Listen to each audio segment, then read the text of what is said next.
Take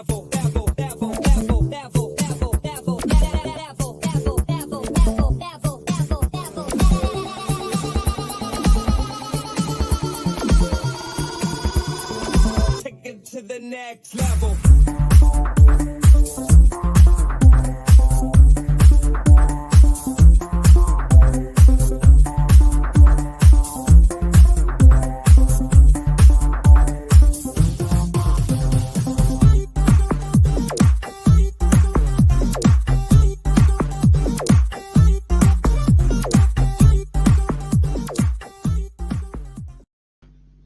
Good afternoon, ladies and gents. Welcome back to Online Dart Sport UK Open Live. Day number 2. Myself, Jack Garwood, and of course the immovable lead boys here all day yesterday for a superb stint. I'm back once again, buddy. Superb day of action. The seeds entered last night. Not that many of them fell, to be honest. We only lost 3 or 4 of the top 16, but all in all, a good first day down in Minehead. Yeah, and the majority of those that were lost was because they come up against other people who were in that top 16. So not too many shots in last night's action. But the day for me is always a great day because of the 3 rounds all crammed into 6 hours of darts. And we see, obviously, a few shots. The Riley's qualifiers getting to the night action. We saw 2 yesterday. So all in all, a very, very good day that had 9 darters. 3 170s, I think. 2 within a short stint last night. 1 during the day session. So, yeah, all in all, some great darts, and I only expected to get better when you look at the names in the field. So, yeah, I have to hold you to that second one. Obviously, you were streaming all day yesterday. Some of us had to do our day jobs as well, unfortunately. But you and Henry absolutely smashed it. The most disappointing thing about today, I guess, look, we're on day 2 of the UK Open. We're not there. We're sat at home streaming it for you guys. Chat room filling up nicely. There's no steps board today. 5, 6, 7, and 8 are gone. We had H from steps and Lee Latchford Evans himself from the line dancing pop sensation of the 90s, talking us through boards 5, 6, 7, 8. We're down to just 4 boards today. The format still best of 19 legs throughout. Slightly less for us to pay attention to, which means we might be off air some point later this afternoon. We're not going all the way through once there's just the 2 boards remaining. But it does mean we're getting closer to a winner already. yeah, close to the winning. There's still some names in here who, especially a couple of youngsters who impressed yesterday. Standout one for me, Sebastian Violetti, but also Team Barry. I know he beat Graham Hall last night, which he would be expected to with a qualifier, but it was a very good performance. Finchy averaged around 101, and he was pushed all the way by Hall. So both of those are in very winnable games, and not once then trying to be disrespectful to Zonneveld or Ian White. But as we mentioned at the top of the show, there's a lot of the big boys still in it. So to avoid those beyond stages 3 and 4, not really the sort of the limelight around them just yet. So if they can get through, it could be interesting seeing them get into the back end of the UK Open. Yeah, and obviously the underlying story of the weekend that's been rolling on for a couple of weeks now as well is the battle for world number 1. Peter Wright and Gowan Price both still in the tournament. Gowan Price has to go on to make at least a final, but he needs to really go and win this tournament if he's got any hope of remaining world number 1 by the end of day tomorrow, if not Monday, when the rankings do finally update themselves. He's got quite a battle on his hands, hasn't he? Yeah, he has, and it's going to be interesting if the 2 of them progress until, say, the semi-final, maybe even the final, and avoid each other. It's going to be interesting how the PDC schedule them as well. Because today we've got Peter Wright who goes up first, like 3rd on stage, but first in regards to then his Price, with Price going on last. Be interesting if they keep moving around, because then the pressure is on each other's shoulders to push on for that. As much as Wright doesn't need to win this weekend to be world number 1, and it is on Derwin Price. They've both got difficult opponents. We know what Whitlock can do. And Jamie Hughes was probably another one who surprised yesterday, because we've not seen him for a while due to an injury. And then he come back and put in 2 very solid performances yesterday afternoon. So once then, you would expect Wright and Price to come through. However, they'll have to find their A game, or at least the top end of the B game, you would assume, to get through those ties on the main stage. They would indeed. Going to say quick hellos to a few people in the chat room. Who's there says good morning to the best family on YouTube. Couldn't agree more. Juanita is in. Both your Aussie hopes are still in the tournament. Two of your Aussie hopes are still in the tournament, by the way. Damon Heta and Simon Whitlock. We're live on ITV4, Phil, Lee. We've gone live, and they've stuck Jackie and Ned outside. Fortunately, it's better weather than the last time they tried that. Do you remember the storm they tried to get Jackie Oatley to present in a couple of years ago down on the coast? Whichever producer did that royally stitched Jackie Oatley up. But we are underway on TV. They'll be talking through a few things. Let's look at the stage allocations for today. Then we've got a few clips from the players who played yesterday to play. We've still got 15 minutes or so until all of the games go live. Starting then on stage number 1, Ryan Searle and Dimitri van den Berg top the bill. They're opening up for us in the main arena. Damon Heta against Michael van Gogh in the minute. That one was pulled out. That was pretty early in the draw as well, but you just sensed that was where this one was going. Peter Wright takes on Simon Whitlock third. And Jamie Hughes against Gerwyn Price. Now, it wouldn't be an OD show, Lee, unless we had a bit of a moan. We saw 3 of those players up on the main stage yesterday. They keep winning. I think we're going to keep seeing them up there, but just want a little bit more variety from ITV and the PDC. We're seeing these guys pretty regularly in the Premier League at the minute. Let's mix it up a bit. Yeah, I'm with. When we was on about yesterday, I think it was straight after the draw was made. I predicted 4 of the 4 main stage games. I got 3 right, but it was that the only one that would be moved would be Clayton and De Souza if one was, and it seems that was the case, and they put Searle and Dimmy on, but not quite sure today. Last night, those 4 games deserved to be on stage because it wasn't just those top players, but the players that was matched up against were names to watch. You probably looked at that Jamie Hughes, Whitlock. Potentially they should be moved. I know it's Price and Wright, but they would be the ones that would move. We might have Van Der. We're not actually coming up against Damon Heta, who's in some incredible form, so you'd want to probably see that on the main stage. But yeah, I'd like to see them mix it up a little bit more. Even with stage 2, you've got a reigning champion as well who's yet to be on the main stage, and I've got a feeling if that was anyone else other than James Wade, we might have seen the reigning champion on that main stage, but he's had to play his 2 games so far on stage 2. He has indeed. 2 secs, and then we'll move on to stage number 2. As you said, Danny Noppert against Devon Peterson opens up on that one. Gabriel Clemens, after his very good win over Rob Cross, takes on Michael Smith. Johnny Clayton gets the primetime spot on stage number 2 this afternoon. Match number 3, he takes on Jose de Souza. And Ron Moulenkamp against James Wade. Ron the Bomb getting through late yesterday against Christoph Kachuk. James Wade beating Steve Lennon in a really good match, actually, over on stage 2. And look, whilst we're thinking it's a little bit disrespectful that the reigning champion is out on stage 2, a bit like court number 2 at Wimbledon, the graveyard of champions, etc., James Wade will not mind it if he keeps going about his business in that room very, very nicely all the way up until the final session when he has to play on that main stage. Yeah, it's the same we've mentioned with different players who I've mentioned Bialetti and people like that who would prefer to be on these stages early on and just sort of get through and then get to the main stage on either Saturday night or Sunday afternoon. I think James Wade don't mind because he's getting these draws. James Wade would have been on the main stage if he'd have had the draws that Wright, Price and Michael Smith had yesterday. He 100% would have been on the main stage because of the game he was in. The draw has been kinder to him than it has been to others, so I'm not sure he's going to mind too much, but probably from a viewer's point of view, we prefer a different look at on that main stage instead of the same players all weekend. Yeah, I think Price, Wright and McGee would complain if they weren't on the stage board. I agree, but I'm not really sure it's that much of a right. Yes, they're a big deal to the PDC. They draw in a lot of people, but mix it up a little bit. It's still going to be televised on PDC TV, which is PDC's output, rather than the ITV coverage itself. And who knows, the fans might want to see a little bit more. Let's round off the rest of the draw before we do play a couple of interview clips from yesterday, including Devon Peterson making a claim that he's made before Lee, but he's reiterating it after a good win over Jelle Klassen.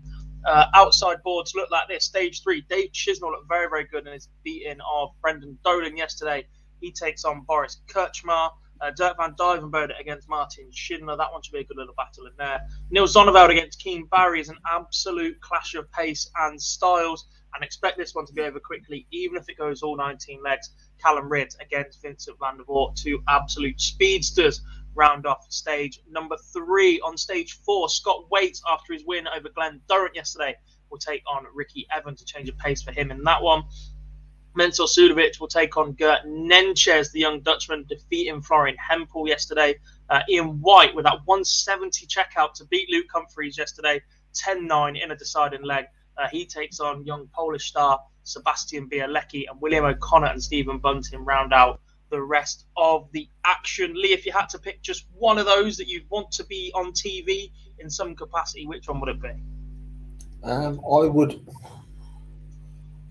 would probably go for Talon Ridge and Vincent van der Voort, just as the pace of that game will flow through. The only other one I was edging towards was Bielecki White, just because I would like to see Bielecki at some stage this weekend, as the performances he's been in. But as a game as a whole, I would be edging towards Talon Ridge and Vincent van der Voort. Yourself? I like the Bielecki shout, but obviously he's one win away from being televised no matter what. Two wins away. Unless you're taking the streaming board as televised. Yeah, I'll take Stream 2 as you'll be able to sit and watch it. Right, okay. Other than that, yeah, Dirk, Martin Schindler, maybe. Yeah, not a bad show. Yeah, that's about it for me. Right then, we do have a few interview clips from yesterday's winners. We already heard from Vincent van der Voort on yesterday's show. So we're going to start with Michael Smith, then we've got Devon Peterson, then we've got the big boys, Peter Wright and Gerwyn Price. Peter Wright says some pretty interesting things considering the battle for world number one as well. But let's start with the bully boy. Yeah, it was, and then you see him in the game against Michael. When I played Michael, if my doubles was half decent, I could have been leading that game, and yeah, I was 4-1 down. But no, just really to get the 2 points, and now I'm not going into each Thursday chasing that first win, chasing it. I get to relax now. I've got the 2 points. I get to play my own game now. There we go, Mark Smith talking about his first win in the Premier League campaign so far. First chance I've had to talk to him. Obviously, now that the format has changed. Devon Peterson up next. It's been great. I mean, you look at opportunities like that, and when you experience that highs and when the lows come, you remember the highs all the time. So you look at those things and that keeps you positive because you know how good you can be. And anybody that asks, they know that I'm going to be a world champ. I mean, we spoke 3 years ago and I told you I was going to be a world champ, and I believe that. And I'll be multiple world champ, and people will probably comment and say he's crazy or whatever the case may be. But I know my talents. I know what I believe in, and I know the work that I put in. And once it all comes together and it's polished, they'll see. Interesting from Devon. And also, just a quick side note, it's fantastic to see how fit and sharp he's looking as well. One of a number of players over the last couple of years that have had a little bit of a health kick. Devon looking in fantastic shape there as well. Gerwyn Price is next up for you, your current world number one, but for how long? Honestly, I love to see Michael win, because at one stage, yeah, he was the best player in the world and everybody was chasing him, and he sort of slipped off a little bit. He's still playing well, but he's not having any luck, and you can see what he can produce when he does play well, especially like last night. And he blew Peter away in the final, Johnny Clayton, Michael Smith. I mean, you don't win those games if you're not playing well. And yeah, it's people are saying that me and Peter are the biggest rivals and the best two in the world at the minute, but Michael's right up there, and it only takes one game like that to spark him off. But yeah, I think the beast is back. He's back. Where's it gone? Where's it gone? I wish I knew the line was coming. I didn't say it. Gerwyn Price has said it about Michael van Gerwen. He's back. And then finally, let's hear from Peter Wright, chasing that world number one spot by the end of the week. I don't know. It's obviously like Gallstones come back again, which is not nice. So that was like this close of pulling out. So Really, that bad? Match is going to be kicked for the I'm next saying to Joe, I can't go on. No way in the world. I couldn't even stand up to throw some darts. So, Just on that, did that start at the Premier League last night? Because we saw you in the semi-final stretching out, and you didn't look comfortable in Exeter last night. yeah, it's been coming back.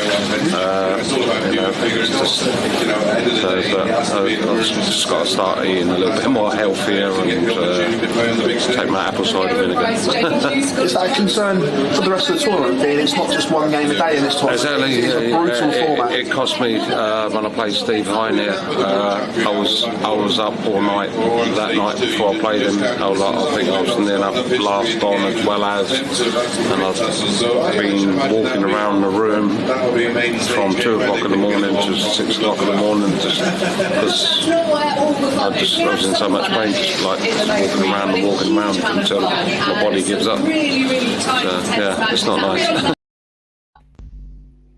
We had a bit right a minute. He nearly pulled out of the tournament through illness. I wonder which snake bite we will get today. I haven't heard anything on the illness or injury so far, but you never know. So, yeah, we'll have to wait and see. Lee, some interesting things said by all 4 players, though. Mainly, Devon Peterson still believing he can be the next world champion. Yeah, I think no one can question Devon's mental strength, and yesterday he's shown that he's still got that performance in him that we've seen him break into the top 32, and where he still is at the moment. I think to be world champion is a lot different to be you normally see a lot of people around where Devon is at the moment talking about being top 16. That's my next aim, and he's sort of slowly progressing up. His ambition is to be the best in the world and win it, and that's fine. But like he said himself, he predicted this a few years ago. It hasn't quite come to fruition.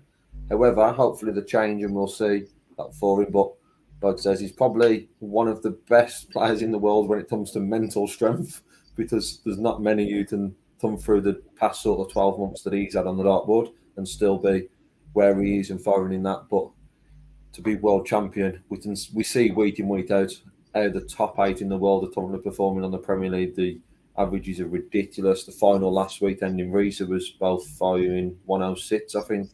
So, and a world champion is to be consistently doing that. So, there's a long way to go, but no one can knock his drive and ambition to get there.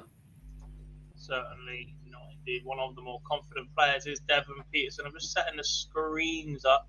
Hopefully, Lee, I've sort of thought I can possibly get both Darknet screens up at the same time if I share a window rather than a tab. But let's see what happens once both games are underway on the outer boards.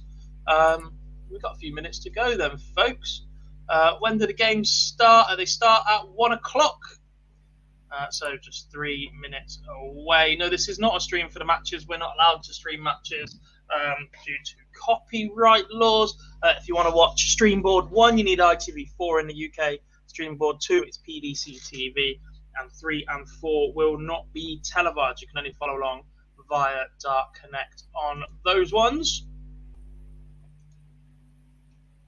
We've got the countdown timers on live dartsdata.com. 1 minute and 50 seconds to go. We're on an ad break on ITV, which was a good sign. And I have found stage 2 on PDC TV. It says play begins at 12:45. Clearly not. Yeah, I found it online. It's just board one who says about the restriction, but maybe not 12:45. However, streaming sites are not always spot on with the times. So I think I said 12:30 today, so there we go.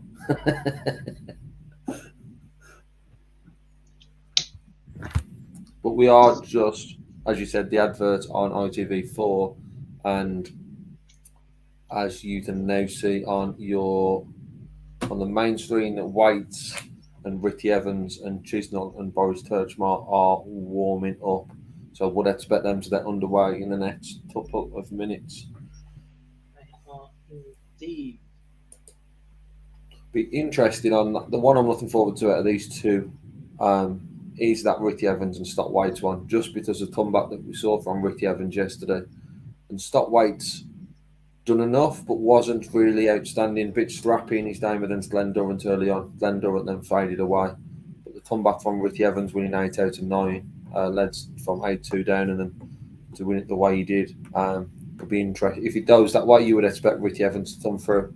But I know a couple of people yesterday in the chat was on about Stott Waits and how good his A-game is. He's one that comes into that conversation. When his A-game's there, he is a ridiculous talent. It's just maintaining that. Yeah, I think his B game almost isn't there, though. That's the issue. Yeah, 100%.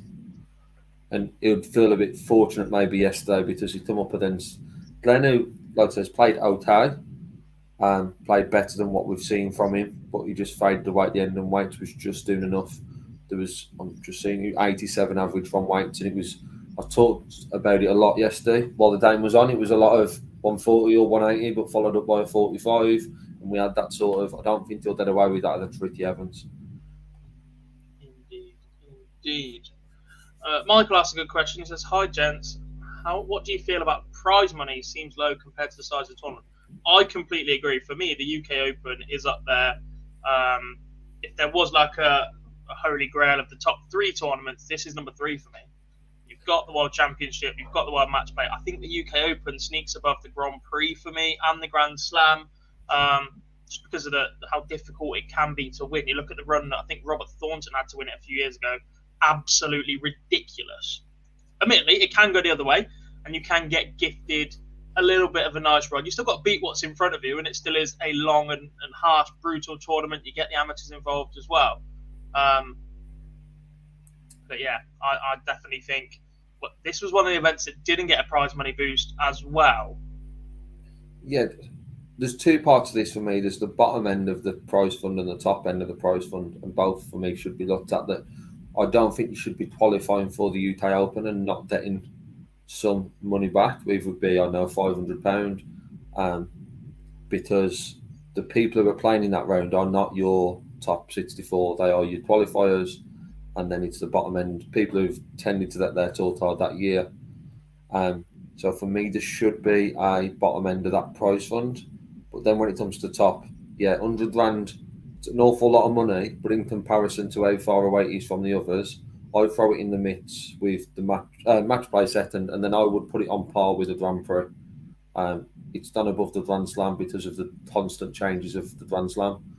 But more importantly, we are underway on our sideboards. We need a new name for the sideboards now. They're not steps.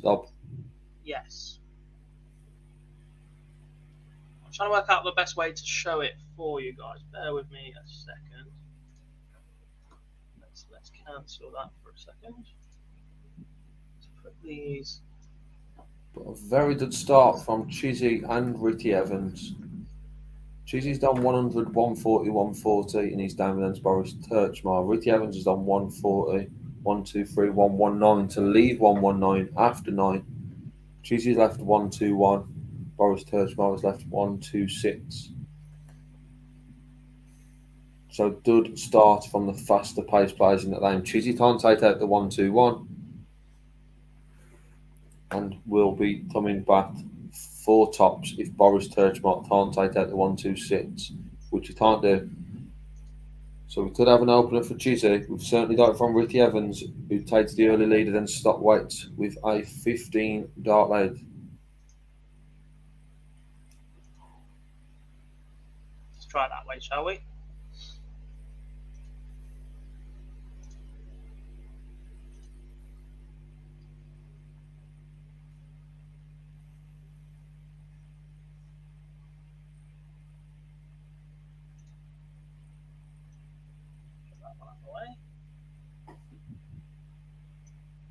Chizzy misses 3, but does take the opener after Boris misses at least 1, if not 2. Dave Chisnall takes an early lead against Boris Turchmar, as does Ricky Evans against Stott Waits. And we are... Yeah, you might want to be holding that one, Dob. Yeah, that might get us in a bit of trouble. But as you can see, they are just warming up on board 2, and the main stage, I'm guessing, they are either underway or very close to be underway. They are underway, indeed. I am gonna mention it then, because there's a strong possibility it will happen. I don't know why they have started the sideboards at the same time as the main stage, because of the breaks in play that the main stage sets. Means we will potentially have a 20-minute, 30-minute spell at the end of the day where we will only have 1 match running. I think I've been thinking about this. Too much time on your hands, Joe. Over my spoon's breakfast this morning. If the final game going is in the main arena, Then you fill the room out for the draw as well. Yeah. Yeah, but I'm not. I just don't think it needs to be that big of a gap between them. So I think today, if you'd have started at 10 to 12 and the main stage, 10 to 1, sorry, and then the main stage at 1 o'clock. Sorry, Paul Nixon, but I do not want to listen to you.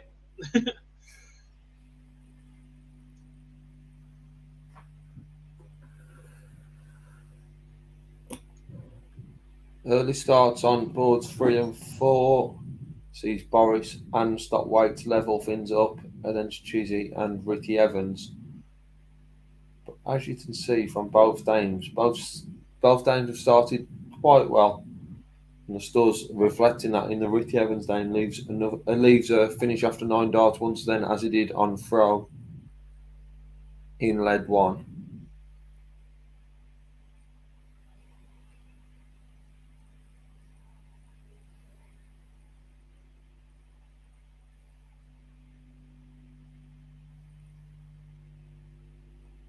Those darts from Devon, Dob, look very long still. I know he's having a change of equipment, but still look very, very long. Indeed. And he's been broken in the first set as well. In the first leg, sorry.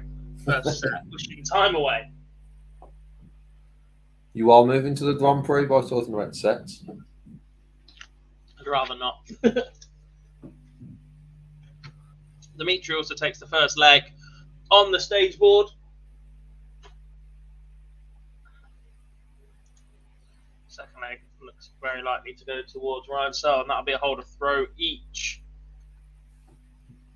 Rapid Ricky is on for the 9. That's back-to-back 180s against the thrower, then stop weights.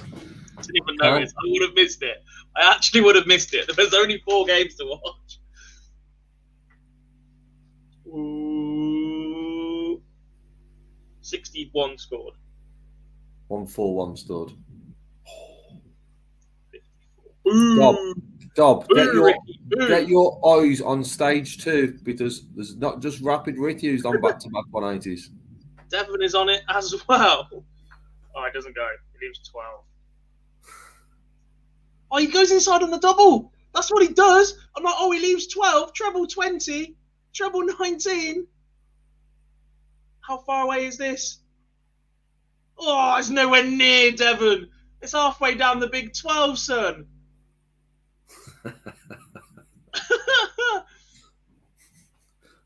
He does pick up the leg eventually, though, 1 apiece on stage number 2. We're only watching 4 games. How do we nearly miss it? He reels in 8 perfect darts, and you are having a little moan about how far away he's on that 12. However, I am with you. It was quite a distance away. If it was the other side and it was outside the board, it would have probably wired the top of the 2. So it was quite the number. it was quite a distance away, but good signs in the opening stages, though. Whether the UK Open, that we've had 6 perfect darts and 8 perfect darts, and we've been underway for what, about 5-6 minutes? Yeah, if that. Superb.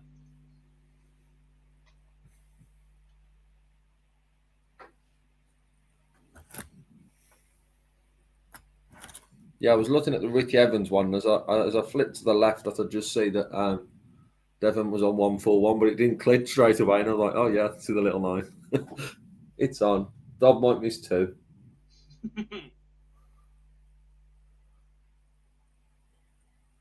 That would be my luck as well. Like, the one time I actually see one, there'll be a simultaneous one that I'll miss. Yeah, I've been fortunate enough to be in the arena for 2 and told 1 on the stream, which the one on the stream I've seen today on social media from Sebastian Bialetti was 12 months ago today that Bialetti done his. And also, I saw that Peter Wright won his first TV title. I can't remember if it was 4 or 5 years ago to the day. UK Open with the absence of Michael van Gerwen. Can also point out, by the way, the way Devon Peterson just constructed the third leg, Lee. He went 91, treble, single 20, treble 17, ton 40 to leave the 170, which gives you a shot if you need it. Goes 60, 110 out, just stayed straight. That, folks, is why you use the treble 17. 3 trebles and 3 straight darts, and you leave a finish.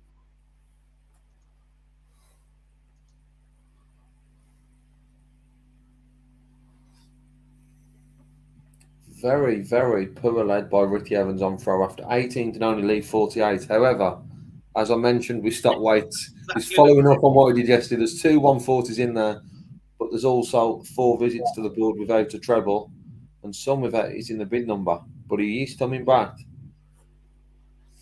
because Ricky Evans has missed 2 on the outside of double 16, and Stock Weights does punish. This is what Stock Weights was very good at yesterday. His storing was very inconsistent, but his finishing was very good against Duzza, and he does punish Ricky Evans, and is now 3-2 and bat on throw, as we've just seen.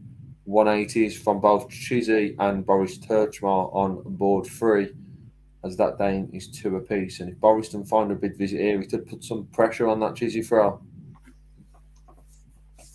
Not quite enough. Just an 83. Does leave a finish. Would have liked to have stayed straight at least a ton.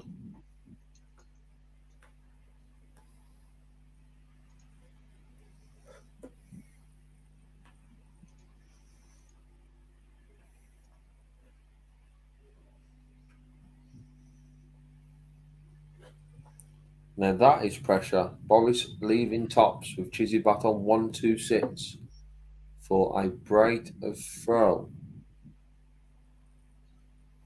I'm going to keep saying it, Dob.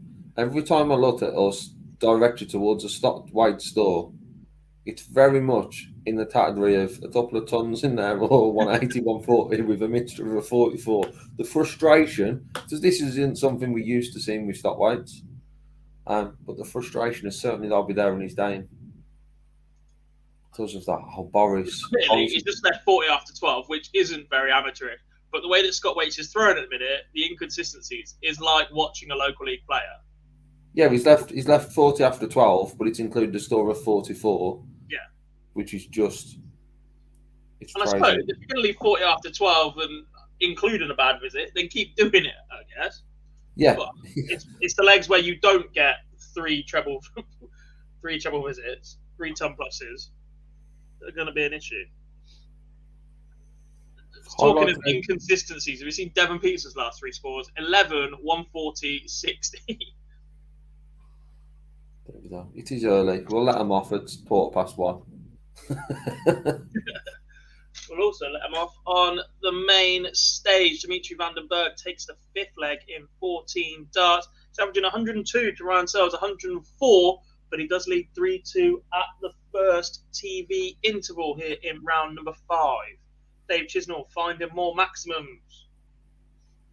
Yeah, there's been quite a few, but the same probably applies. They're both only averaging around that 90 mark. Dave just a little bit less. However, they've both found a couple of maximums. As I mentioned in the previous leg, they've both hit one in that. Chizzy's found one in this leg.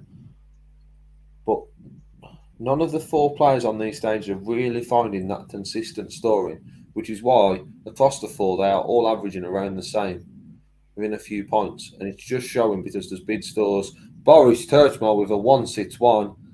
That is how you check out and you make sure your average jumps up. It's a 12 dart lead for Boris, and it's a 161 check out to hold throw, and probably just sums up what we've seen so far on these 2 sideboards, that quite clearly anything can happen. And Chizzy started off with a 180.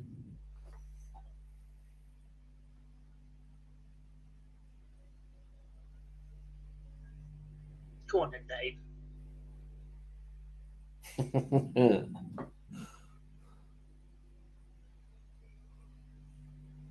Not that I want people to stop watching, but don't expect it to be this good for the rest of the day, I think is the way. I think the fact we're watching multiple matches helps as well, doesn't it? Like, Dimmy versus Ryan Searle's 104 average plays 102. You've got 95 versus 98 on stage 2. Chisnall's averaging 91 to Kirchmar's 95. And in the Weights v Ricky Evans game, it's an 86 average versus 91. But because we're just noticing the really good moments. This is probably a better way to take in darts than just watching a single game that can be a little bit flat at times. Yeah, it can. It also shows that it's a saying I don't really want to use them, but it demonstrates it's doing the right things at the right time, which is exactly what it is in some of these games, because all 4 of these players are showing those inconsistencies early on, but there's just that moment of magic that we're seeing, and that's why we are still very tight in these games. Chizzy and Turchmar 3 apiece, and Ricky Evans is 4-3 up on stop weights, but that is on throw as well, and it's looking likely that stop weights will level things up as he sits darts at 1-2-1. There's another break on stage number 2 as Danny Noppert has taken the advantage of throw away from Devon Peterson. Another 180 start. This time it's from Rapid Ricky. I'm hoping it backfires magnificently, but Ricky Evans isn't the type of player I think that could compose himself enough to hit a 9 dart.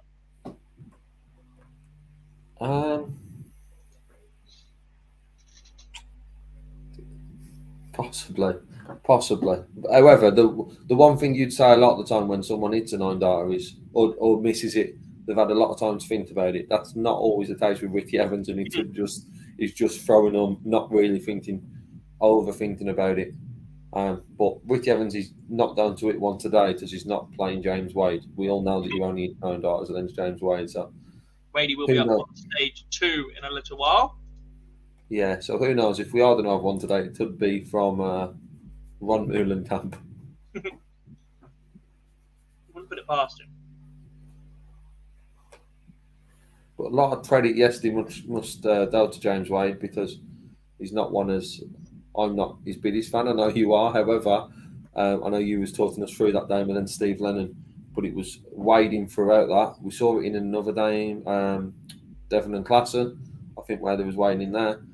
But fair play to James Wade. And then finding a way when Steve Lennon was throwing some incredible stuff to get over the line, and he's not normally a huge fan of this place as much as he's reigning champion, but there's a potential for a dud run this weekend.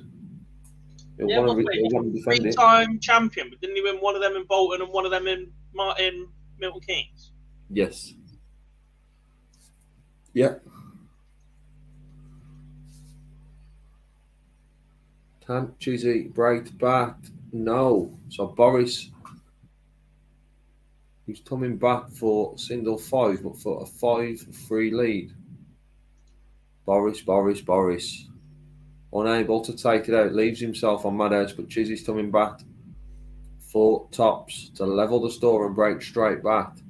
And in Ricky Evans and stop weight, it's on throw still. It's Ricky Evans who's 5-4 in front, but this is the final game before the little break that the players will have. As Chisnell levels up against Boris Turchmar, Ricky Evans has stolen the darts from stop weights. So we could see Ricky Evans going into the break with a 6-4 lead. All depend on what stop weights can do here. I stand corrected, by the way. Wadey won 3 UK Open so far, 2 in Bolton, 1 in Milton Keynes. He's never won the UK Open here in Minehead. A few people in the chat room. Neo's in. He says he is German. Go Gabriel Clemens and Martin Schindler. Look, they're playing some very, very good darts right now. Stephen says, how do you rate MVG's chances for this weekend? A lot higher now he's won a week in the Premier League than I would have about 10 days ago. The draw is obviously crucial to that. Gary Anderson last night pushed him for a while. I think Gary faltered in the key moments more than Michael excelled last night. And that was the conversation we had after the Premier League win on Thursday as well, wasn't it, Lee? That, look, Michael was fantastic for those 3 games, but he wasn't really pushed in any of those, in any key moments. To win a Premier League night, just dropping 3 legs is fantastic, but you didn't really feel like he was under any pressure at any point, and we still want to see that from Michael van Gerwen. The longer he goes without pressure, the more he learns to win again, and it becomes more of a habit, then it's a worry for the rest of the field. Yeah, without doubt. I think the one thing that we can't question this weekend with MVG, we are talking about the draw. However, it can't be much more difficult for him to have Darren Anderson in round 4 and then Damon Heta playing some incredible stuff in round 5. So if he gets through this afternoon, he'll be hoping for an easier draw than what he started with. But the confidence from Thursday night's win, as much as he wasn't pushed, and I'm not totally convinced with Derwin Price's statements that we saw just at the start of the show around that MVG's back. I still think there's levels there that MVG needs to go to, but his chances are a lot stronger based on just that confidence, and it's that inevitability sometimes that MVG, the player that he was, we've not quite seen that in some of the games. So it's going to be interesting when he's pushed a bit more, which we'll definitely see at the stage of this weekend. Just on board for Ricky Evans does go into the break with a 6-4 lead over Stockweights. He does indeed. On the main stage, it's 3 apiece between Dimitri van den Berg and Ryan Searle. They continue to just throw barrages at each other. A superb matchup there. Stage 2, Lee, it's not going well for Devon Peterson at the minute. Missed double 16 for a 110 checkout in the previous leg. Duly punished by Danny Noppert, who now leads 5-2 and has the darts for a 6-2 advantage. The freeze is cooling down the African warrior. Boris Kirchmark leads Dave Chisnall 5-4 at the minute, and it seems to be a little case of everything or nothing for Dave Chisnall again. We used that phrase a little bit yesterday. When he's on it at the minute, it looks very good, but every time you look away, he seems to still be behind somehow, and that just means he's not throwing as consistently as he would like. Yeah, both of these were sort of strapping early on, but then when Boris took that 1-6-1, seems to have changed the game a little bit in regards to that. Boris has just that momentum he broke then straight after that. Chizzy's very inconsistent. Yesterday he won convincingly. However, performance wasn't to the level we know we can get from Chizzy. It was the finishing, and that's normally key. But today, he's not really getting as many opportunities because his scoring just hasn't been to the standard that we expect from Chizzy. But a big 107 coming in here for Chizzy could change the game back in his favour. Down into that break at 5 apiece, when in theory, Boris should be down in 6-4. But 107 here, Chizzy can take it. Can't, but he leaves 20. So Boris, pressure on this 68. To go in at the break, 6-4 as well.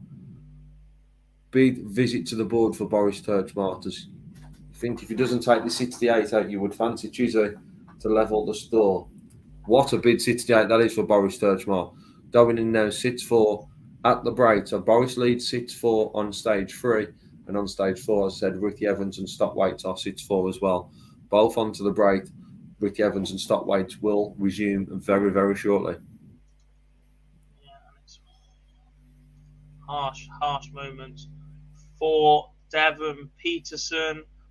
He misses double 12 once again inside for a 101 checkout this time instead of the 141 for the 9 darter that he nearly had early on in this match. Then misses 3 more in hand at double 6 and is punished by Danny Noppert for a 6-2 lead. There certainly doesn't feel like there's anything wrong with the scoring phase of Devon Peterson at the minute, Lee. He is averaging 93. He's had 3 180s, 8 140s, and 8 straight tons. However, one high check out of 110. He's 13.3% on the double, which is 2 from 15. Danny Noppert has had the same amount of attempts at double, but he is 6 from 15 at 40%. And that is the difference so far through 8 legs. Devon needs to sharpen up on the outer ring because he is getting chances. It's not like the game being taken away from him. Talking about being taken away, though, while I wasn't looking, Ryan Searle has won 3 straight legs. It was 3 apiece between him and Dimitri van den Berg, but Searle has won the last 2 legs and now leads 5-3, looking like a comfortable hold for Dimitri here in leg number 9, though. Ryan Searle is currently 5 from 5 on the checkout. It's 100%, 2 ton pluses, including a 1-2-1, 3 maximums. So someone who recently loves Minehead, it's Ryan Searle's got to be in that mix after his run the Players' Championships in November. Well, fancy his chances this weekend, but a very, very difficult draw for him. But we're finishing like that. It'll be very hard to stop him as the story in Perry has. And we are back underway on stage 4 between Ricky Evans and Stockweights. Said Ricky Evans has got the 6-4 lead at the moment and has got the throw and started very struggling in leg 11 with back-to-back 140s.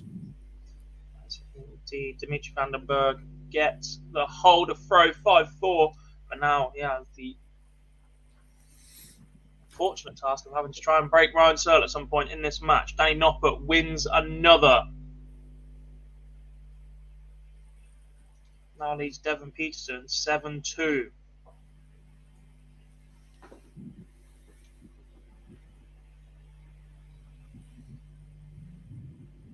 And I said the scoring power wasn't an issue with Devon Peterson, but in that last leg, it was. Noppert finds himself on 98. Peterson back on 2-2-3, which allows Danny the time to go treble 20, single 6, double 16, instead of getting in trouble with the double 19. And Noppert also has the darts in leg number 10 before the players hit their break. It would be a big ask to come back from 7-3 behind Lee, but it'd be an even bigger ask to even consider coming back out at 8-2 down for Devon Peterson. Need some inspiration from Ricky Evans, I think, from the only dino who's done that so far this weekend, but there's not going to be many, if any more, that would do that. It was a sensational performance. So that's the sort of confidence that Devon can take about it, is he'll feel that he'll get opportunities, because, as you said, his scoring's been there. So it's just getting those doubles, but it seems like he'll create the opportunities. Just finish. What a break by Scott Waits. Early break for Waits to close that deficit to just 1. Now he needs a strong hold of throw to level things up against Ricky Evans. With Ricky Evans winning the ball, Waits needs to break once more. However, right now all his focus just needs to be on a strong hold, and he starts with a 140 against Ricky Evans. Oh, what a dart that is from Devon Peterson. He gets the 7-3 that he so desperately needs. That is a breaker throw as well, Lee, but he is 2 of those behind now. 81 left. Danny Noppert 180 to hits 100. No, he hits 96. What does Danny hit? Danny hits 94 to leave 86 from 180. Devon 12 dart leg, breaker throw 81. He goes 19, a single 12. Ball.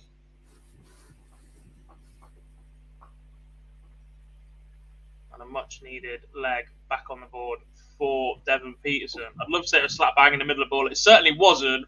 And on the TV, you couldn't even see it go in because he had another dart blocking it. But it was in. And as they head to an ad break, for a quick comfort break on stage number 2, Danny Noppert has a 7-3 advantage. Ryan Searle also has the advantage on stage number 1. He leads Dimitri Vandenberg 6-4 at the break on that one.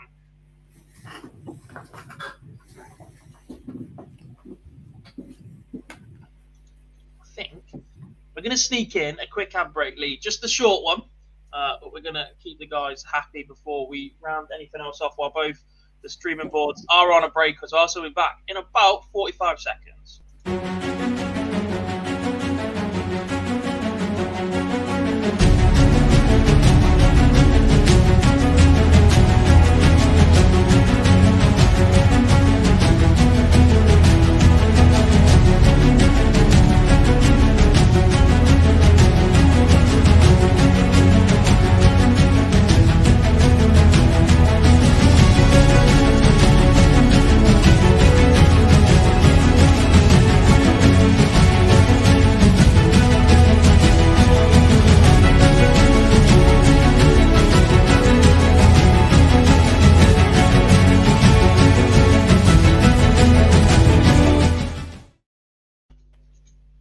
Folks, welcome back to Online Darts.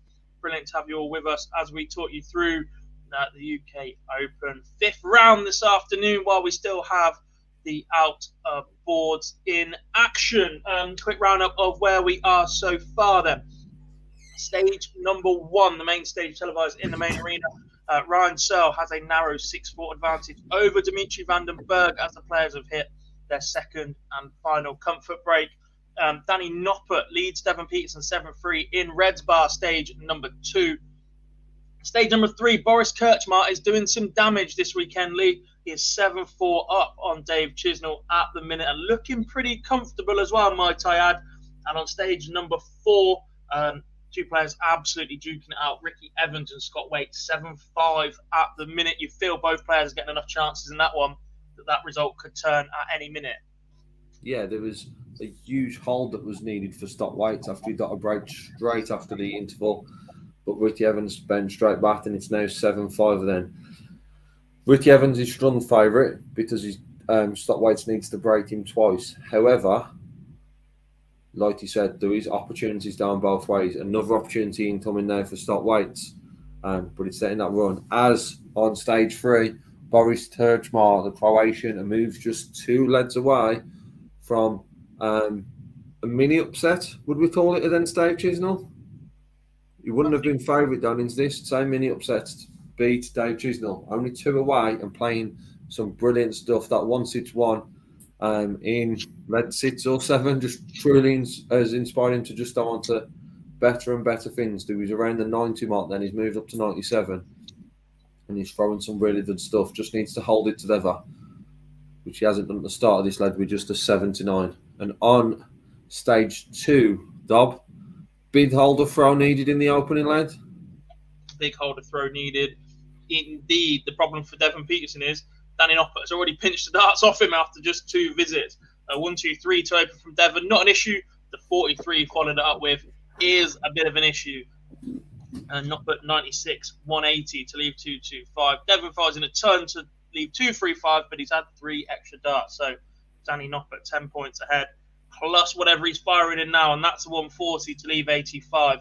And that hard work done to get that 12 dart breaker throw in the leg just before the interval looks like it may be no good for big Devon Peterson. Back underway on the main stage. Like I said, Ryan Searle does have that advantage of a 6-4 lead over Dimitri van den Berg. There's a few questions in the chat room right now. Let's get to those, and then we'll give you a bit more of an update. Thomas says, keep up the good work, boys. Really appreciate that, buddy. Thank you very much. Josip is a Boris fan. He's there supporting Boris Terčmar. Like I said, 8-4 up on Dave Chisnell right now. Aidan asks, is Peter Wright on the main stages? Of course, Peter Wright is on the main stages. He is the breakdown of stage number 1 for you. We've got Ryan Searle versus Dimitri van den Berg right now. Damon Hetter against Marco van Gerwen next. Peter Wright will take on Simon Whitlock on game number 3, and Jamie Hughes will round out the afternoon session, attempting to dethrone Gerwin Price as the world number 1. Oh, big moments left, right, and centre. Boris Terčmar now 1 away. Lee, you could talk us through that in just a second, but Danny Noppert wanted 85. He hit the treble 15, but makes a bit of a mess of the rest of the finish, goes inside on 20s and 10s. And Devon Peterson, after a big 180 in that leg where I said he hit that 44 that was an issue, takes out 55 for 7-4. A big holder throw. Yeah, on boards 3 and 4, Stopwaite has finally levelled things up against Ricky Evans, and Ricky Evans has only started led 15 on throw with a 46, so potential opportunity here for Stopwaite. But as you mentioned, Boris Terčmar has moved just 1 away. Dave Chisnell is inconsistencies are showing yet again, and in this one he started against the throw with visits of 1481. Not a great start from Boris with only 60 and 100, but he has followed that up with a 121. So Boris is 160 points in front, with Dave Chisnell needing 380.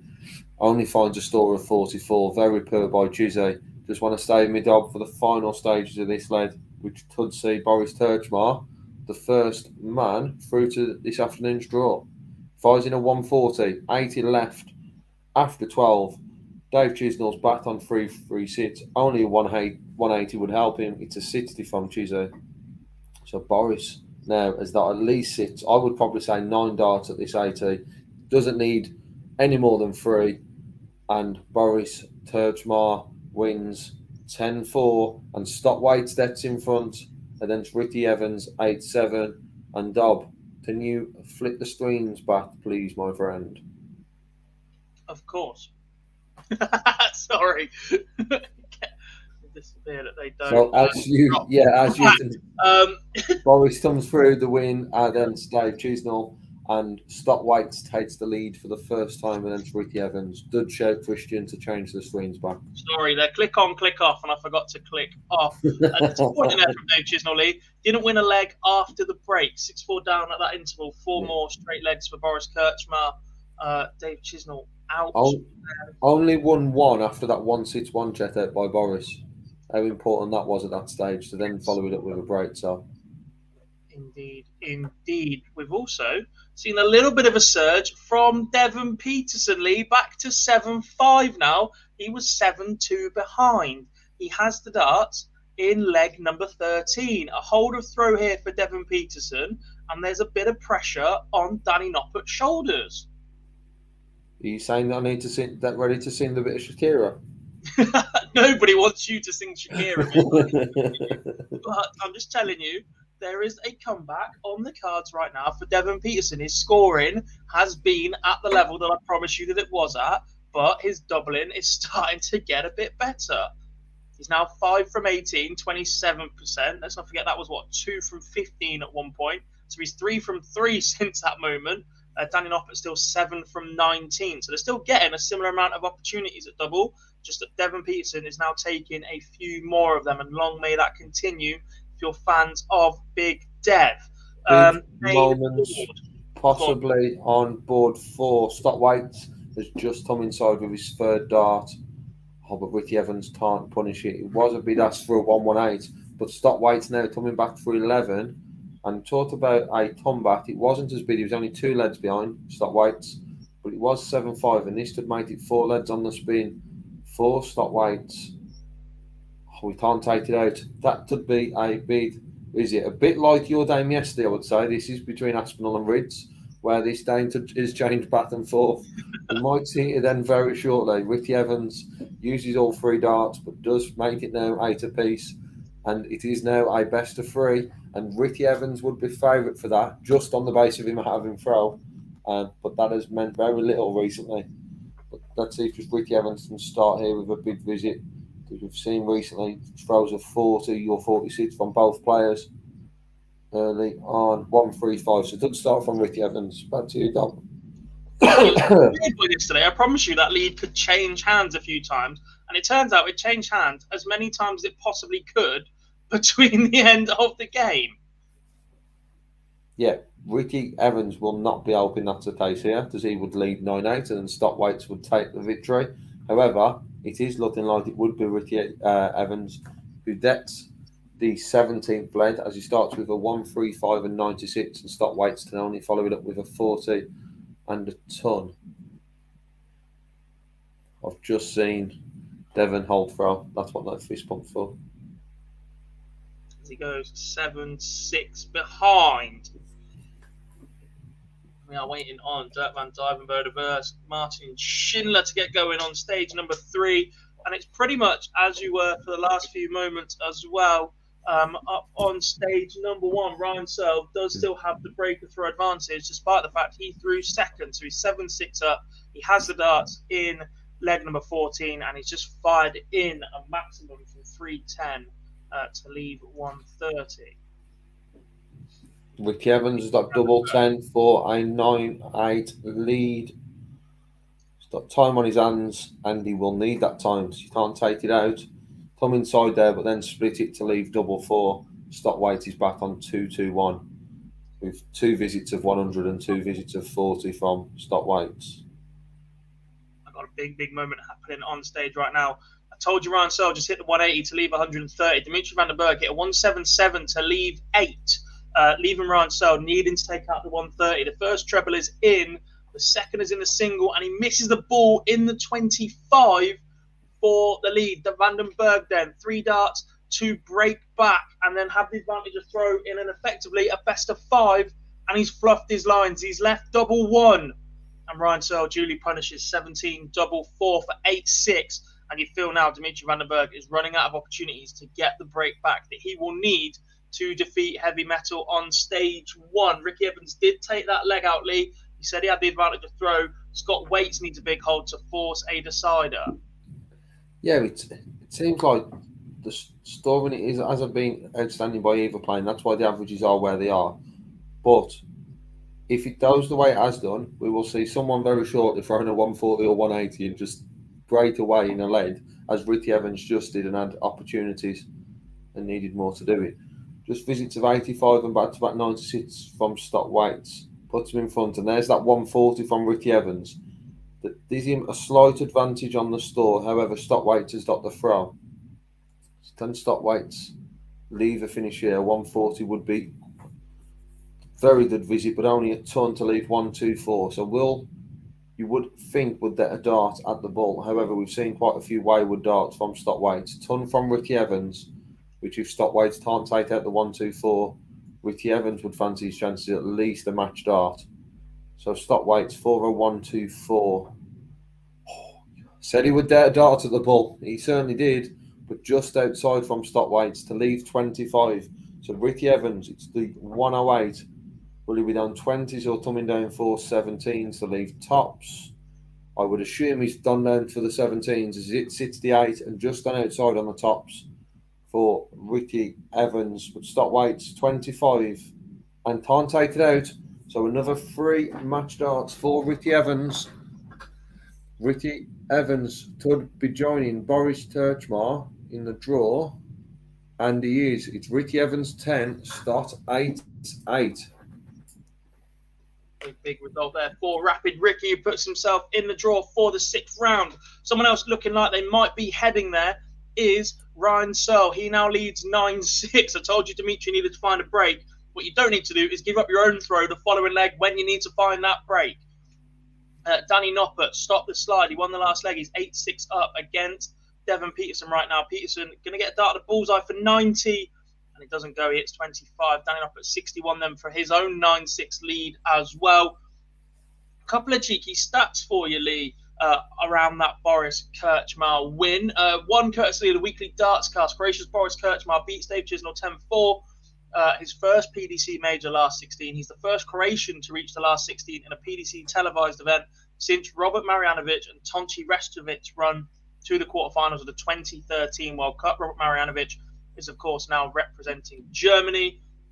And Philip Wolff, we pinched one off him yesterday. I've got another one for you here as well. With Boris Kirchmar's victory over Dave Chisnell, we've had a debutant reaching the last 16 in 17 of the last 18 editions of the UK Open. Great stat. That's unbelievable, and that just shows you just how open and brilliant the UK Open really is. Yeah, certainly is. Good start by Dirt on stage 3 with a 180 against the throw. However, Martin Chinley's consistent throw of 140 and back-to-back tons give him a chance at 161. 105 to leave 56.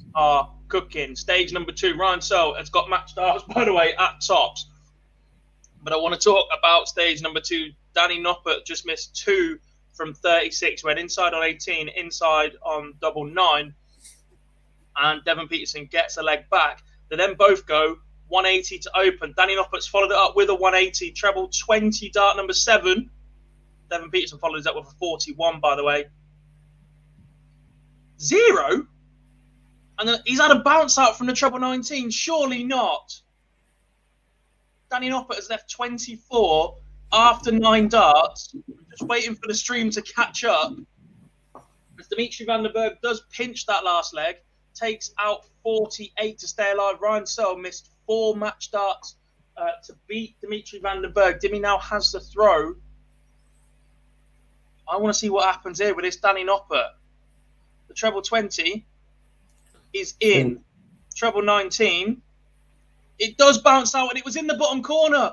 It was in the bottom corner. We would have seen 8 perfect darts from both players. Danny Noppert should have had a dart at double 12 for the 9 dart. We've already seen Devon Peterson miss that earlier on. But the leg continues to go on. Danny Noppert makes a mess of the 24. Comes back, he's gone inside again. Devon Peterson is absolutely miles away. Since he started this leg 180, he's since gone 41, 45, 45. And Noppert finds himself on 3. The issue is Devon Peterson is not close enough to punish, and he finds a 5. There we go, finally a score of 82 to leave 108. 1-1 then for Danny Noppert to go 1 leg away. And he does finally take the leg in 17 darts, a leg that he should have had a dart at double 12 for a 9 darter.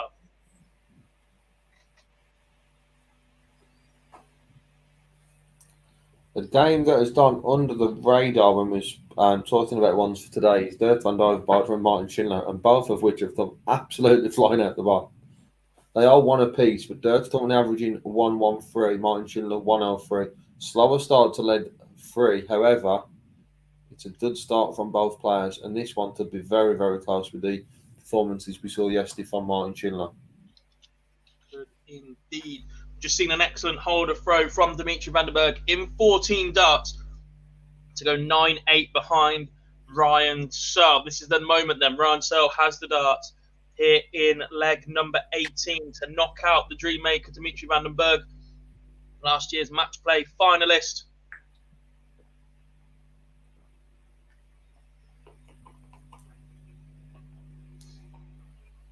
Ton from Ryan Searle, 95 in response from Dimitri. The first dart was in that treble. Dimi will be disappointed with that.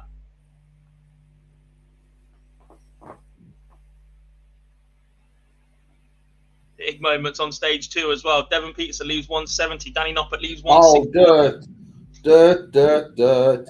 We have a big fish. It's Dirk van Duijvenbode for a 12 dart lead. I said it started very well. It's currently averaging 117, but it's a big fish from Dirk van Duijvenbode, which he didn't need to go for, but it's a 2-1 lead. I need to find one with a bigger fish, but that's the one we have. And what a start. I said he started very well. He's now started this leg with a 180. The start here on board 3 from Albert Genius, and Mensur Suljovic and Dirk Nemchez are underway on stage 4. Come back to you, Dobbs. I know yours are in the closing stages. They are. Devon Peterson wins leg 17, now 9-8 behind. That was a 15 dart leg. However, Danny Noppert has the throw here to win the match. Dimitri van den Berg looks like it's slipping away from him here. Ryan Searle's on 173. Dimi finds a 140 to leave himself on 180. Can't punish it, can't pressure enough, just scores 58. I'm with a 78 check out, 14 dart leg. Ryan Searle has defeated Dimitri van den Berg 10-8. Heavy Metal beats the Dream Maker and is into the draw for the 6th round. Fantastic run from him so far, who seems to have fallen in love with Minehead a bit, Lee. Let's not forget he was the beaten finalist in the Players' Championship finals just 3 or 4 months ago. 4 months ago now, crikey, maybe even 5. Time flies when you're having fun. Crucial moments then on stage number 2. 9-8 at the minute is the scoreline to Danny Noppert, who was thrown first here in leg number 18. He opens up 57 ton. Devon finds ton 40 in response. Noppert 140 to leave 204. Devon back on 261, finds another 140. Peterson first to a finish. It's the 1-2-1. How much pressure will it be under to take it out? A ton from Danny Noppert leaves 104. A little bit more makeable. Just a treble single to double combination rather than treble single to bullseye, which Devon Peterson should get a dart at as a minimum. He's found the treble 20 from the 1-2-1. And then he's dragged it into the 8. Devon Peterson, in the words of Rod Harrington, whose son Ryan was part of this event, do not miss the big number. And it looks like he's about to be duly punished. Treble 20 from Danny Noppert, first start, 44, single 4, wants tops for the match. And he's missed outside. Devon Peterson, absolute lifeline. 3 in hand at tops to force a decider that the African Warrior would have the darts in. Go on, Devon. Outside, underneath the 20, double 10.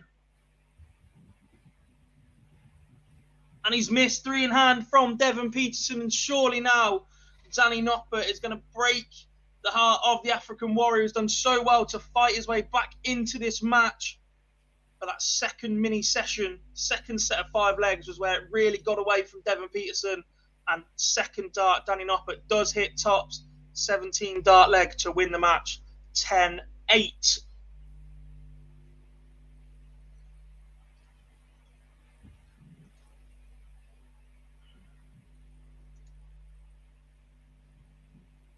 What a start to Dame on stage 4. As I said, Dirty's around the 114 mark, average-wise, but Martin Schindler isn't going nowhere. Averaging 100 himself. It's just that one break to throw, but we've seen the big fish already from Dirk van Duijvenbode. So a very, very good start from Dirt. And underway on board 4 is Mensur Sulovic versus Dirt Nenchez. It's Mensur who gets the break to throw early on, but Dirt Nenchez responds with a 180 and 131 response to leaves 125 after 9 darts. So advantage here for Dirt Nenchez. So we could see early breaks in this one.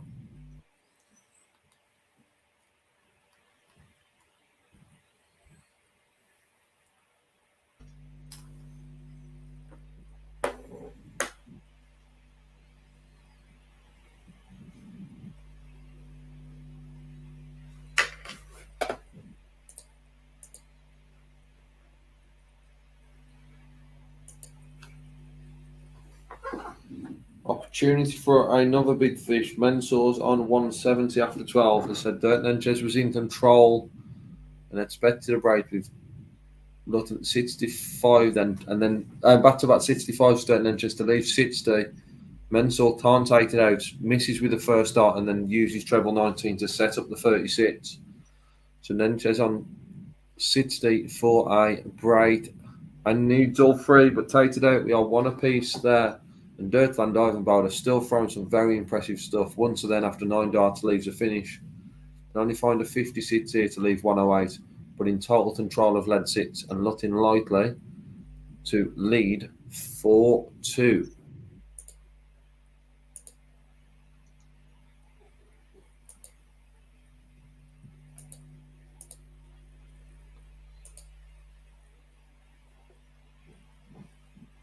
Dirt van Duivenbode's impressive finishes continue. It's a 108 this time from the Auberginius, who moves 4-2 in front, Dob. Flying is Dirk at the minute, still averaging 111. Crazy numbers. A little bit of an impasse. I'm waiting for both of my next games to get underway. It's showing 8 minutes until we get underway for Gabriel Clemens and Michael Smith. I'm hoping that's just until the 2 o'clock expected start time. And up on the main stage, it will be Damon Heta against Michael van Gerwen. I think, Dob, it's probably a perfect time then for a little poll in our YouTube chat between Heta and Van Gerwen. So now we have a lot of Damon Heta fans in the chat room, Norma. I'll let you work your magic in the bat, as once again there's a 170 opportunity on board 4. However, Mensur Sulovic mistounts to leave 1 sits. So Dirt Nenchez doesn't need to go for it. Leaves 65.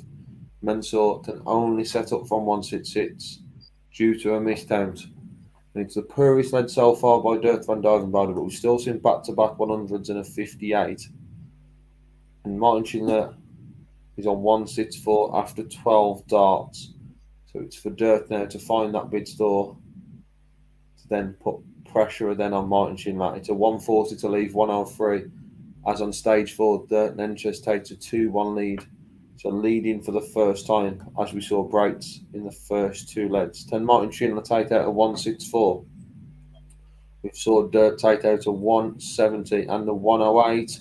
He can't, just wires the ball, or just misses the ball, sorry, to leave 25. It's Dirt van Duivenbode on 103.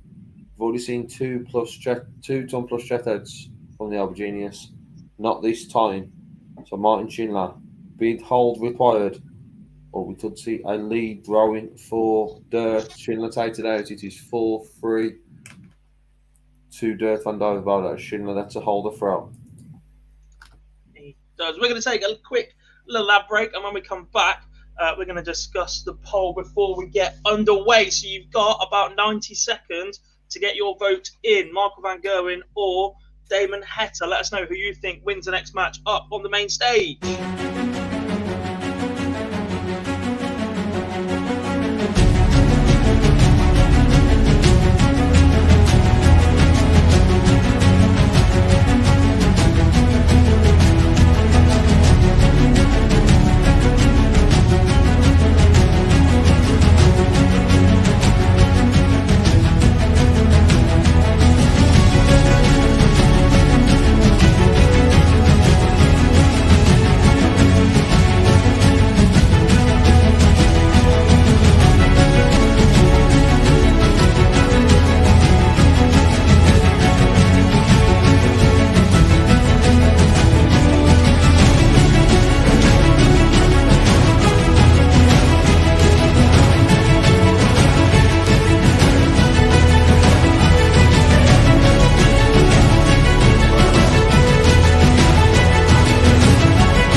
Hello there, guys. Welcome back to Online Darts UK Open Live with myself, Jack Garwin, and Lee Boyce when he returns from the bog.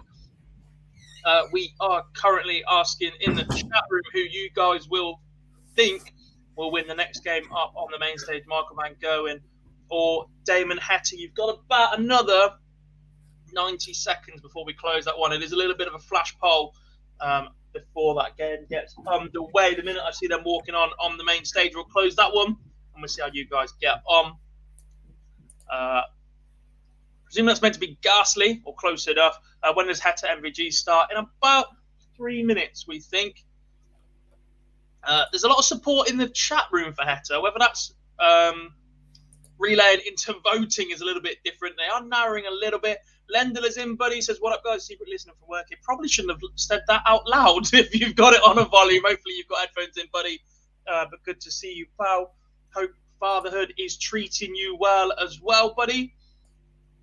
Daz says an interesting question. What do you think Wright will use against Whitlock? Your guess is as good as ours, Daz.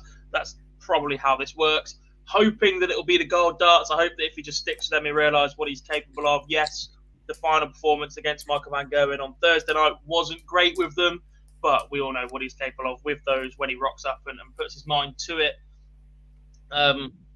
If not just a straight barrel dart with a similar style of grip.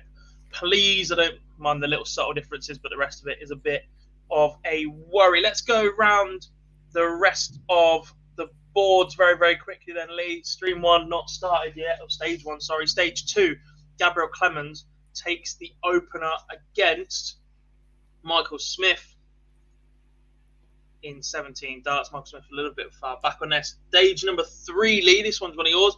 Dirk van Dijvenbode against Martin Schindler. Good little battle going on there. Dirk van Dijvenbode is still averaging 107.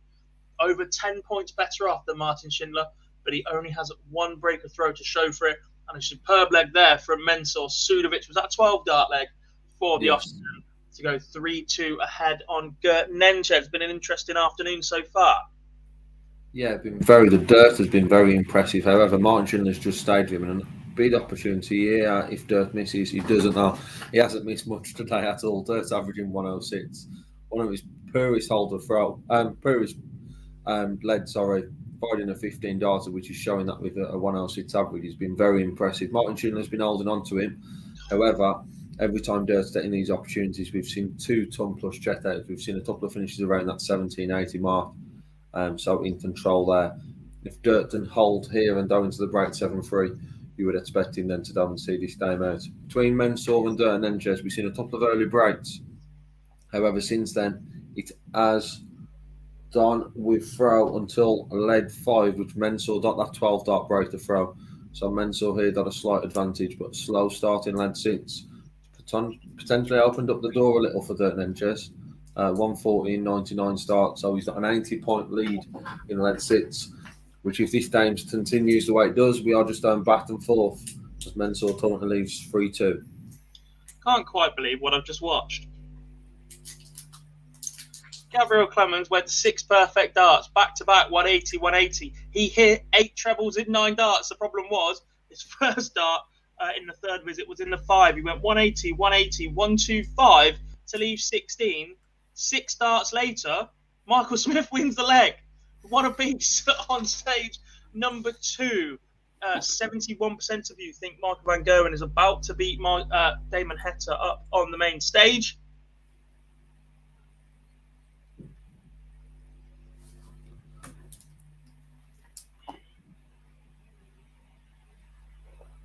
I'm about to see. Do I need to get the button ready, Lee? On stage number 4. Ooh. Not quite.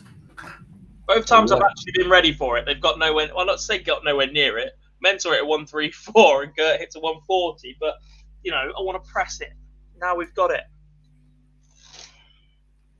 Yeah, big stages here on board 3 with Dirt. It's very slow start, but not really punished by Martin Schindler.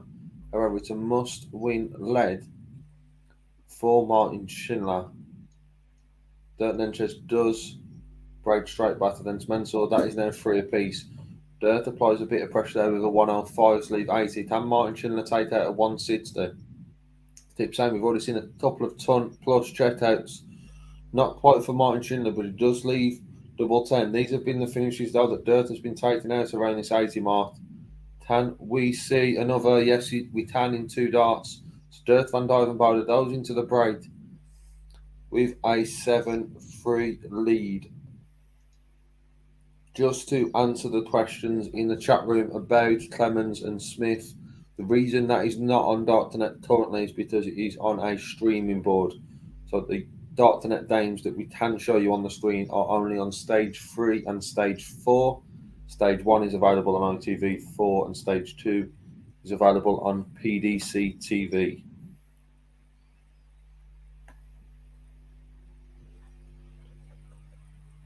What Lee said. Michael Smith has the advantage in on stage 2. More missed darts, a double from Gabriel Clemens. Smith eventually taking out 10, 5, 1, double 2. A little bit reachy in those darts from Smith. Clemens nearly at it again, Lee. 5 trebles, 6 trebles. That's you. 6 trebles in the first 6 darts. Problem is, one of those was a treble 3. The other 5 were perfect. And then he starts going a little bit wayward. Just 83 scored.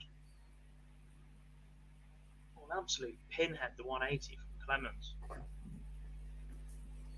And we're underway on the main stage. Damon Hector against Michael van Gerwen. Van Gerwen throwing first, and Damon Hector has already pinched the darts. 171 for Van Gerwen will certainly help, though.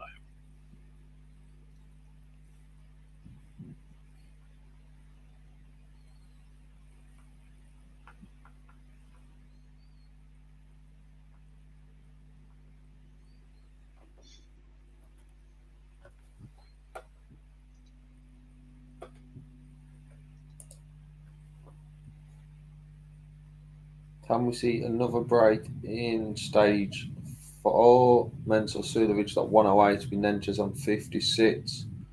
This would be the 5th break in 7 lengths if he can take it out. No, we can't. So Nenches has got 56 to hold throw. See if Dirk Nenches can take it out. Yes, he does. So 4-3 to Dirk Nenches. And as you'll see, that there's currently no movement on stage 3, as Dirt Van Duijvenbode and Martin Schindler are currently on their break, but it's Dirt Van Duijvenbode who leads 7-3. 2 apiece up on stage 2. Clemens 14 dart leg to get us back level. And Damon Hector took the opening leg against Michael van Gerwen. It was a 13 dart break for the Australian.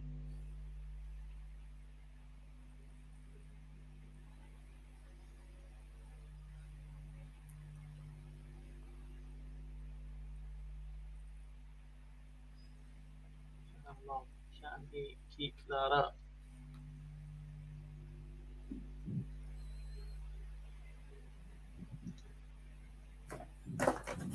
Tyler says, did Dimitri van den Berg beat Ryan Searle? He did not, buddy. He lost 10-8.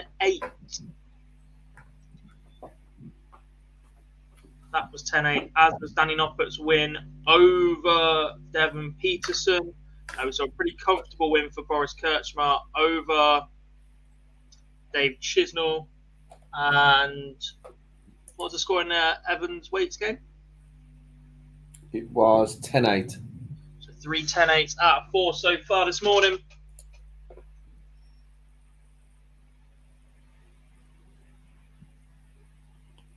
Dirk Nenches is putting that Mensur Suljovic throw under pressure once more.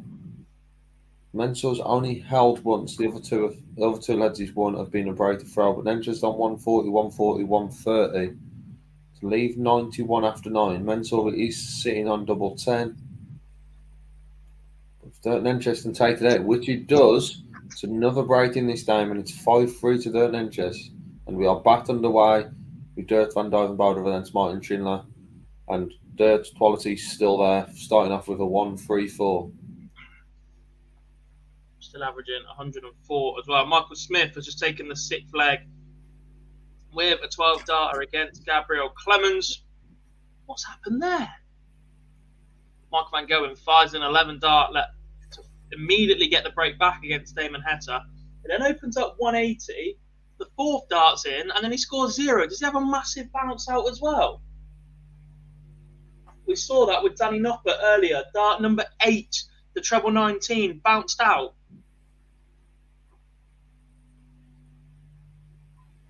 That's the 180.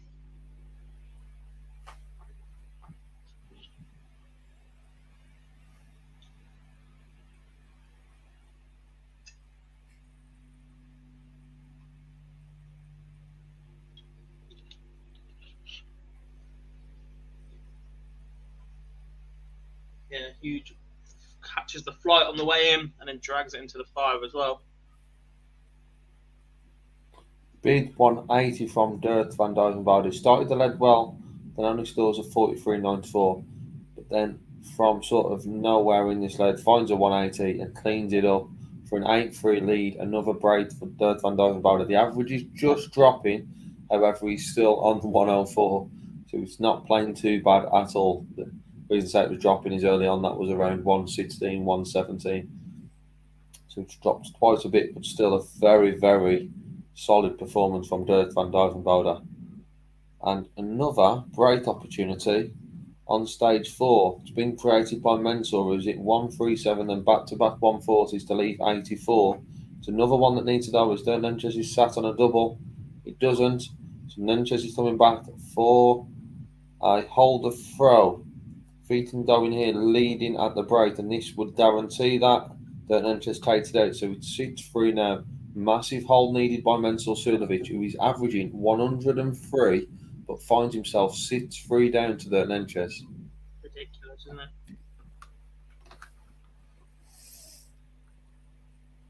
Who sneakily looks pretty solid right now is Gabriel Clemens, the big German. 4-3 up on Michael Smith, averaging 96. 4 from 11 on the outer ring, whilst Bully Boy's 3 from 6. He's had chances to be even further ahead. Has Gaga.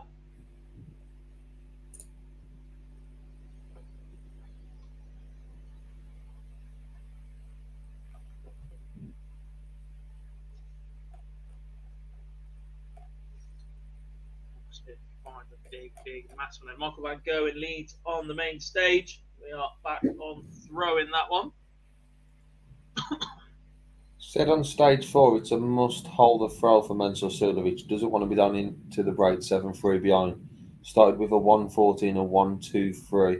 Once again, that average is at 103 for Mensur because after 9 darts, he's constantly leaving a check out. This time it's 138, but Mensur is back. Nenches is back on 371. Just seen Martin Schindler take out a ton plus check out. I believe though it was a 104. But it was definitely a ton plus. I think it was a 104. So Martin Schindler lets a lead back to close the gap to 4 now. Dirk's just 2 away from victory. As Mensur Suljovic leaves tops after 12. Then Nenches, so we can close that gap to 6-4. We'll have 6 darts from here, so you'd expect Mensur to close the gap to 2 going into the break. Let's see if Mensur can take that out, and hopefully on board 3, yes he can, and hopefully on board 3, Dirk can follow that first 180 up with another one. Please. Oh, Where's Charlie when we need him? 140 for Dirk. Charlie's an absolute magnet. And I'm not Oh, talking about for the ladies. I got some abuse off Charlie yesterday, not only in the chat, but he messaged me last night about me missing the 1-9 darter that we've had in the UK Open. So just call him a fake governor. That'll do. Certainly got a bit of stick from him for that. And rightfully so. We are here to keep our eyes on all of them, but I'd be more disappointed if we only had 2 boards each and I missed it like we nearly did today with a 170. Then yesterday was a bit more difficult as it was 4 across. But Dirk van Dijvenbode, that edge is closer. It was a 12 dart lead, and Dirk now is 9-4 in front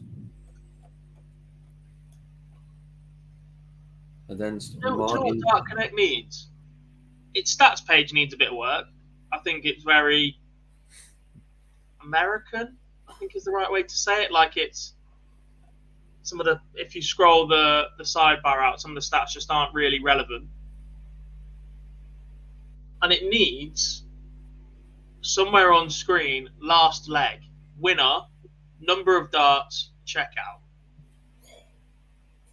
Yes.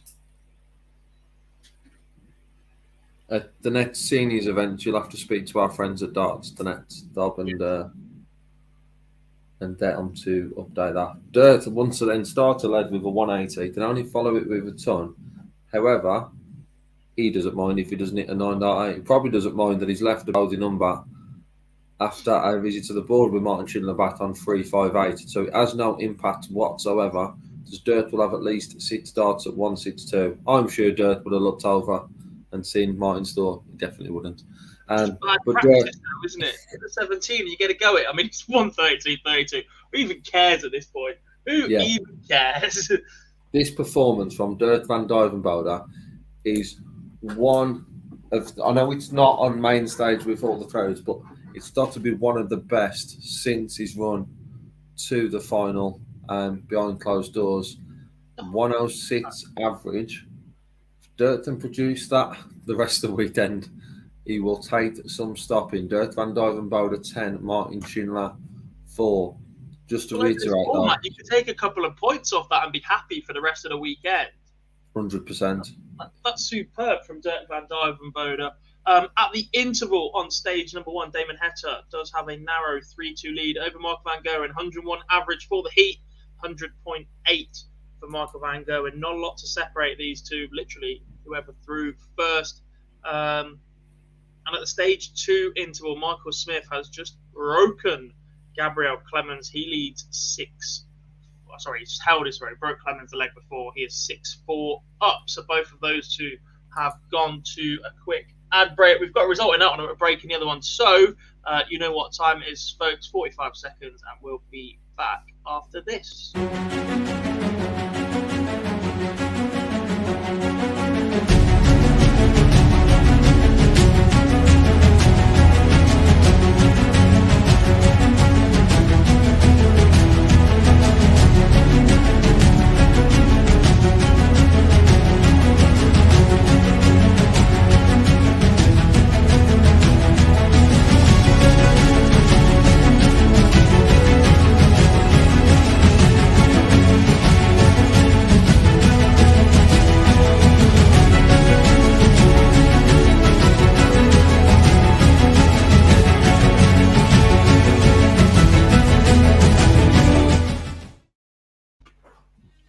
Welcome back to Online Darts. Myself, Jack Bobby Garwood, and Mr. Lee Boyce. He's Lee Boyce today instead of Lee Latchford Evans.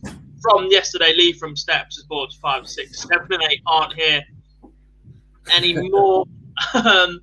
Superb afternoon of darts so far. We're back underway on one of the 4 games, but we're at a little bit of a break right now. Michael van Gerwen is behind to Damon Heta on stage number 1. The Australian currently leads that one 3-2. Michael Smith is locked in a bit of a battle with Gabriel Clemens, the big German so far. Clemens having plenty of opportunities in the first 10 legs, but it's Michael Smith who currently leads that one 6-4 after getting the monkey off his back in his first win in the Premier League in Exeter 2 nights ago.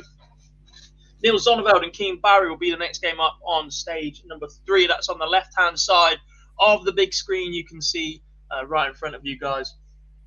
And Gert Nenchez, the young Dutchman, currently leads Mensur Suljovic 6-4. That's despite Mensur Suljovic averaging over 103. He trails the young Dutchman so far 6-4. All of these are raced to 10.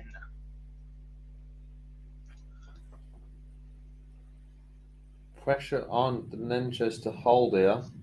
There wasn't, because he was way in front with Mensur back on 260, but Mensur fires in a 180. Nenchez is not feeling any pressure, however well that Mensur is playing. 7 points behind him in the average. However, he's 3 leads in front of him. It's 7-4 now on stage 4. And once again, a bit similar to Devon Peterson, And a bit similar to Dimitri van den Berg, Sulevic is running out of opportunities to get the breaks back against Gert Nenchez that he's going to need to win this match. Correct. And Mundo needs a hold. First and foremost, needs to hold his throw. He's been broken that many times. I think he's only won 2 of his 4 leads with hold of throw. So he needs a stunned hold here. It's not a great start, but neither is it from Nenchez.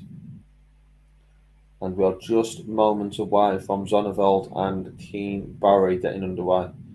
Or Barry Keane. It's going to be interesting to see if he can get that level of performance then from Keane Barry. If so, you would expect him to get the better of Zonneveld. But another player who also played well yesterday to come through his Dame. So should have a very, very good Dame coming up on board 3.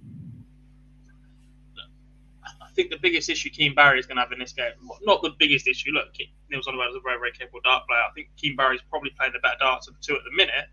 The issue Keane Barry is going to have is Neil Zonneveld is not the fastest player in the world. And when you're someone as quick as Keane Barry, in races to 6, you can start putting that in your mind. But if this goes deep to 19 legs, trying to live with that pace and keep your mind occupied and focused on the game, but not worrying about how long you've got between each visit, etc., can become quite difficult for somebody that plays at the pace that Keane Barry does.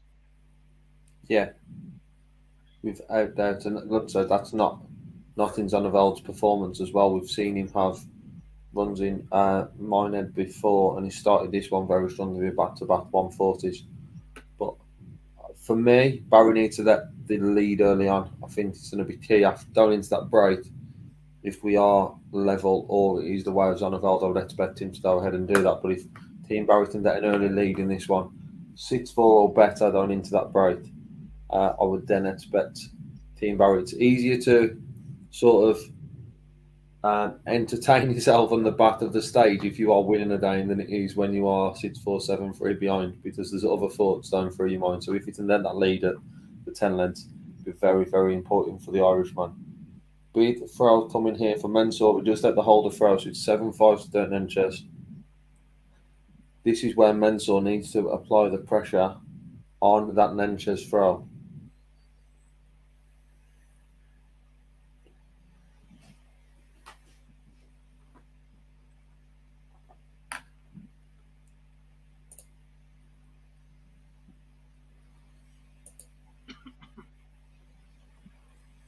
Oh, that's what it was. Saw Clemens hit the double 8. I wasn't quite sure what for. It was for a 1-5-2. He wanted the double 16. He does return to hit the double 8 though, and it's just 6-5 behind now. Obviously, that was a holder throw for Gabriel Clemens. He needs a break back. Michael Smith has that advantage over him at the minute. Back underway on the main stage. Not the back underway. They've already played a leg. Michael Van Gerwen levels us up at 3 apiece. I have a feeling this one is going to go deep. Zonneveld takes the opener on stage 3, and a 140 by both players on stage 4. Then includes a 59 for Mensah and a 58 for Nenchez. But Gert Nenchez can find a 1-3-3 to leave the big fish stub. And Mensah, it's a 180 to leave 1-2-2. So Gert Nenchez will need to go for the ball if he can find the first 2 trebles.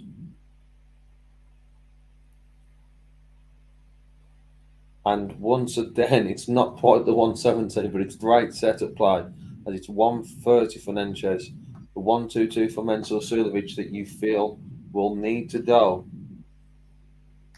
So you will need 2 breaks of throw at least to get the win in this one. And it doesn't quite go, so it's 31 left for Mensah Sulevic. Gert Nenchez is on tops for a 8-5 lead. 7-5 lead for Michael Smith, 43 checkout. How important this is to that be for Mensah Sulevic, as Gert misses 3 darts to lead 8-5. Opportunity here for Mensah to break. He's on 31. You would probably expect him to go 3 double 14.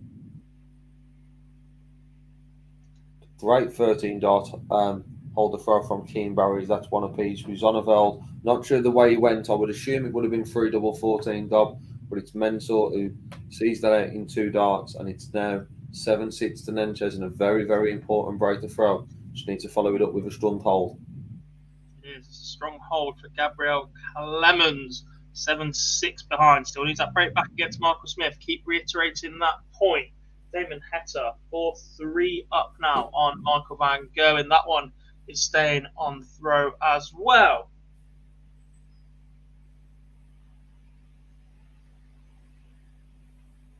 I can see certain Mr. Bars in the background of our streaming software, Lee. What that tends to mean is we're about to get some goodies to play for you guys. Probably some post-match interview clips from the winners so far, if he's managed to talk to any of them. No. Shaking his head. He's just being nosy then. Hi, Phil. Good to see you. Hi, Phil.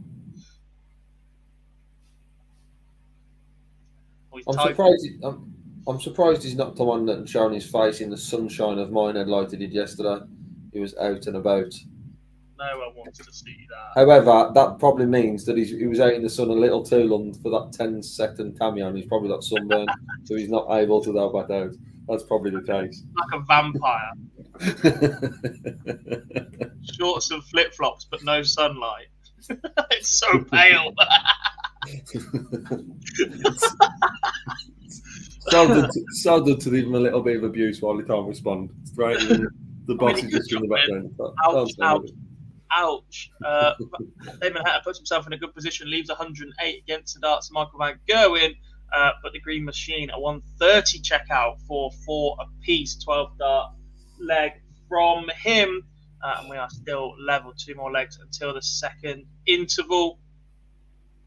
We have an early break on stage 3 with Keane Barry getting that break. We said how important it was for him to get an early lead. And he started break and he started off with a 140. The potential team moments coming on stage 4. Both players have had 12 darts here and neither have left to finish. However, Mensah finds a 100 here to leave 94 with Nenchez back on 86. If Mensah can find a hold, we will be all level in this one, and then this game would just be a best of 5. That Nenchez only a 56. There's 4 visits there, back to back for Dirk Nenchez, and yet to find a treble. Started off with a 140, but it looked like he's been switching all over the place to try and find that treble, and was unable to do it. Mensah Sulovic can only find 54 to leave tops. So will we see a 130 from Dirk Nenchez? He didn't find a treble in his last 4 visits. Need at least 1 here to leave the ball. He can't take it out, so both players are left on tops. What a lead on stage 3, by the way, with Team Barry leaving 32 now after 12, but Zonnevold leaving 48 after 9. Mensah Sulovic tops 4-8, 7-7, and to level things up. Can the Austrian take it out? Zonnevold with an 11-dart lead to break batter against Team Barry, who was on a finish after 12. Mensah Sulovic, no, we can't. Tom's inside with all 3. So Dirk Nenchez, opportunity, which not surprised he's getting opportunities. However, does very well he's playing. I didn't expect him to get one after he's already thrown 18 darts. And Dirk Nenchez then busts 40. This lead has sort of come from nowhere, as would show with the averages being a 102 and a 96. But Mensah Sulovic has got 5 left. So can he take out either double 2 or double 1 to level things up at 7 apiece? Yes, he can. Does it in 2. So Mensah Sulovic 7, Dirk Nenchez 7. Nenchez has still got the advantage of the throw, but it's Mensah who's got himself back into this game. Can I talk now, please? Oh, on stage 3. No, I'm joking, Don. Michael Smith, Gabriel Clemens. It's as you were, but they're running out of legs now for Gabriel Clemens to get that all-important break back. Michael Smith 8-7 up with the advantage to throw in this leg. Damon Heta led 4-3. Then it was 4 each. Now Damon Heta leads 5-4. I thought that was on throw. It turns out I got muddled up after the break and just saw the legs alternating. Damon Heta has the advantage of a breaker throw over Michael van Gerwen once again. The 130 we saw from van Gerwen was to break straight back. Damon Heta then won leg 9 in 13 darts, and he's gone 140, 134, 60 with the darts in leg 10. Van Gogh in 96-140 to leave himself on 265. Finds 117 to leave 148. So 167 plays 148. Heta with the advantage of throw. This would be some way to take a two-leg advantage into the break. Treble 20, yes. Treble 19, yes. And he finds a single 20, bit wayward from the ball to leave double 15. 148 from Van Gogh and will not go. So Heta will be coming back very, very shortly at 30 for a 6-4 lead at the second interval. And Michael Smith has found yet another holder throw, 9-7 up now, 68 checkout for him for a 14 dart leg. Gabriel Clemens needs to win 3 on the spin. Damon Heta leads 6-4 at the break. 71% of you, I think, was the number in the chat room poll, said that you thought Michael Van Gogh was going to win. 71% of you might be about to be wrong.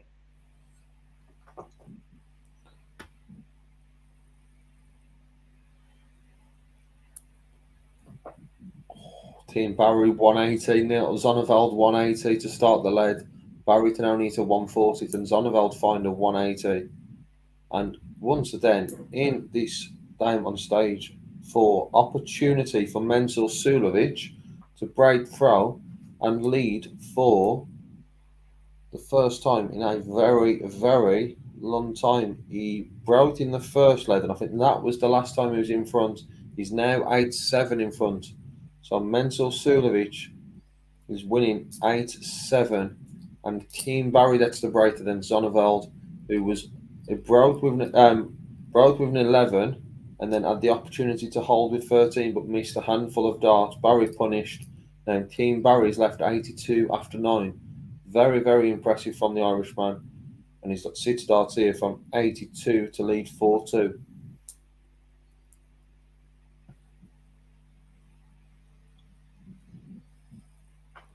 Clemens back within 1. Needs to find a break off the Michael Smith throw them.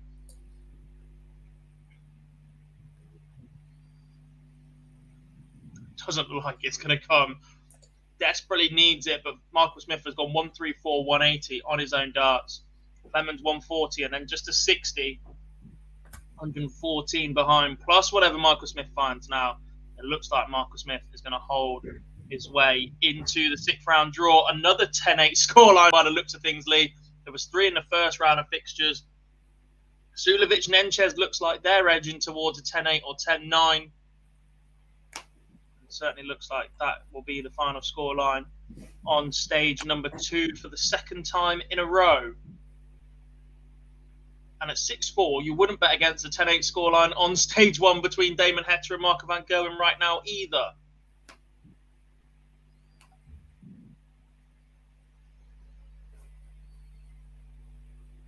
Here we go then, match starts incoming for Michael Smith.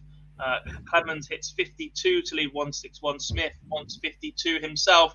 12, single 20, double 10 for the Bully Boy, a 10-8 winner. Pushed all the way there by Gabriel Clemens, but again, another opportunity missed by the German. We've seen him put himself in these positions before, unable to capitalise. And Michael Smith defeats the German giant to put his name in the hat for the 6th round. Important moments on stage 4. Nenchez is sat on taps, but it's Menzel Sulovic with 35 and tighted out in 2 for a 9-7 lead. I believe that's 4 on the spin for Menzel, and he moves just 1 away from victory. That is a big celebration from Michael Smith after defeating Clemens. Big celebration. Huge. Someone means business this weekend.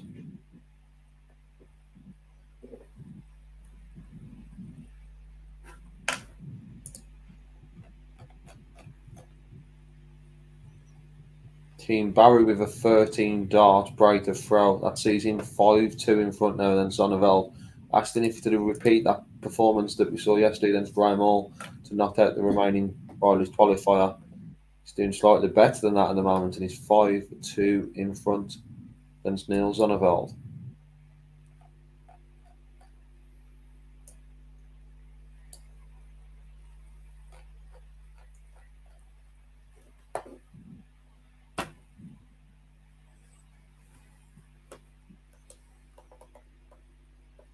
Holy moly. Another stat from Philip Wolf. He's on absolute fire this weekend. Whilst only averaging 93.51 on his own throw, Damon Heta averaged 110.95 against the throw within the first 10 legs. He has already won 4 legs, which Van Gerwen has started. 4 legs, 4 breaks and 2 holds. Which also means that Van Gerwen has 1 hold and 3 breaks. Can Mensah win it in style? Fighting a 180, left 142. No, we can't. I would assume with that start that he's just missed a match dart for the Dame, going treble 20, then treble 14. Nenchez does hold. It's now 9-8. As Dobb says a few moments ago, he expects this to finish either 10-8 or 10-9. It must do now, as Mensah is leading 9-8, and he's got the throw in this one to seal the win, as Team Barry fires in a 14 dart lead. What a performance by Team Barry so far. He's now 6-2 in front, averaging 103. Some of his finishing has just been sensational. Team Barry leads 6-2. Absolutely flying is the young Irishman. What have I got next up on stage 2? I have the Ferret, Johnny Clayton, against Jose de Souza. Miscount Central, I fear, is up next on stream and stage number 2. And we're back in action on stage number 1 in the Sky Dome. Damon Heta leads Michael Van Gerwen 6-4. It's the Green Machine to throw first in leg 11.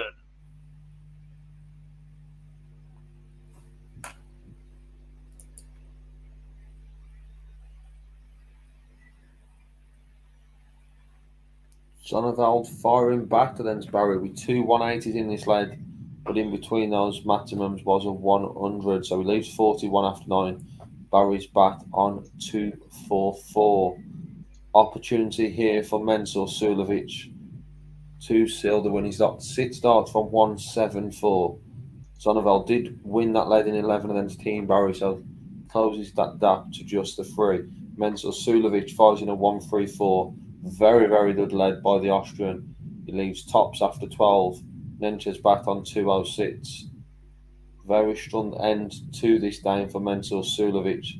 Nenchez applies a bit of pressure to leave 68, but it's tops for Mensah for a 10-8 victory. To add to the list of 10-8 victories that we've had today, Dob. Can Mensah firing tops? Not sure if it was tops, as he needs all 3 darts, but it's Mensah Sulovic to beat Dirk Nenchez by what we are soon to name, whatever the score is on a Saturday afternoon at the UK Open. It all seems to be 10-8. That was indeed. Someone that might not get to 10-8 is Damon Heta against Michael Van Gerwen. Heta has just broken the throw yet again. Michael Van Gerwen missed double 16 for 110 checkout. Damon Heta 82. Ball outside double 16. The green Heta, the heat flying. 7-4 up, and then opens up 1-2-1, 180. Van Gerwen 140. That's a big reaction from Damon Heta as well. A big shout of come on. Not something we're used to seeing from Heta, but his own throw is under pressure. He's left 200 after 6. Van Gerwen's left 181 after 6. That's big 140 from Damon Heta. Pressure, what pressure? Absolutely flying. Leaves 60 after 9 darts. Michael Van Gerwen can only apply pressure. 96 for him to leave 85. And Heta wants 60 for an 8-4 lead. This one turning very, very quickly. 2 darts at tops for the heat. Finds it first dart. 8-4 Damon Heta. I don't want to keep bringing it up. I don't want to keep reminding the chat room that 71% of them said that Michael Van Gerwen was going to win this match. But it looks like 71% of you may be wrong at this moment. Damon Heta looks absolutely superb right now. He's averaging 104. He's 61% on his doubles, 2 180s, and he's yet to have a checkout over the ton margin as well, because his scoring has just been that good. He has been relentless on the Michael Van Gerwen throw, and when you add a couple of holds in there yourself, That's the way to play this game. Another player who's been relentless is Keane Barry. Now he's 7-3 at the break against Neil Zonneveld. And as you can see on board 4, a young player who we've been looking forward to today, Sebastian Bialetti, will start very shortly against Ian Diamond White. The door is open once again for Damon Heta. Michael Van Gerwen has had back-to-back visits without a treble. He went 140. Since then, he's gone 46, 58. And hang on, he's gone single, and a single again. 3 visits in a row, 9 darts without a treble for Michael Van Gerwen. Damon Heta looking like he's going to leave a finish. Does 140, leaves 110. And yet again, Damon Heta is in position to break the Van Gerwen throw. Jamie says, where is MVG going to be ranked after this match? What an excellent question indeed. Number 4, I believe, Doc. I know there was potential for him to fall to number 6. He's already number 4. Yeah, Michael I think he's... 5th win means that a final can get him above Van Gerwen. That would have just been a semi-final for Van Gerwen hadn't won the previous round.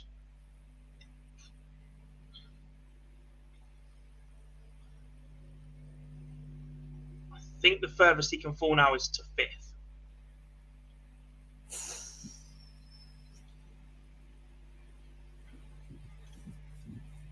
That would require Michael Smith to be a finalist. It's in a whole world of trouble. In 14, and that leg did go the way of Damon Heta. He got 17 darts at it in the end. Van Gerwen, after going trebleless for 3 visits in a row, fired in a 174 to leave 24, but then missed 3 at it. He went inside on 12, missed 2 at double 6.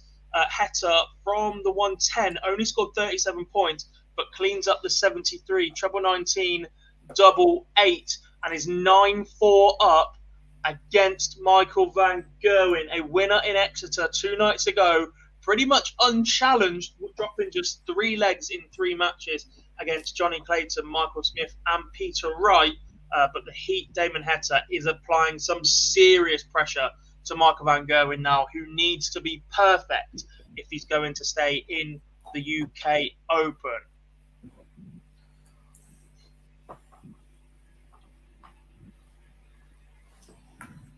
Johnny Clayton, 29 darts to win the Open in 2 legs, 14 dart, then 15 dart against Jose de Souza. That's an early break for the Ferret, who then opens leg number 3 with a maximum as well. Heta, ton 40 and a leg to win the match. However, Van Gerwen has responded. 60, 171, 180 to leave 90. Chances are it will have to go. Heta, 161, fires in 90 to leave 71. It's a 2-dart checkout. Van Gerwen from 90, 25. Went the bullseye route, went aggressive. 15 for ball, then treble 15. Oh, he's gone the 17s route. And a single 8 to leave tops. Damon Heta should get 1 match dart because he slipped into the big 4 from 71. He wants 17 and a bullseye. Finds a treble 17. That's double 8. And he pings it first dart. Damon Heta, a 10-4 victory over Michael Van Gerwen. I believe that was 6 straight legs from the Heat. A superb performance from Damon Heta. Knocks out Michael Van Gerwen of the UK Open. His prowess in Minehead over recent years, in particular at the Players' Championship final, but the UK Open as well, has been superb, but is turning into an unhappy hunting ground for Michael Van Gerwen right now. A few comments in the chat for that one. Heta has been a monster. Jamie says MVG is still sliding. Like you said, God, once slide starts happening, it can be hard to stop completely. Einface says MVG is out. You've got this. Thomas, Heta is doing the right things at the right moments. MVG can't afford any mistakes. Yeah, I love the way you said that. Winita, obviously very happy. Woohoo. Let's see if Simon Whitlock can follow that up next up on the main stage as well. And Teresa, Heta was awesome, to be fair, but you can see the fear has gone playing Michael Van Gerwen now. Completely agree. We did have a clip of Michael Van Gerwen from last night, but it's a little bit too late to play that one. So what we are going to do is we're going to hear from Johnny Clayton because he's underway now. We got his post-match press conference last night. Then we'll hit a quick ad break, possibly, depending on how close Keane Barry is to victory. And then we'll carry on for the rest of the afternoon. Yeah, maybe. You know, I think it's everybody's out to get me, like, you know, and I haven't had this feeling before, so I don't really like it. I like to be on the other end of the stick. So no, seriously, I need to get my ideas back to where they were and get back playing well. A little bit Frank Lampard, that. But Johnny Clayton talking about being chased rather than chasing everybody. The Ferret currently 3-0 to the good against Jose de Salzadoli. Make that 4.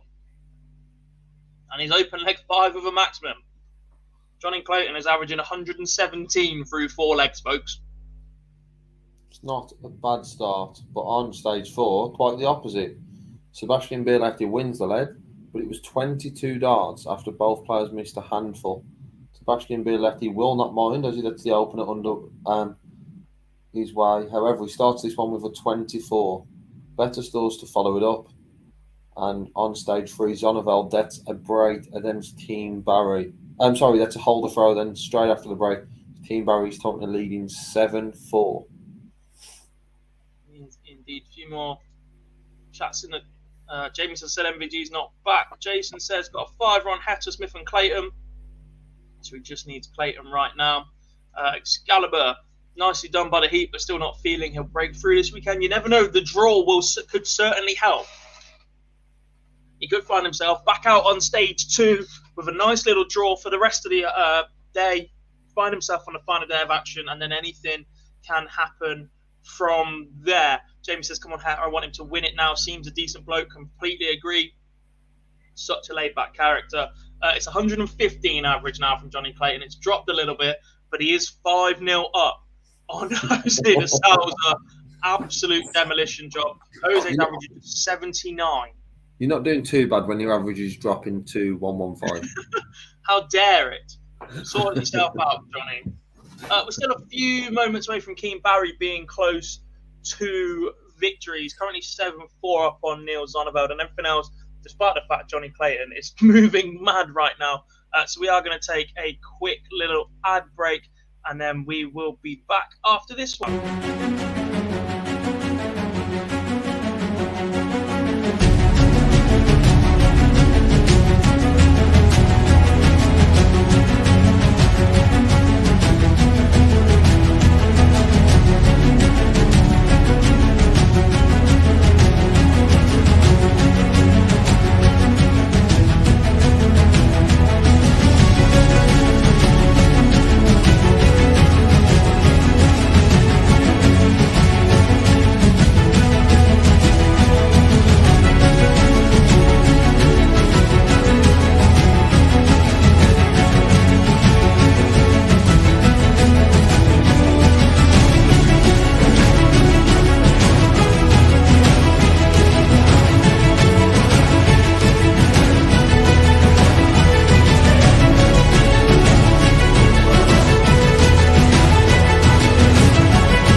Music so tense for a dying advert, but there we go. Big thank you to the guys at Winmore and of course Broad Sports, our title sponsors for the weekend's coverage and all of our Premier League coverage as well. If you haven't done so already, make sure you check us out through the rest of the Premier League campaign. We'll have a reaction interview with the winner of each night. Phil Bars will be on the road throughout, and we'll also have the Fallout Bar, our instant reaction show, normally between half an hour and 45 minutes of reviewing what's gone on that evening and looking ahead to the following week. If you haven't done so already, guys, please do drop us a cheeky like on the stream.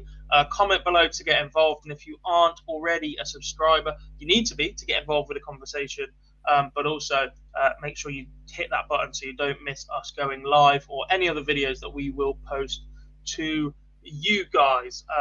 That's enough waffling from me, Lee. Let's get back to some actual darts. Keane Barry edging towards victory, it would seem, 8-5 up on Neil Zonneveld. Yeah, Zonneveld keeps finding a very, very good lead, but it's consistency that meant that he's 8-5 behind. Team Barry to do the hold here, otherwise it will allow Zonneveld batting today, but 8-5 still a comfortable lead. And on stage 4, Sebastian Bialetti and Ian White hasn't quite come to light just yet. Very poor opening. It's got slightly better, and the averages, of course, have moved up from those 60s where there was in that first lead. But it's Bialetti who took the second after White missed starts, and then White responded by taking the third after Bialetti missed starts. But Sebastian Bialetti, the umpire, has got a 180 in this lead, looks to be in control and would be expected to take a 3-1 lead. Back to stage 3, where Zonneveld just finds a 180 to pressure the Team Barry 116 that he's left. Barry doesn't take it out. Zonneveld to get a break, which Barry can't take it out. So if Zonneveld can take this out now, it would close the gap in what has been very much a one-sided affair. Zonneveld takes it out in 2, so it's now 8-6 to Team Barry.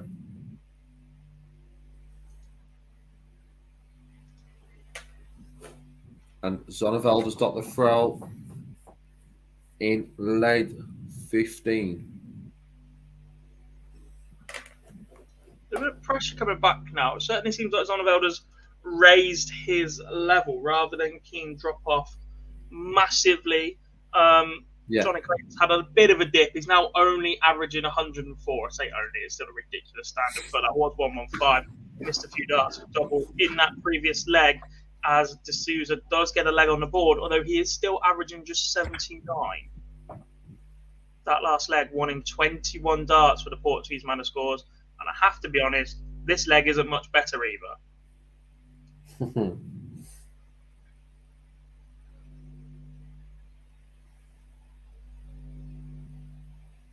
I'll say that. He just missed 3 darts from 13, 14 and 15 dart leg. More misses though. That's 7 he's now missed at double 16 in a row in this leg. Johnny Clayton can clean up 9 for a 6-1 lead should it go.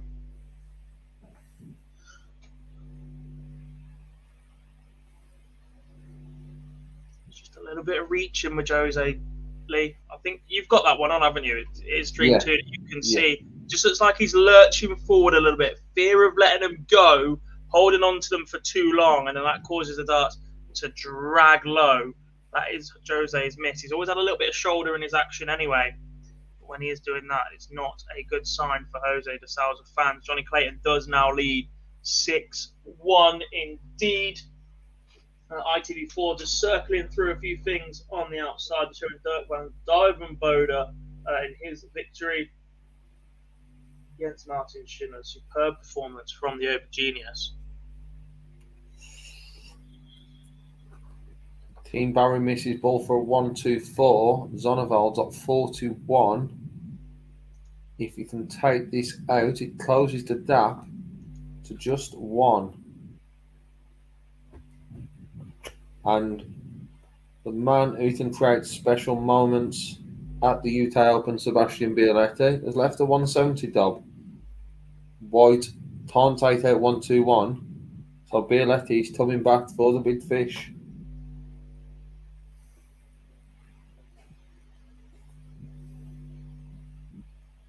Oh, 1-3-4 to lead 36. And Zonneveld does close the gap to 1 to make that 8-7. Ian White closes the gap on Bialetti. That is now 3-2.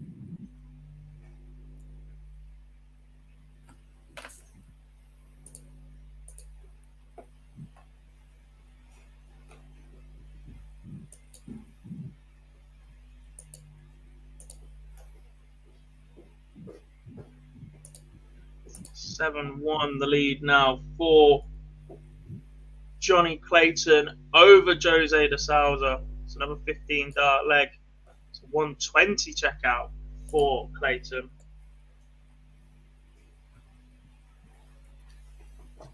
And yes, he is.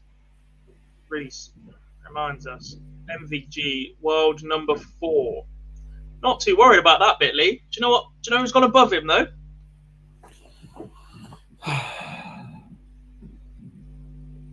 No comment.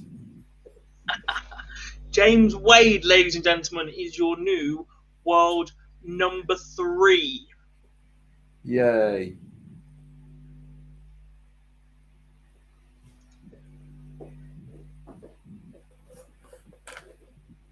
I haven't actually looked at the rankings to see if can anyone catch him this weekend? No? Oh, I don't know. Oh yeah, sorry, my mistake. Yeah, Michael Smith can jump above him with a place in the final, depending on where Wade gets to, and then if he wins it, Michael Smith would then jump above into 3, but Wade would remain in the top 4.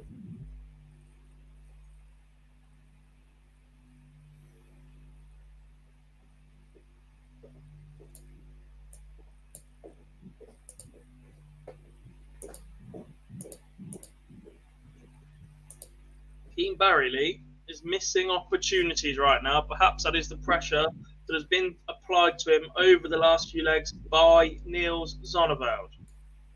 Yeah, just trying to prove me wrong. Nothing. I said if Team Barrington get in front of this one, I would expect him to see it through. He had a very, very shunned lead, and now Zonneveld has got the break to level things up at 8 apiece, and we are a best of 3 game with Zonneveld having the darts. And we have seen plenty and plenty of 10-8 games. Don't think we've seen a noble yet. I don't think we have. Because they've all seemed to have done 9, or the majority have done 9-8. Something that I definitely do not think is going 10-8, and this may be a little bit of a cursor, is Johnny Clayton against Jose de Souza. It's currently 8-1 to the Ferret. 100 average plays 82. Jose just does not seem to have it right now, and Johnny Clayton seems to have everything he needs and a little bit more.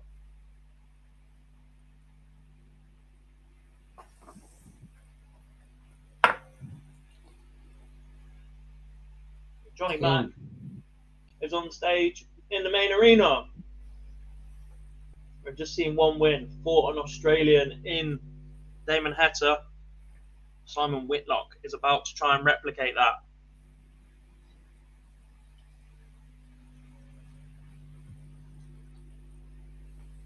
Zonneveld has just done 3 140s back to back to leave 81 after 9, with Team Barry back on 301. So Zonneveld, who was a mile behind, is now either 3 or 6 darts away from a 9-8 lead. Before it gets underway, I want to have a quick chat about Peter Wright, etc. And that race for world number 1. Whatever happens, Gerwin Price needs at least a final, if not to go and win this. But even he'll have to meet Peter Wright later on, etc. for that to battle out, whatever. Yeah. But would a loss for Peter Wright early in the tournament give Gerwin Price a little bit more of a boost? Yeah, I would assume so. Price isn't stupid to know that at some point that world number 1 is going to Peter Wright. I'm sure he alluded to it when he beat him in Risa. However, he's not giving it up without a fight, which is great to see, because you could see someone there doing, oh, well, I'm going to lose it anyway. But Gerwin Price wants to hold on to that to as long as possible. And if he can then go and win this weekend, it would just show that he's not willing to give it up at all, because the next few months, as I've alluded to a few times, is sort of just a standard head-to-head. We're not going to see it very often in the PDC, where there's a few-month window of no one really defending. So Price will know that, and will know that if he can get a win this weekend, he knows he just needs to better Peter Wright over a 3-month period, and then he could hold this then going into the match play. So, yeah, if Wright goes out, I think it will push price on that a little bit more. And like I said, the scheduling's going to be interesting to see if they do both. Just let's say they're both in the semi-final, but they're on opposite sides. Where the PDC are putting them, because it might not mean a fat lot to the PDC in regards to where they put them, but to both players it will, and they'll be keeping an eye on both results. Will indeed. Johnny Clayton leads Jose de Sousa 9-1 at the break, but that isn't really the story at the moment. Keane Barry, Neil Zonneveld, Lee, I'll let you talk through potentially the final moments of that one. Oh, it shouldn't have been, because Keane Barry has just had 3 darts to level it up and take us to our first noble of round 5. But he's now opened up the door for Zonneveld with a 1-2-2. And Zonneveld can't take it out. So Keane Barry has got an opportunity. He was in total control of this game. But Zonneveld has pulled him back. Keane Barry takes it out. And we do have our first noble of round 5. And it's Zonneveld, Keane Barry, as Bialetti leads 5-2 against Ian White. I think anything that aren't best of 11 should be 2 clear.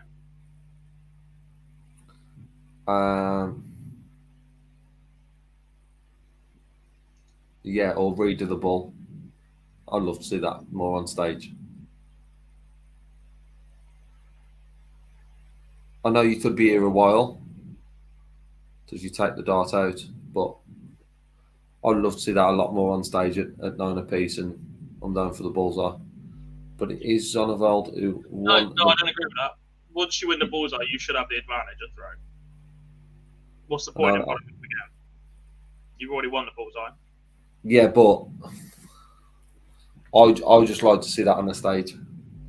And I think when we talked about certain tournaments where we can have different changes to the game, that'd be something I'd like to see included at one of the tournaments, to see that bull up. However, it was Zonneveld who won it in the practice room, and he's done 120, 100. Barry's done 140, 100. So, nip and tuck in this George Noble leg. Potentially the only one within a seed this afternoon with how some of these games are doing top. But Zonneveld finds a 180. The Noble leg as well. Say that then, sorry? I wonder who's refereeing. Is it actually George Noble?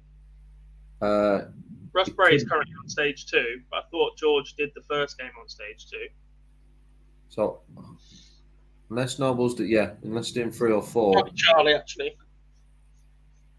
Zonneveld leaves 100 after 9. Barry leaves 121 after 9. Great last lead in this one. Neil Zonneveld take out 100 for a 10-9 win.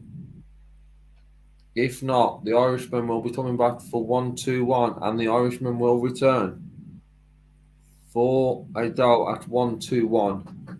Would be disappointed if he doesn't at least get a dart at bull. And Keane Barry takes it out and wins it with a 12-dart lead, a 1-2-1 check out. Sensational darts from Keane Barry. Absolutely controlled the early proceedings in this one. Zonneveld got the comeback to lead 9-8, but Barry's won the last 2, and that last lead is very, very special, Jack Darwood. Very special indeed, considering how he nearly let that match slip away from him as well. He looked very, very comfortable early on, pushed all the way by Neil Zonneveld, but a great final leg from Keane Barry against the darts puts him in the draw for this evening's action.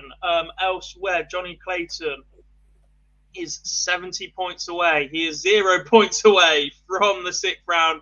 He has just demolished Jose de Sousa 10-1 on stage 2. Perhaps that was a little bit of a look at me, put me up on the big stage as one of the big 4, as we're so calling them at the minute right now. Johnny Clayton on stage 2 as a man who holds more titles than anybody but Peter Wright. Just won 10-1 against Jose de Sousa. Superb performance from him on stage 1. The opening leg has gone the way of the Wizard, a 112 checkout for Simon Whitlock.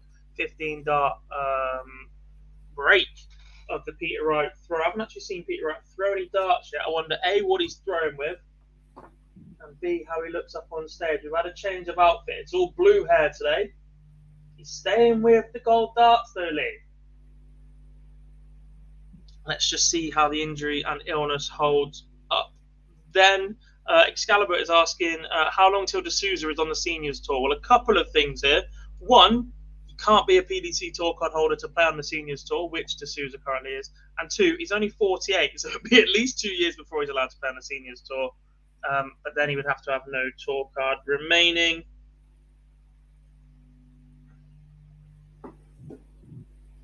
Excalibur says it would be great if the Seniors Tour has an event in Australia before the Wizard is 60. I think there's hope it might be global one day, but I think for the most part it's going to remain in the UK for the foreseeable. Keep costs, etc. down. What it does show already by all the talk of people talking about top PDC players going into the seniors, it just shows how much potential the seniors does have in the coming years. We've only seen one TV tournament, and there's already so much talk about it, which puts it in great stead moving forward. We have indeed. Peter Wright levelled up with a 15 dart leg of his own. That's a break straight back for Snakebite on the main stage.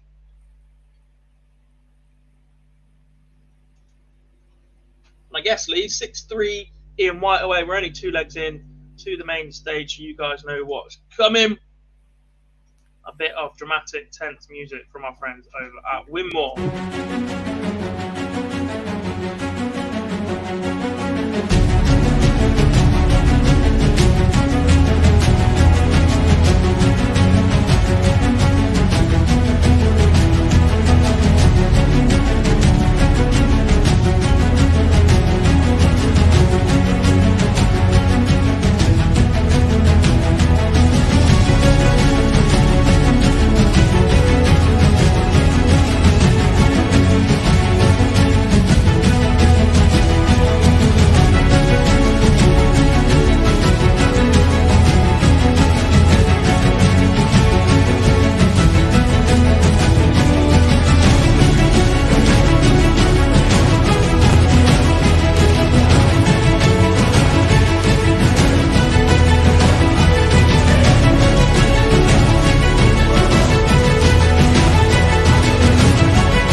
There we have it then, folks. Welcome back to Online Darts. It's UK Open Live, taking you through all of the 5th round action. We'll be here until they do the draw for the 6th round. We won't be back this evening as it was just down to 2 stages. You can catch that on ITV and PDC TV. Between you, Peter Wright has a 2-1 lead over Simon Whitlock up on stage number 1. On stage 2, we've just seen Johnny Clayton absolutely demolish Jose de Souza 10-1. I didn't quite realise, Lee, that Jose de Souza had managed 19 darts at a double in that match and only hit one of them, 5.3% for the special one. That will need some work.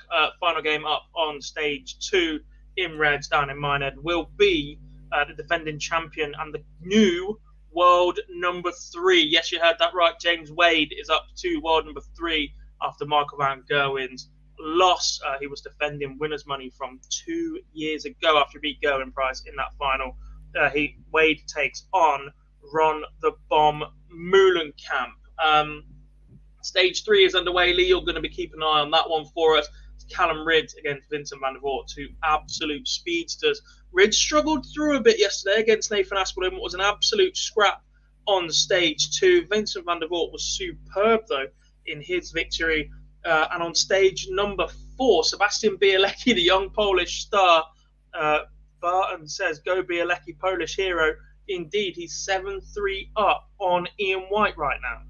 Yeah, he's 7-3 up. And I would take people probably away from the average in this one because it's actually a better game than what they are showing. It just started very, very slow. I think with a 22 dart winning lead, an 18 and a 19 within the first 4, but then it started a lot better since then. And Bielecki has just been in control of this. He's now 4 leads in front of Ian White. Always question marks about Ian White, and he seemed to throw that back in a few people's faces yesterday with that 170 to win the deciding lead yesterday. But he's 7-3 behind after the first 10 legs, and we now started then after the break. And Ian White will need a strong start to this. We've already seen a big comeback this week from Ricky Evans, which was yesterday from 8-2. We nearly seen one just in the Team Barry Zonneveld game. Ian White will need one from 7-3, and he started this leg very well.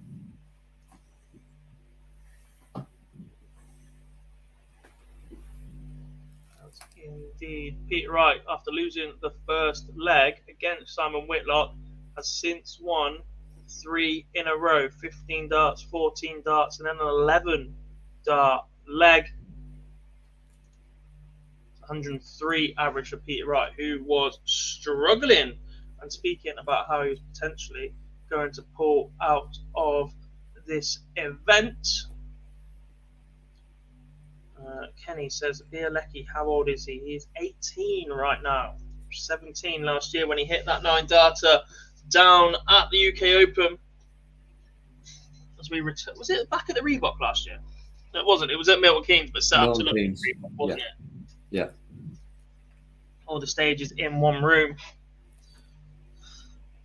How nice is it, by the way, to have not had anybody timed out so far? That, of course, happening to Steve Brown last year as he was watching his son John on Dart Connect back in the room. Yeah, don't jinx it just yet. Still a lot of time. Surely not. There's not enough going on right now. It has to happen on that Friday, doesn't it?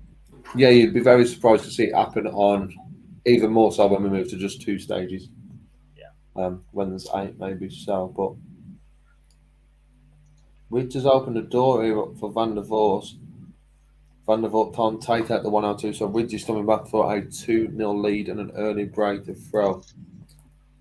And he takes it out. So Callum Ridge 2 and Vincent Van der Voort 0.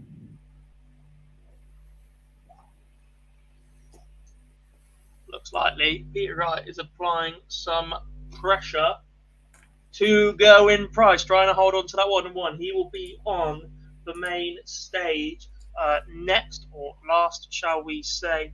But Peter Wright currently 4-1 up on Simon Whitlock, absolutely cruising, averaging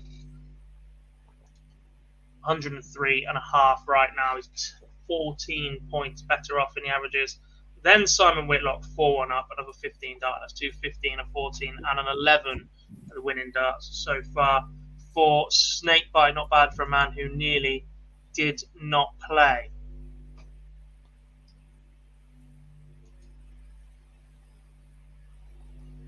Ian White, that's a break to then Sebastian Bielecki. That score was 7-3. It's now 7-5, and Ian White started with a 140 on throw. So to close that gap to just 1 leg.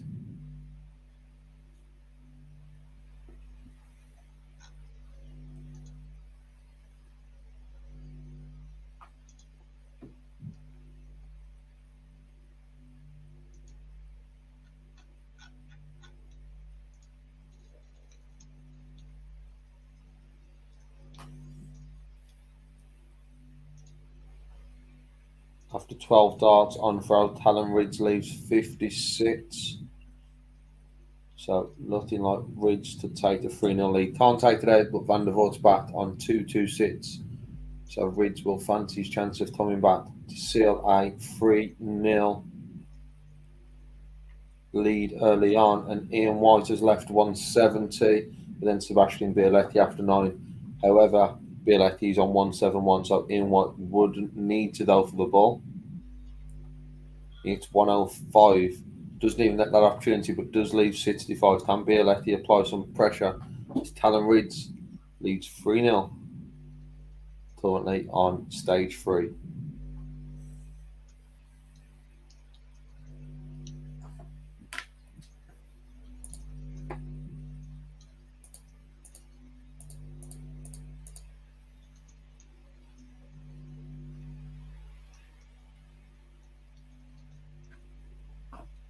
In White can't take out 65. Opportunity for Bielecki for a break straight back. Can't take it. So White's done back for 32 and said to close the deficit to just 1 leg.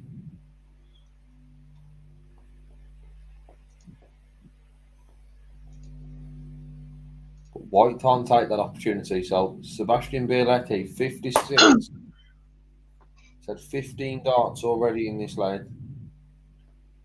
He needs 18, but he takes it. It's 8-5 to the young pole. 2 legs away now, and he has to throw in this leg to get over the line. Callum Ridds 3-0 up on Vincent van der Voort, who's currently averaging 75 afternoon darts and all that. James Wade takes the opener against Ron the Bomb Meulenkamp, but the Dutchman hits back and wins the second leg to level us up at 1 apiece. I'm just waiting for stage 1 to come back from their ad break. Peter Wright currently 4-1 up against Simon Whitlock in the main arena. Vincent van der Voort has just missed 3 tops, 10s, then 5s come inside. Then he's just bust the 5. Talon Ridds is on 1-3-2. Not a great scoring length for Talon Ridds. However, we'll have an opportunity for 1-3-2 and takes it out for now a 4-0 lead. That's a 1-3-2 check out for Talon Ridds and 4-0 in front. And then it's Vincent van der Voort. Ian Whiteley. 180, 121, and then only finds a 40 to effectively hand the leg straight back to Sebastian Bialetti. He finds 88 to leave 88. Ian White then looking like he needs a 160 to save his skin.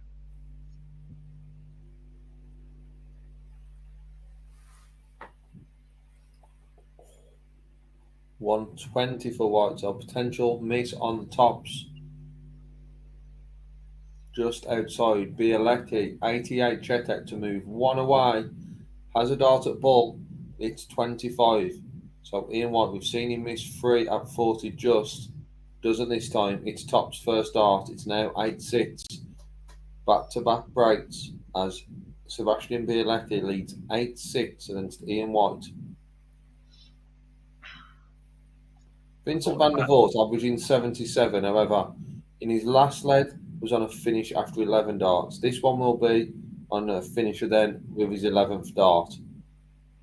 And he messed up that one in the which we saw Ridds 1-3-2, missed a handful of darts. Doesn't this time, so Talon Ridds is now 4-1 in front of Vincent van der Voort with his first leg on the board. Thought we were about to see a trademark James Wade mid-ton plus checkout finish. But from the 1-2-7, he had plenty of time, opted for the treble 9 route to leave tops. Didn't go, set it up nicely and won the dart leg. In the next visit, first dart for a 13 dart leg, he's 2-1 up against Ron the Bomb. And we are back underway on the main stage. Peter Wright just left 87 after 9 darts. Tidy.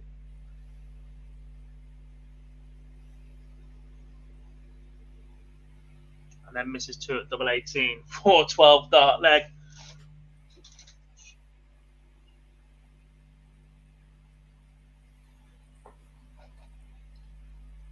What can Simon Whitlock do with the Shanghai single platinum treble 20? Wants tops for just his second leg of the match. Both of them will have been ton plus checkouts.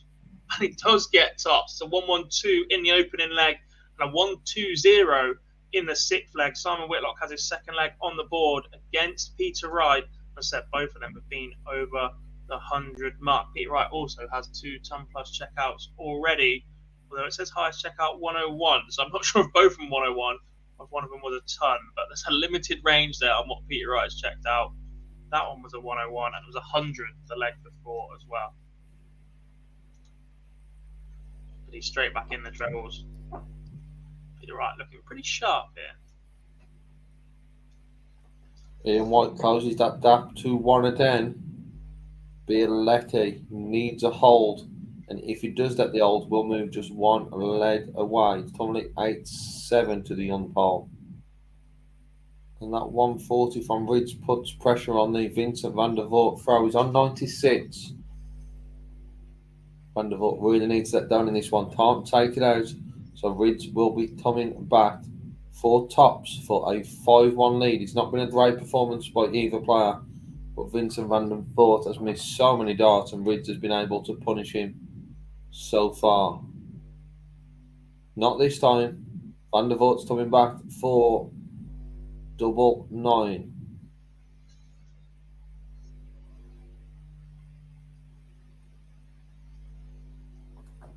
And Vincent van der Voort misses once more. So Talon Rids coming back for 10 for a 5-1 lead. And Rids takes it out on stage 4. Real pressure on the Bialetti throw. Done 85, 96, 40. White's done 101.34. Could this be the break that sees White level things up against the young Pole Sebastian Bialetti?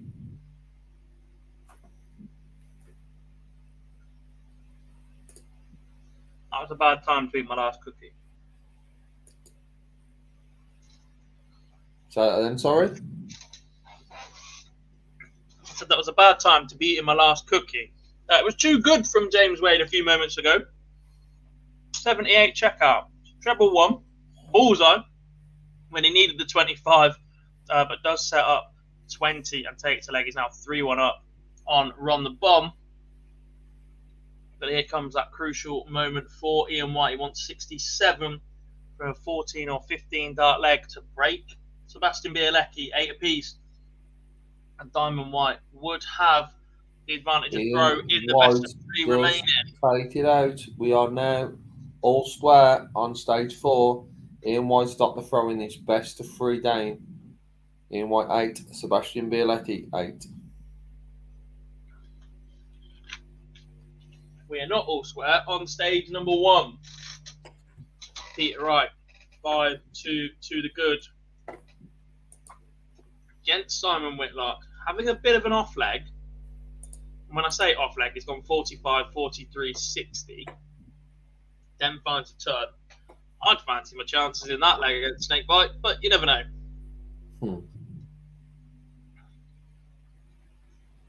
Still not over for Simon Whitlock.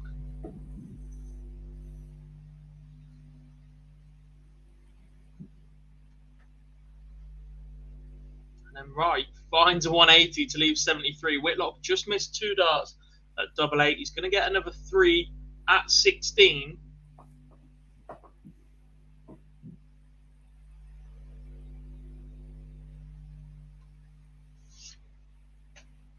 And he pings it first dart for a 5-3 deficit. Snakebite throwing first in the next leg though.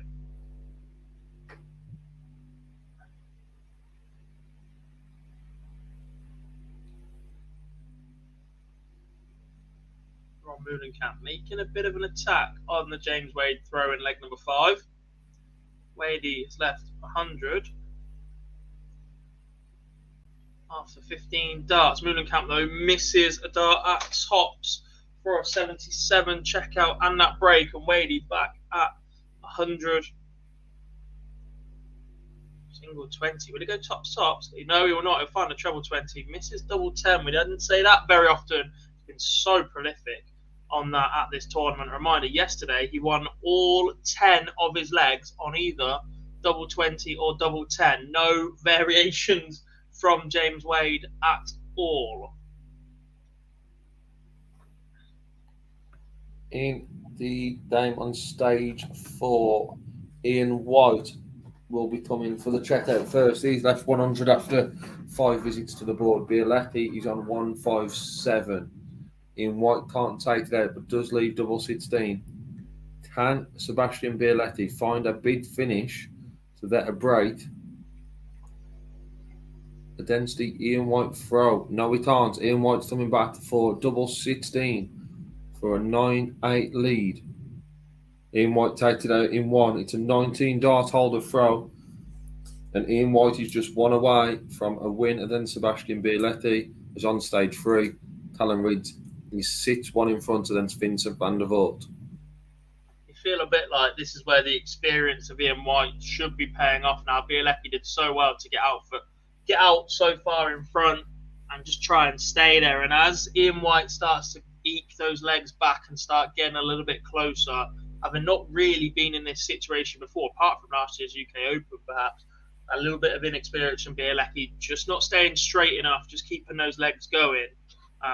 Started to work against him a little bit, and now he needs back-to-back legs in a row. Ian White has upped his average a little bit since he started making that comeback too, to be fair to him. But Bielecki needs to produce back-to-back legs.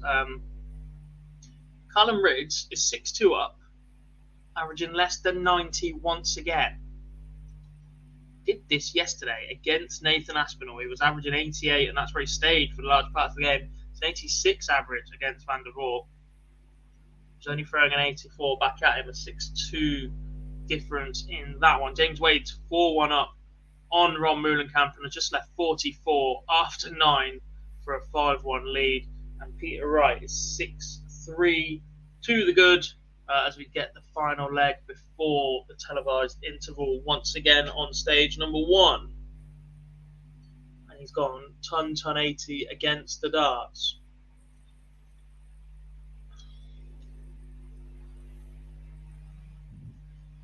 Bielecki misses double 12 inside for a 101 checkout, pressured by Ian White, 96. 3-in-hand at double 6 for Bielecki, Lee. Can he take it? Yes, he can. We are all square, and we have a noble then. Ian White's involved in another noble after being in one yesterday, and he finished it in style with a 170.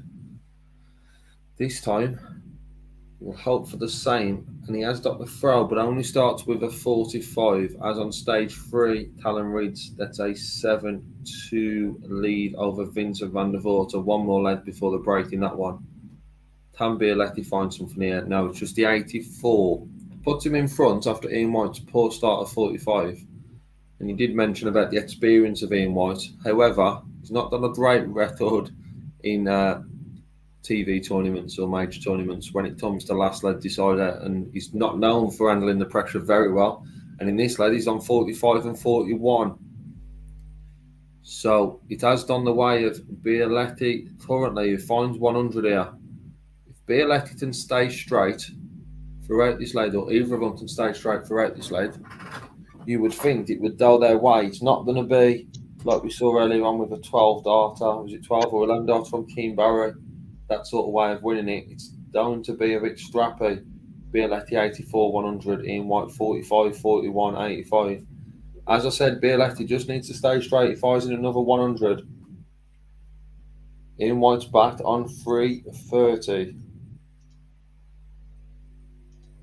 And only finds a score of 84. Not good enough for Ian Diamond White. Sebastian Bielecki has now got the darts on 217.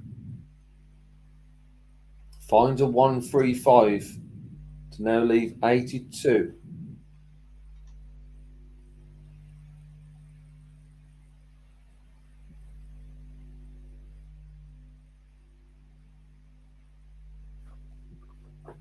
Can Ian White find something? Just a score of 80.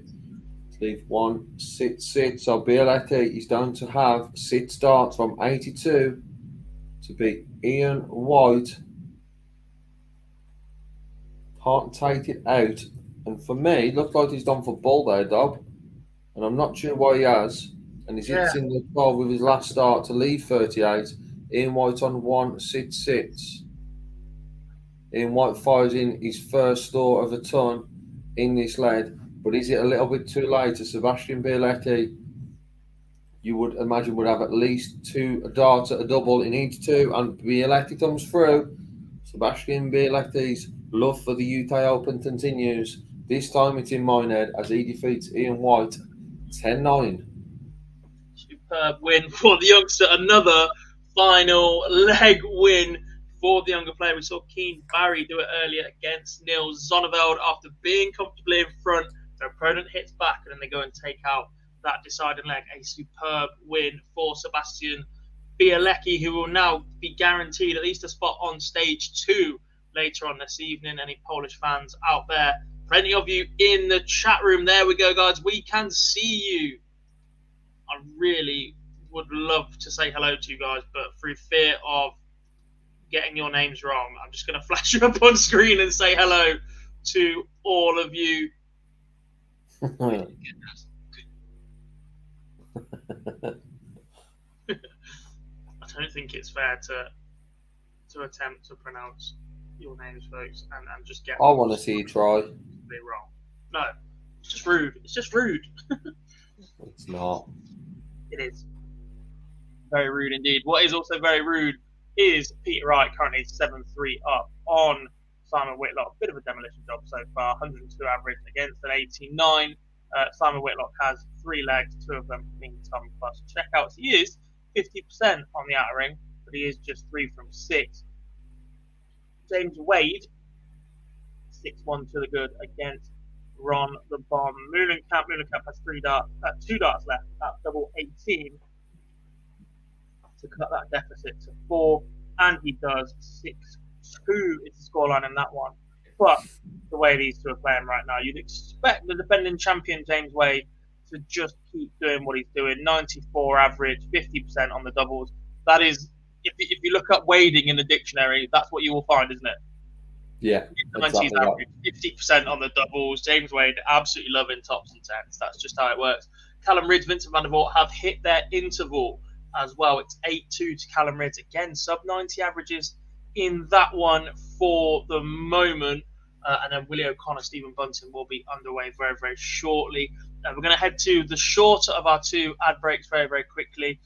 Lee's going to stay sat in his seat for a change because I'm going to be the one to disappear, and then he'll talk you back after. Let me just find the button after this one.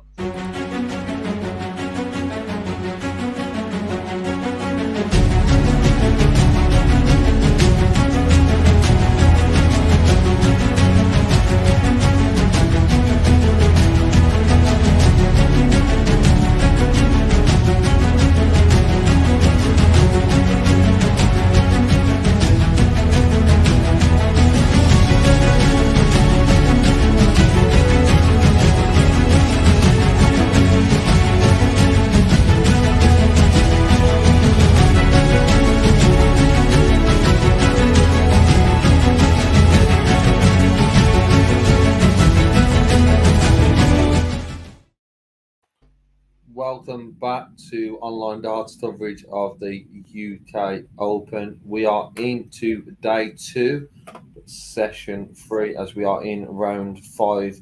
We have 3 games currently underway, and one which is just warming up, which you can see on the screen, is Stephen Bunting and William O'Connor. On the main stage currently, it is a tie between Peter Wright and Simon Whitlock, which is just got the 11th lead under the way after the second break, but it's Peter Wright who leads that one 7-3. On stage 2, it is James Wade, the reigning UK Open champion who won this last year in Minehead. He sits 2 in front against Ron Moolenkamp. And as you can also see on the screen, Callum Ridge and Vincent van der Voort is the third game, and that one is 9-2 to Callum Ridge. It's not been a great performance by either of them. However, Vincent van der Voort has missed so many darts, and Callum Ridge has done on and punished him to win 9-2. And the main story to come out probably of day 2, session 2, is the win we've just saw for Sebastian Bialetti, who got the better of Ian White, and the 18 or 19-year-old youngster progresses into round 6. There's only a few places left in that draw. We have William O'Connor, Stephen Bunting, which is just getting underway and has just started on stage 4.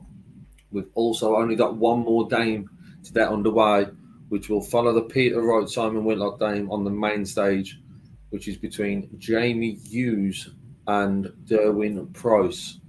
And if Jamie Hughes wins that, we could be seeing Peter Wright going into that world #1 spot. So just talk you through the potential final stages on stage 3. Is Callum Ridge. He's 9-2 in front. He's left 1-4-7 after 9. Finds 99 to leave 48. So unless Vincent van der Voort can find a 1-5-6, it will be Callum Ridge who will be progressing through to the 6th round. Can Ridge find the 48? Yes, he can. Callum Ridge 10. Vincent van der Voort 2. We've seen Vincent struggle before in these afternoon sessions, and once again that has happened, and that is the end of play on stage 3. So Vincent van der Voort is defeated. Back to stage 1, where Peter Wright got 94 here. Those 18, double 18, those foot tops can't take it out. So Whitlock for 100 to get himself back into this game. It is on throw for Whitlock.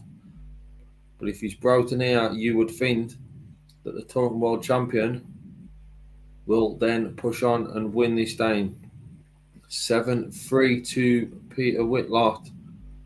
And the Wizard has done 20. And then with his second dart has done out the board as he's done for tops.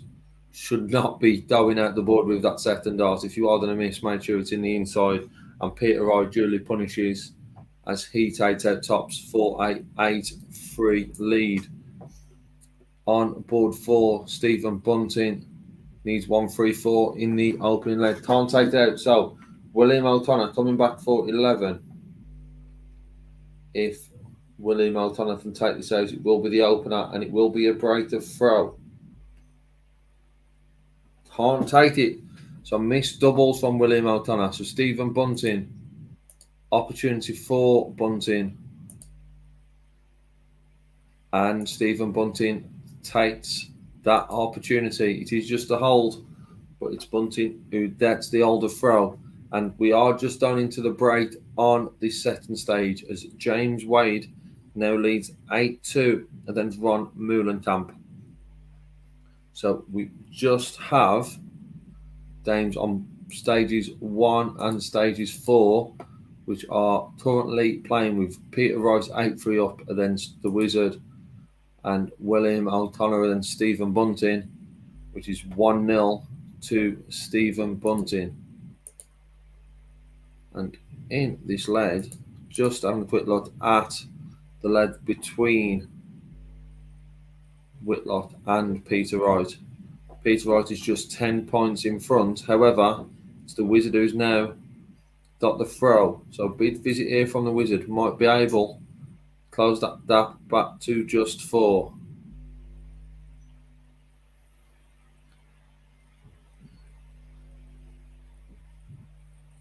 Leaves 1-1-6. Peter Wright comes back, fires in a 105 to leave 100. Can the Wizard take out 1-1-6?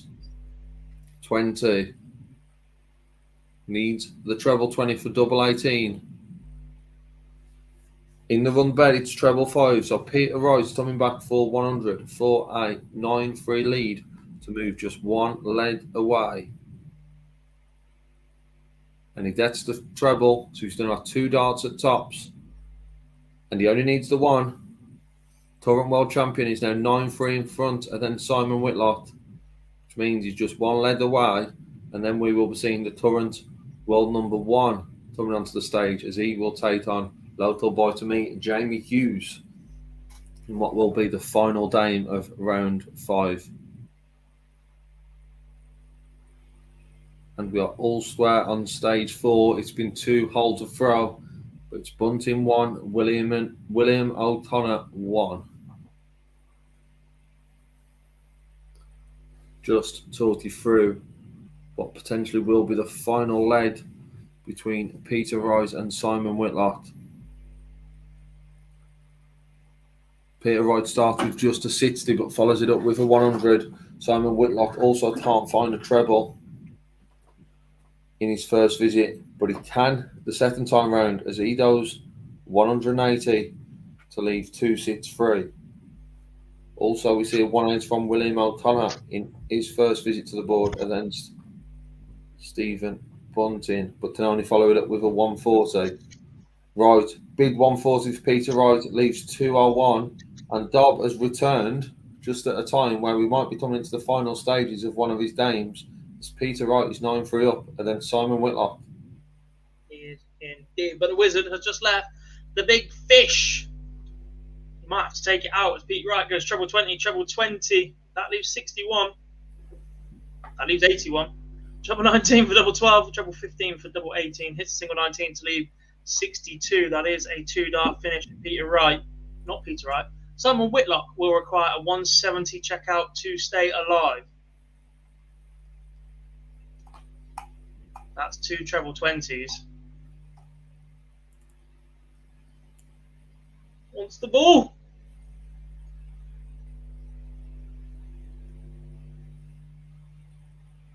Oh! Yes! What a time to come back. The big fish is reeled in by Simon Whitlock to stay alive. I fear it is only delaying the inevitable for the Wizard. But what a superb moment in the main arena.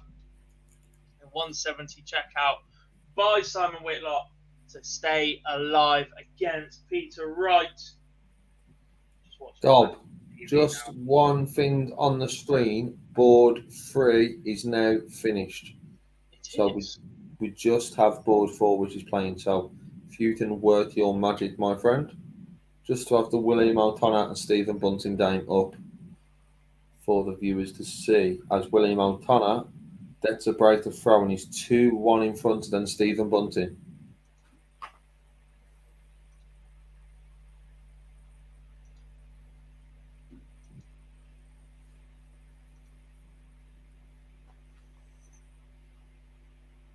How do we like that? Perfect. Not a term I use very often to you, but perfect. The cheek. Yeah, that's a good size.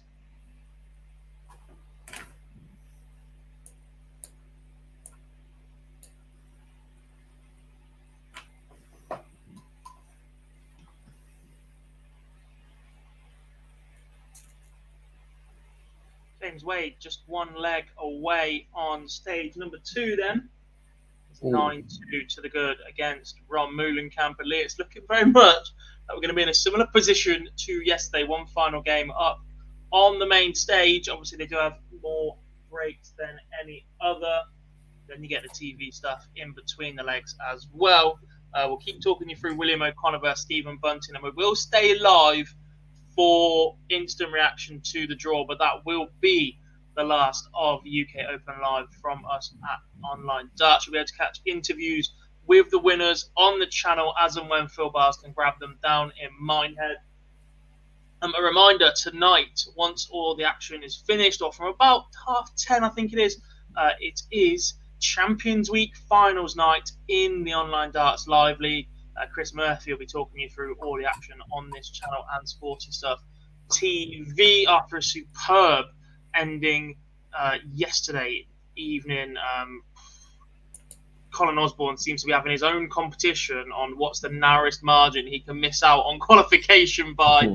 Last night it was on legs 1 for Aussie after he finished on the same number of points and leg difference as Josh Payne. Misses out on legs 1 on countback. So Josh Payne, Mike Gillett, Rob Owen, Jim McEwen. There's 2 more in there somewhere.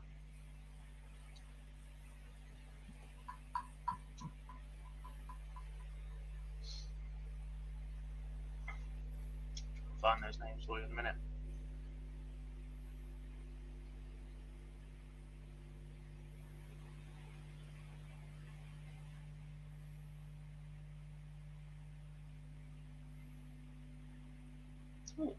Some interesting results as well on the East Europe Euro Tour 2 qualifier. Big thanks to Patrick Buss on Twitter. The semi-finals of Karol Sedlacek with a 5-1 victory over Benjamin Pratnamer, and Patrick Kovacs beat Roman Benecke 5-3. Karol Sedlacek then won that final to qualify for the German Darts Championship next weekend. Peter Wright has just qualified for the 6th round of the UK Open, a 10-5 victory over Simon Whitlock. 102.5 average from Snakebite. A reminder, he nearly pulled out of this competition. He'd been struggling once he woke up yesterday. But it's looking like Snakebite is firmly in the hunt for this title. A reminder that if he goes on to do that, he will be the new world number 1 guaranteed. Otherwise, it will be waiting on results from Gerwyn Price.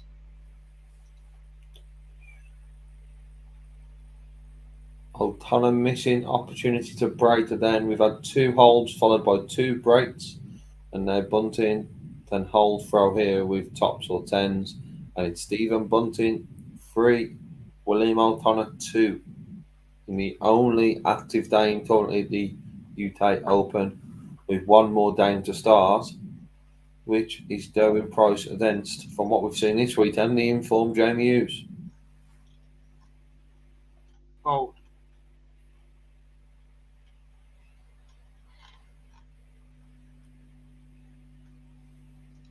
Bold indeed. Interesting to see how that one goes. I've just got this sneaky feeling that if Price comes through tonight, we have Price versus Wright Saturday evening in Minehead. On the main stage, which would allow for 3 other games up on the main stage, and we've lost Michael Van Gerwen. Does that mean Johnny Clayton and James Wade will finally be on the main stage where they probably deserve to be, Lee? I'd be surprised if they're not. Wade's got to be on there at some stage, and Johnny Clayton has certainly enhanced his chances with a demolition of Jose de Sousa this afternoon. However, the depends on the draw and who they're there. There's a story there which for me is just getting more and more about Sebastian Violetti. So depending on how that draw goes and who he plays, I wouldn't be surprised if we see him on the screens today. But it depends, like it says, if Wade, Clayton, Wright, MVG avoid each other, then it could be those 4 games that made that main stage. Could indeed. It would appear I jumped the gun a little bit there, but I didn't at the same time. I just said, will Wade finally get up on that stage like he deserves? That's because he has just beaten Ron Meulenkamp 10-3, 97.8 average for James Wade, 10 from 16 on the doubles, which is a 62.5% checkout success. 1 ton plus, which was, well, I say ton plus, was 100 exactly. 3 maximums for Wadey, who seems like he has a very, very good chance of defending his title right now, quietly doing his business over in Reds on stage number 2. But like we said, we suspect he may be on the main stage later on this evening. Draw dependent, of course, and decisions made by everybody else. But surely, at this moment, be criminal to not. I wouldn't be surprised not to see him. With PDC picking on, if like says if they avoid each other, I think Johnny Clayton, and obviously it depends who they play. I would expect to see Johnny Clayton on that main stage before I would James Wade. Yeah, but even then, now we've lost Van Gerwen. Even if you say Price and Wright don't move, Wright's already there. Price isn't yet. We've lost Van Gerwen. 4 games up on the stage. Michael Smith? Potentially.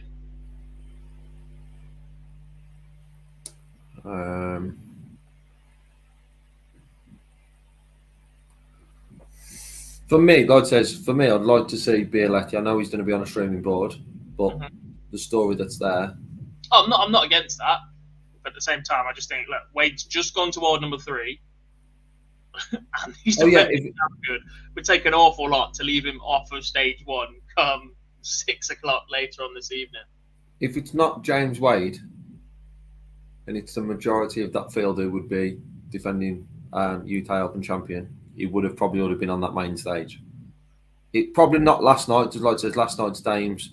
I've got no argument with who the PDC picked last night, because there was 4 top dames that were on that stage. It wasn't just players. However, today he probably should have been on there. Yes, indeed. An interesting point being made on Twitter at the minute by Chris Murphy. Reminder, he will be commentating on that live league final later on this evening. He said, crazy to think that both Adrian Lewis and Gary Anderson won back-to-back world championships without getting to world number 1, especially, admittedly, given the extra weighting that the world championships have been given with the constant increases of prize money since. But Gary Anderson won a fair whack for his world championships. Bushy 180 replied, the first in the Phil Taylor era and the second in the MVG era. Just shows how dominating those 2 number 1s were in their respective eras. Can't disagree with any of that, but I thought it was a good point to bring up to you guys. Yeah, but it's just because it's weighted. We talked about the UK Open. The UK Open is a fantastic winning prize of £100,000. However, it becomes less fantastic when you compare it to the World Championships. And the World Championships should be the most, but not by the difference that it is. What do you need to win? 4 maybe the other TV tournaments to match the World Championships? Or 3 of them? Match play, Grand Prix and UK Open? Yeah. Would that be about the equivalent? I think so. Somewhere near. Definitely more difficult these days. Wojtek, sorry if I pronounced that wrong. 144 is the highest checkout in this match. That was Willie O'Connor. Not in the previous leg, but the one before that. He fired in a 144, and in response, Stephen Bunting fires in a Shanghai. Oxford United have just gone 4-0 up. Flying.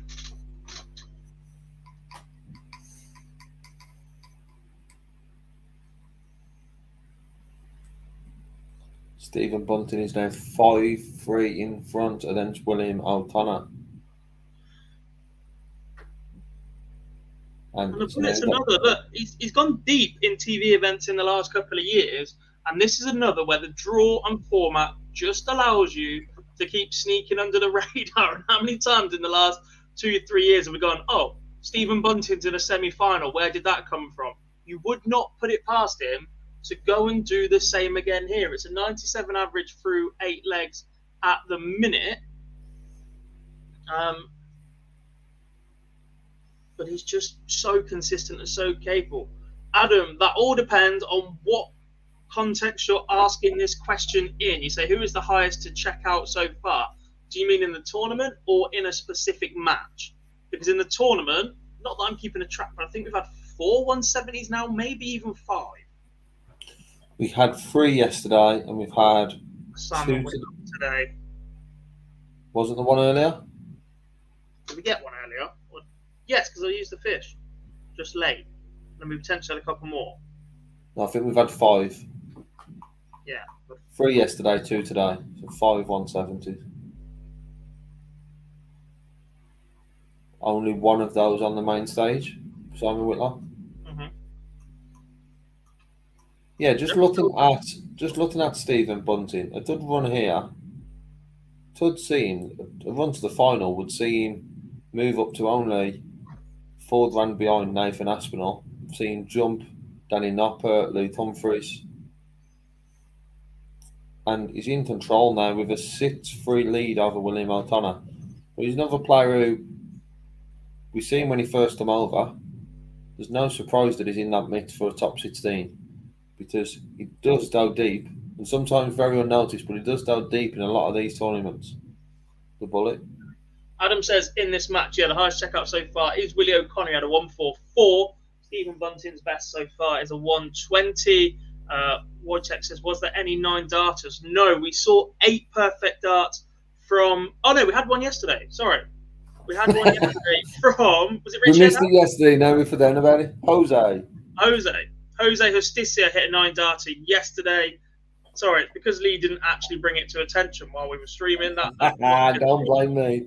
Jose Justicia hit a 9 darter yesterday. Devon Peterson went the closest so far today. He hit 8 perfect darts, dragged his dart at double 12 somewhere into the Big 12 segment. Danny Noppert should have had a dart as well. He went 7 perfect darts. His dart at treble 19, bounced out the corner of the segment, and then found the treble 19 again to leave himself the double 12, and then lost the leg 6 darts later, amazingly. That was a 15 dart break from Devon Peterson. But yeah, both players in that match should have probably hit the 9.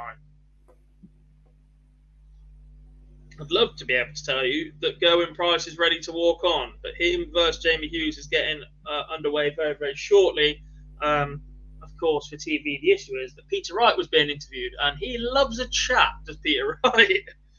Just a little.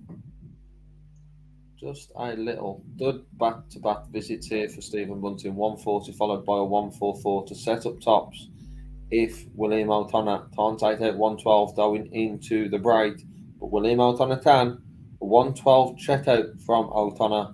That is now 6-4 to Stephen Bunting as we go into the interval.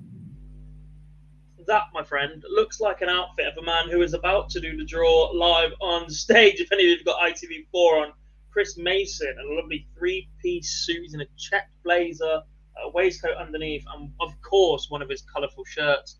That's a man who's getting ready to be in front of lots of photos when he's doing the draw. I suspect him and Ned currently in centre stage. Just watching the moment of Niels Zonneveld. How did that end up where that did? Missing 3 darts at 40. Keen Barry, treble 20, treble 11, double 14, giving the crowd some stick after he beats Niels Zonneveld 10-9 earlier on today. Jose v. Clayton score. Thomas, that one is long done. Johnny Clayton won that one 10-1, incredibly one-sided. Jose de Souza 1 from 19 on the outer ring. Not his finest moment, but Johnny Clayton was irresistible for a large part of that game as well. He averaged 102, I believe it was. If not, it might have just dropped below the 100 mark to 99 or so, but he was magnificent. He was averaging 117 through 5 or 6 legs. Started to drop a little bit after 5, but yes.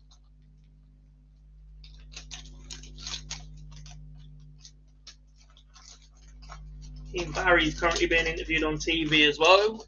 Anyone would think they're filling a bit because the matches are supposed to take an hour. They are, but as I said, the timing just for it to be into the second break and games to still be playing seems to be about right. The fact that 2 stages have already finished, one of which is a streaming stage, and currently all we have is Stephen Bunting, William Altana, which, if they try and film much longer, this will be done by the time that starts.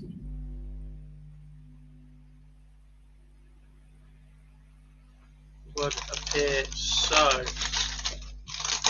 Sorry, I'm trying to get my buttons open. Ignore the rustling on your mics.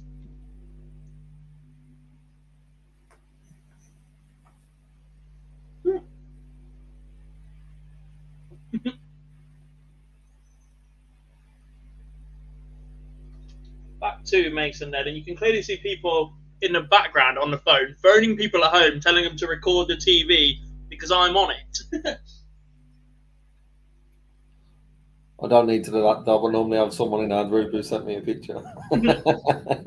And my shirt is normally a similar colour or similar fashion to what Peter Wright has been wearing this weekend, which is a great shirt, by the way. I did see a text saying that somebody nicked Lee's shirt. Yeah, I received a couple yesterday. Believe it or not. Which I'm sure I'll get out at the next tournament I'm at. I can't remember where I am next.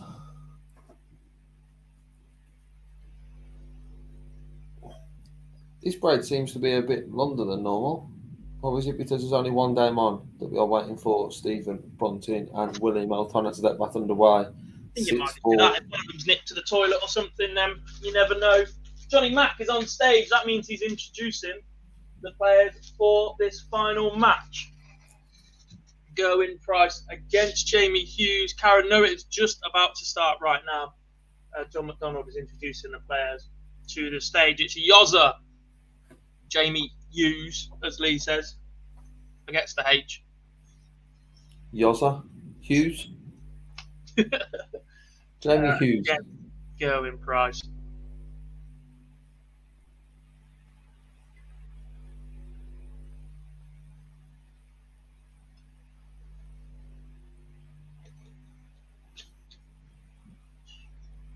And I guess, Lee, without being disrespectful right now, that's a fantastic beard from Jamie Hughes, by the way. We'd say, especially given their current form at the minute, just how good the big four have been, or big three, whatever, Clayton, Wright, Price. If you're going to get them in tournaments like this and knock them out early, well, the chances are you're going to do it early. Sorry, that was the point I was trying to make. But because the top 32 don't enter until it is best of 19, it's not really a chance to get them early, is it? You can't really spring a surprise and get ahead of them because you do get that interval, that break, and there are so many legs for them to recover and produce their top level darts. it is going to be difficult for someone like Jamie Hughes to knock out Gerwyn Price in a venue that was actually pretty supportive of him yesterday. Yeah, I'm not sure how they adapt the UK Open to allow that to happen, because it's probably one tournament that I wouldn't change an awful lot about. I love how the UK Open works, the open draw. But yeah, you are right that it's not like the Euro Tour where they buy into the second round, but it's still the same format. With the UK Open, it is extended. I would just like to see, I know we've alluded to it quite a few times, but that main stage, because you could then see the upsets. It'd be a different sort of environment on being in them. The back stages, we've seen Johnny Clayton adapt to that very well. But for me, I just think some sort of ruling in there. I don't know how they would do it. Obviously, it's only one broadcaster, but we see with like football that you have to have certain teams have to be on the screen so many times. You could do it with some sort of split with the players that, yes, there's 3 opportunities to do it. Friday night, Saturday afternoon, Saturday evening. There's a maximum that someone can only be on stage twice, maybe in that. And then at least then you have a bit of a rotation. It's not just constantly right Price. Early rounds, you was always going to have Barney on in his third round game. It's that sort of way of doing it. However, back to the action, and William O'Connor has missed. Do you think Gary set the tone a bit the other year when he kicked off about being on stage number 2 as the reigning world champion? But the 2 for me, if you are down for 2, should be the reigning world champion and the reigning UK Open champion, as it's that tournament that you're playing in. So if you are going to have 2 who are constantly on your main stage, for me, those are the 2 that it should be. There's certain rights and certain stuff you should get as being the world champion, and that for me is when you're at these tournaments, you are on the main stage. And then obviously, if you've won the UK Open last year, then you are coming to defend your title, so you should be on that. Just after William O'Connor missed 9 darts, he has been able to break the bunting throw, and it's now 6-5 to Stephen Bunting.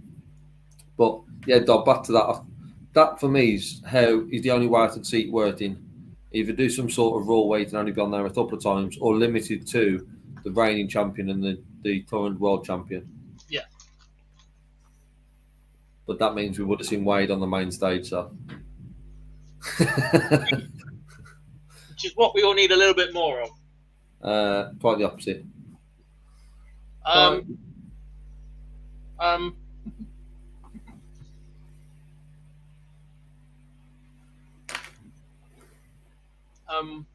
Price might be here to play. 180, 58, 137 to leave 126 after 9. Doesn't need to go for the ball because Hughes is back on 2-4-4. Sets it up nicely. Leave tops after 12 darts.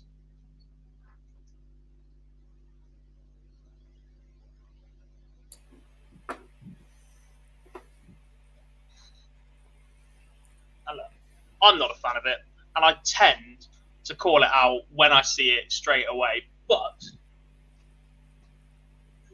do you think Jamie Hughes should be considering something like slowing Gerwyn Price down right now? 100%. I hate it. I absolutely despise it. As a player, as a pundit, as somebody who watches darts and is a fan of it, I despise it. But when you're a professional that has to win and there is no rule against it, should Jamie Hughes be considering it just to try and take away how explosive Gerwyn Price can be and put him on the back foot a bit? Yeah, and that's not just Jamie Hughes against Gerwyn Price. It's across the board. As players who are aiming to beat the top players, whether that's just to be in a one-off game or are aiming to be in the top 16, top 8, you've got to find a way to beat those top players. You can't be in the top 8 of the world unless you are beating the players who win that mix. If you're just beating the players around you, you're only going to get to your quarterfinals. You've got to find a way to win matches differently. And as long as it's within the rules, whether it's stood on the eye is a different question. But you've got to find a way to win. Gerwyn Price is totally world number 1. He's found ways to win darts matches that are different to anyone else in the current era of darts. Obviously, we're going back to old school, probably Eric Bristow type ways of doing it. But Derwin Price is the same ways. He's been slaughtered for it, yourself included. Dobbers did him a lot for it. But right now, he'll be sitting there thinking, I don't really mind. I'm world number one of world title. But at that time, he wasn't the best player in the world, but he found a way to get himself to these opportunities. And as much as he'll have people on his back, he finds a way to do that. And a lot more players should do that. And it's all right looking at Jamie Hughes is probably a perfect example. Anyone you talk to about Jamie Hughes, he always comes across as a very nice person, very nice bloke. Luckily, I've met him a couple of times and I'd say that about him. But when you're on that board, your approach has got to change. Where Derwin Price, we've seen with his interview this week, he comes across a very, very nice person once then. Had the pleasure of being able to meet him a couple of times and comes across a really, really nice person. But once he's on that stage, that's where he's earning his living for his family. So you find a way to win as long as it's within the rules. So as much as you would hate seeing it, and I know you would, but it's a perfect point to bring up that we should probably see a little bit more of it. Just, if Jamie Hughes was world number one and Derwin Price wasn't, I know Derwin Price would be doing it. Yes, he would not hesitate to employ darts, as we like to call it. Stephen Bunting's now 8-5 up on Willie O'Connor. We haven't spoken about it too much because it is the only game on, and obviously you guys can see what is happening. Gerwin Price has just taken a 2-0 lead over Jamie Hughes in a bizarre-looking leg lead. He went 177, 21, 139. The 21 was single one, switched to the 19 through fear of scoring 3. Imagine if the crowd got on your back as more than one when doing that. Look, this Bunting O'Connor game has been an absolute belter, to be honest. I've seen a tweet saying Willie O'Connor's playing up to the crowd as well. Centre stage or as stage 4 as this one is on, we'll be absolutely loving that in the multi-board room. It's the last game in the multi-board room for 2022. Let's not forget Players' Championship Finals only uses the main arena and stage 2.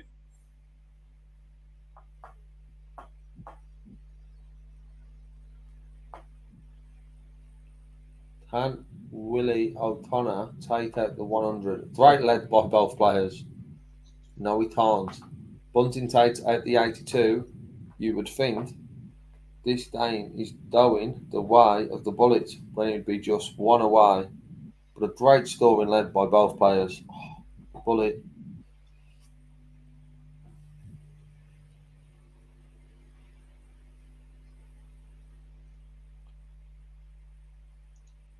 O'Connor gets the hold. It's now 8-6 to Stephen Bunting.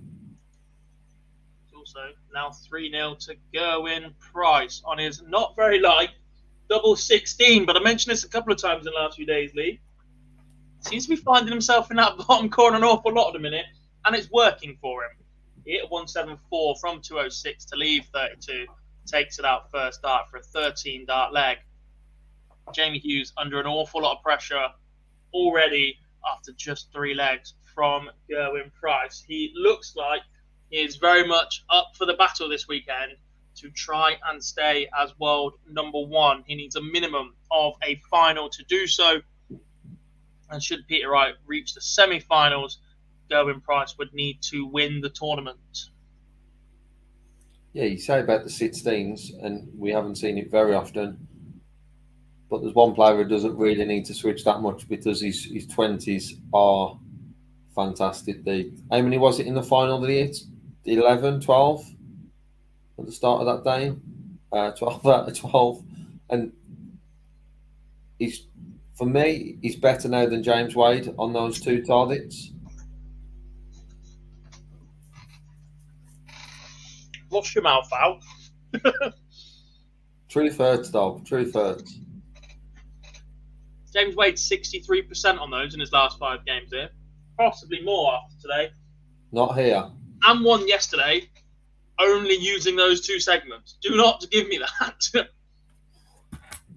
If there was one, if Price had 1 dart in hand and James Wade had 1 dart in hand at tops, I think Derwin Price. I would fancy my chance of Derwin Price hitting it first. I'll take Wadey, thank you very much. And if they had 10 darts at it each, I would expect Price to hit it a few more times. I will take the crowd not booing my player, and thank you for the extra percentage. Was that a break back for Willie O'Connor? It certainly was. We are now 8-7 to Stephen Bunting. To be honest, how the day's gone, we'd expect it to go either 10-8 or 10-9. Yeah, They've either been absolutely wallopings or they've been pretty 10-8, close. 10-9. Started off with so many 10-8s, snuck a few more 10-9s in. And then we have seen some wallopings. Johnny Clayton dishing one of those out. Damon Hetta dishing another one of those out. He says, Ernie says, what do you guys think about Van Gerwen's loss today? We just fought. Shut up. When Van Gerwen won the Premier League night on Thursday in Exeter, this was again a point that I made with Charlie on the Fallout Bar, and then again with yourself, Lee, yesterday when we come on it, in that he wasn't really put under pressure. Fantastic to get back into that winner's circle, start building that mentality of being a winner, etc. But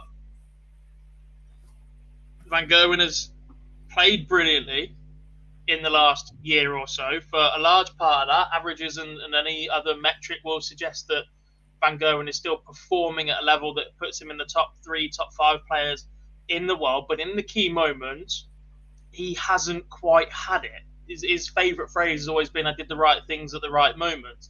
He's not doing that at the minute. And Damon Hetta was superb. Look, it was an exceptional performance from Damon Hetta, and one that we've always known Damon Hetta is capable of. He's been producing them on the floor, and it was nice to see him finally produce that on the stage. Yes, you can argue that Van Gerwen's ran into another one of those performances that are ridiculous, because that's just what tends to happen. Especially the 110 average against the throw that Damon Hetta was producing after 10 legs. But yeah, look, there's still levels for Van Gerwen to move through. Yeah. Willie O'Connor now 8 apiece. Here we go, Lee. Perfect timing. Carl, our friends over at Darts Tracker. James Wade doubles attempted in his 2 matches so far this weekend's UK Open. He is 9 from 12 on double 10. He's 1 from 1 on 100 on double 12. 2 from 2 on double 18, 8 from 15 on double 20, and 0 from 1 on the bullseye. Overall, he's 20 from 31, averaging 64.5%. So just go back to that ones on tops. He's 8 from 15 so far. Derwin Price would hit more than 8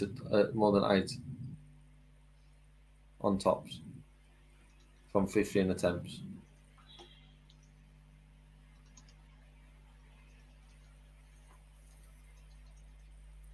I am.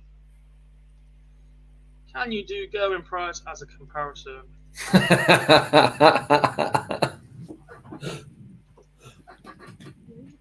Match, please. Myself and currently having a debate on our UK Open live coverage. Cheers. Fired it in. Jamie Hughes has fired it in as well, by the way. He's back to 3-2, 14 dart leg from Yoza. Still 9 points down in the averages. But Jamie Hughes has broken back. But key moments in the stage 4 game, Lee. Yeah, Stephen Bunting needs 16 darts, but he gets to hold the throw. And it's Stephen Bunting 9, William O'Connor 8. It's another one of those games where there's a big lead, or a few led lead, should say, by Bunting. William O'Connor's got himself back into it. But then after having a little nap, Stephen Bunting's come back to life at the back end of this game. And he's now 9-8 in front. And in what has been a very, very good, high-quality game. And can Stephen Bunting win this 18th lead? William O'Connor only started with a 60. And the bullet fires in a 134. Darts are already to Stephen Bunting with only a 99 from William O'Connor. So Bunting, now got the dart in hand, and only finds himself 25 points behind. And he fires in a 100. And then I go back to mention it earlier. I think it was with Bialetti when that was in a decider. This isn't quite yet, but if the Butlins stay straight now after that 1-3-4, you would think, and I say you would think, he would let darts. That's before William O'Connor fires in that 180. Does leave him on 1-6-2, which Dob will be fuming about that second visit to the board from William O'Connor, because if he'd have done 17s, he would have left a finish. And it is the Bullet who's coming to a finish first, who fires in a 144, a 127. Can William O'Connor set this up and apply pressure on that 127? Yes, it's a 105, 57 for O'Connor left. So he will have 2 darts at a double if Stephen Bunting doesn't take out a 127 and he just misses the ball. So William O'Connor is coming back for 57 to level this game up and take it to a noble lead. And of course, William O'Connor does. We are going all the way in William O'Connor, Stephen Bunting in the penultimate game of round 5 of the UK Open, as Derwin Price and Jamie Hughes are currently fighting it out on the main stage to be a ball number 16 in the draw. But ball number 15, will it go to Stephen Bunting or William O'Connor? It's Stephen Bunting, who started off with a 100. William O'Connor, poor start to the ladder then. It's just a 57. Can the Bullet find a bid store and take a bid advantage in this lead? As you can see, it's a 140, and yes, he can. So advantage and a big advantage to Stephen Bunting. A maximum here for Willie is needed. At least some trebles, and it can only find a 58. It's 57 and 58 for William O'Connor. Looks like this is down the way of Stephen Bunting. 100, 140, and another 140. Bunting leaves 1-2-1 after 9. He will have at least 6 at that, potentially 9. William O'Connor is yet to find a treble. The 180 here would only leave him on 206.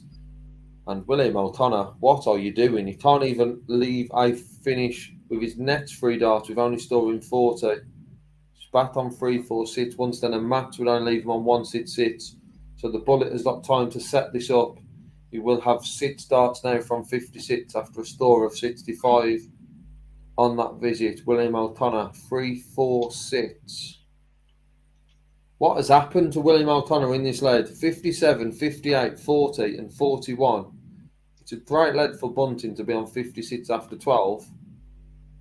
However, there is just 0 pressure on the Bullet, who will be disappointed that he's come inside on the 20s. It's now left him double 10.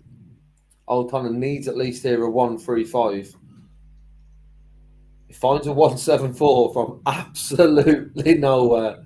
He stored 174. If you start slipping inside here, you're busted, I think. Yeah. Oh, Stephen Bunting. Stephen Bunting has not been able to take out from 1-2-1. He's had 9 darts and he's now sat on 5. William O'Connor didn't find a treble in his first 4 visits. He fires in a 174 to leave 1-3-1. Can William O'Connor find a 1-3-1 check out from absolutely nowhere to win it? No, but he does apply pressure. William O'Connor is on tops. Stephen Bunting is on 5. We've had 18 darts thrown by both players. Stephen Bunting has got 5 remaining. Can he find a way to check this out? Oh my God, how is Stephen Bunting not already won this game and shaking hands with William O'Connor? William O'Connor now has got tops for the win. Could win it on 20s, 10s or 5s. How is he even not matched doesn't off? get another chance and doesn't take it, stay out of the man's way for the rest of the evening, because he is going to be livid. How Stephen Bunting has not won this game, I will never know. But he might still have an opportunity. There is a long pause on Darknet. William O'Connor from absolutely nowhere. That's the victory against Stephen Bunting. And I'm not talking about the game, I'm talking about this lead. We can see on the screen. I'll just run through them scores at them. William O'Connor wins this in 20 darts, and he does 57, 58, 40, 41. At that stage, Stephen Bunting is sat on 56. William O'Connor then finds a 174, a 91, and wins it with a 40. And William O'Connor butts his place into the last 16 and will be ball 15 in the draw. Dob, who's looking likely to be ball 16? I don't know at the minute because Jamie Hughes is back at 3 apiece. It's back on throw in this one, although Gerwyn Price looking favourite for leg number 7 as he has a 168-point lead, which obviously means Hughes is not on a checkout. Hughes does leave 88, but 3 in hand for Gerwyn Price at double 10.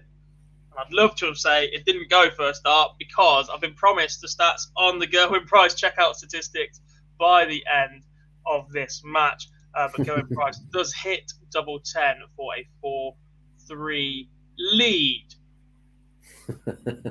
I've just seen it on Twitter. I'm just having a cheeky look at the football scores as well. Can't lie, keeping my eye on some of those.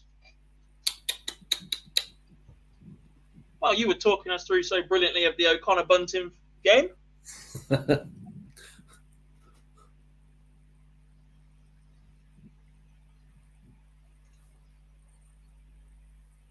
Then there was 2 of us. There's always been 2 of us. Well, yeah, that. Oh, this sun isn't my friend today. Right in my right eye. You and Phil are allergic to the sunshine. I'm not allergic to it. I would, if I knew the Wi-Fi would reach, I'd be sat outside doing the stream. Not sure taking my monitor and everything would be great with me, but yeah, Mr. Bars has probably got sunburn from his 10-minute stint on the stream yesterday, just being outside. But it was nice to see the big tent that is Minehead on our stream yesterday. Indeed. We were talking about how that win for Stephen Bunting would push him up to somewhere near Nathan Aspinall with a good run. However, he does remain 20th in the world rankings.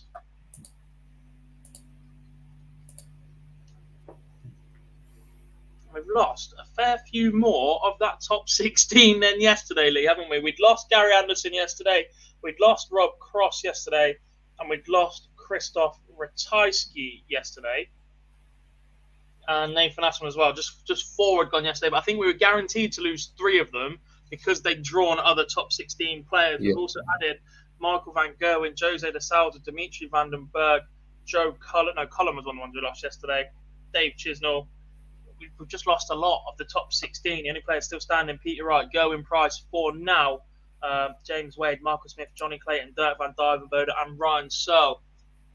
And obviously, the way the draw opens up in this event,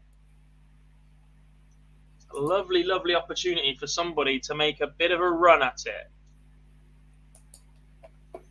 Yeah, it's still quite hard to pick at the moment. I can't remember who I picked on Monday. Obviously, people are going to edge towards your Price, and if Price can get through this, Yoz is certainly putting in a battle against Ewing. But if Price gets through this, obviously, all eyes are going to be on Wright versus Price final. I've just got this sneaky feeling they meet before then. You reckon? I think it's going to be tonight. I think when you are calling the names very shortly, I'll make that sound like you're doing the draw. Yeah, I'm the new John McDonald in case he butchers any more of them. Yeah, so as you are calling the names later on, you are our John McDonald for the draw shortly. I've got a feeling that why I've got the feeling I have no idea. I don't normally guess draws. It's an absolutely pointless guess, but I've just got this feeling that we'll see Price and Wright. If not tonight, then tomorrow afternoon.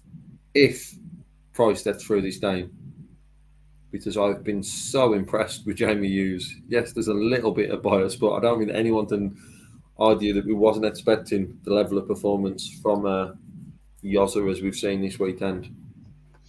Indeed. Gerwyn Price does have a 5-4 advantage over Yoza, though. That was a 13 dart leg in the previous one. after missing darts inside at double 16 and double 8, eventually hitting double 4 for the leg. Yours opens up the 10th with 85. Gezi, no treble, just a 57. So Hughes, with the opportunity to hold his throw, need to start finding a couple of trebles. Don't want to invite Gezi that little bit of pressure and give him the advantage as you hit the second break. We will have a quick little break when the players do as well. Just a couple of moments away from that. Do stick with us though. We are going to live react to the draw, have a little bit of a guess on which stages we expect the two sides to be on. Obviously, there is only 2 options for the rest of the day.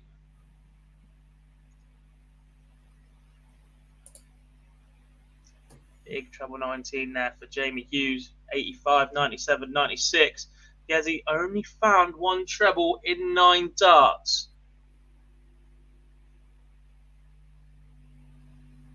But Yoza, 20, then a single 1. He needs a big treble of his own to leave a finish. If not, he is just going to keep inviting that pressure from Gerwin Price. And we do keep seeing the big visits, the 180s, the 177s. We'll start on the 19s if he can count properly. He does start on the 19s.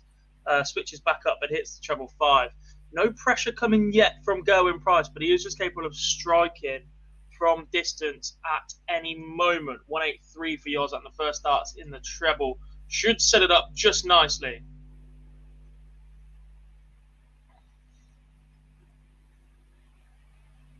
Do you know what? I think I remember similar from Willie O'Connor in Minehead previously. By the way, I'm just thinking back to that result.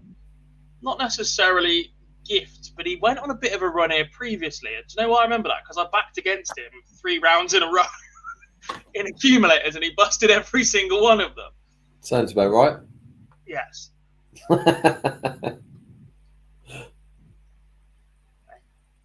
Never meet a poor bookie. Gerwin Price, 156 for the steal before the interval.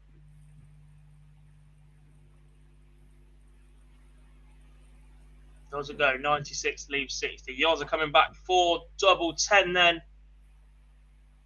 Do not allow Gerwin Price back to the board. Get off this stage at 5 apiece. Be happy with your work. And he's made that catastrophic error. Lee, inside, leaves 5. And Gerwin Price, 20, double 20 for a 6-4 lead at the break.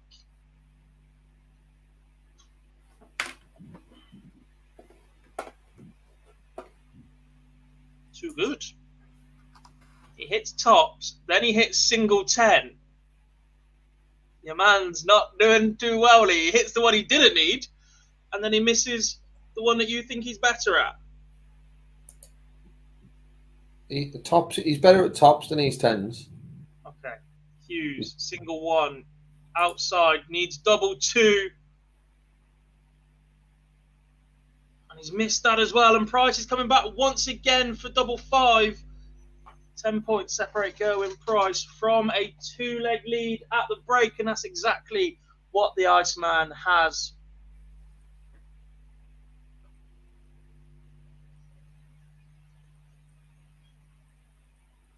Just watching it happen now. Right in the corner of the single 10 and on the top wire, but Yoza cannot make him pay, and because of that he trails 6-4 at the interval. We're going to be back in a couple of moments to see the final stages of the last game as these two duke it out to be ball number 16 in the draw for the 6th round later on this evening, and then we'll live react to that draw as it happens.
welcome back to Online Darts UK Open live coverage here on day 2 of the Kazoo UK Open.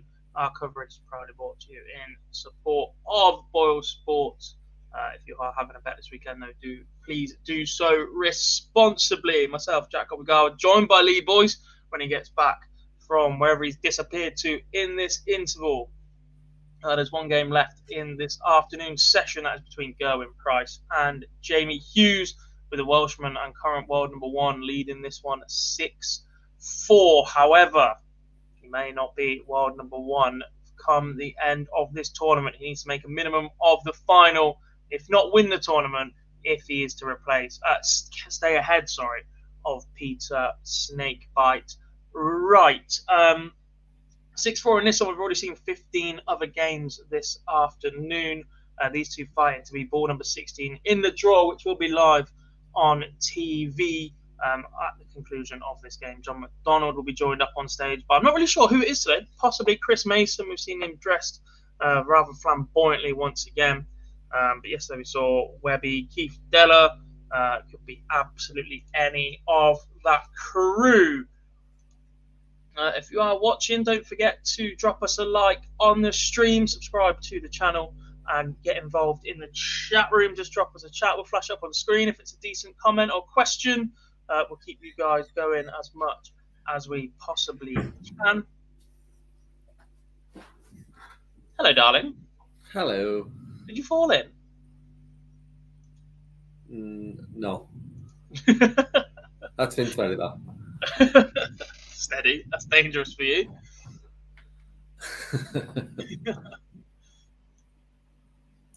There we go then. So as it stands, as I said, Gerwyn Price 6-4 up on Jamie Hughes, 98 average for the Welshman, 87.7 for Yoza. We're just waiting for the players to come back from an interval TV advert break.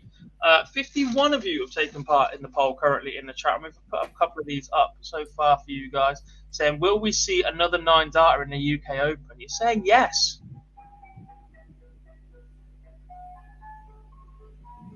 You're right, Lily. Didn't you hear that noise?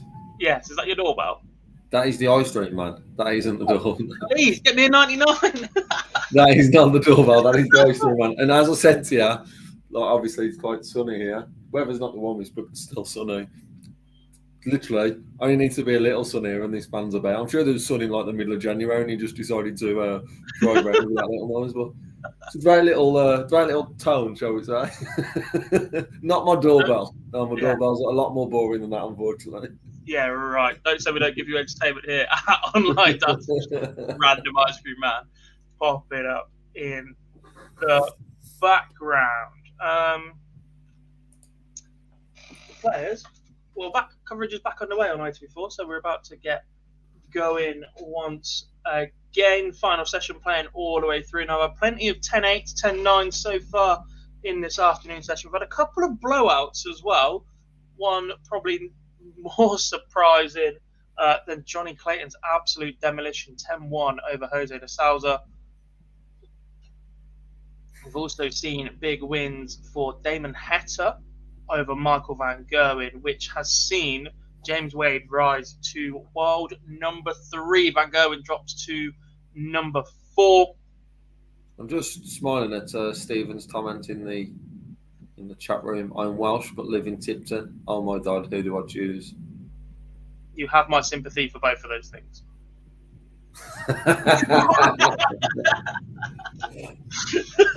Not very nice. Tipton's not too bad. I'm joking, of course. Obviously, you picked Jamie Hughes. No bias in at all. Oh no, I'm just saying you just picked the underdog. That's all I'm doing on that for. Okay. He's in a good position to potentially get that break back. He will need another one if he's going to go on to win this match. However, against the darts, he has gone 96, 180, 90 to leave 135. Gerwyn Price goes troubleless with his 4th visit to leave 188. So 6 darts from the 135 from Yoza gives him the opportunity to just set it up. Doesn't need to go the ball route. So he opts for treble 20, single 17, and single 18 to leave tops. pressure firmly on Gerwin Price. He needs to get this break back then, hold his throw, get back level, and then start having a look at the Gerwin Price throw once more.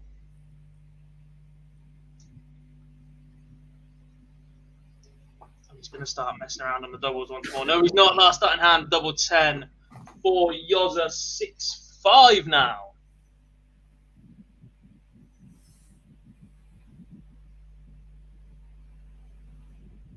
And he will have the darts here in leg number 12.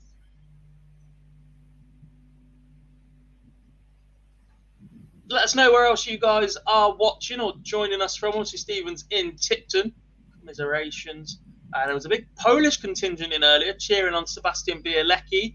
Hopefully, you guys will be watching him play later on this evening, either via whichever broadcast is covering it in your country or PDC TV. Is guaranteed to be on at least one of the 2 televised boards for the rest of the tournament, should he keep on winning. Fantastic run from him so far.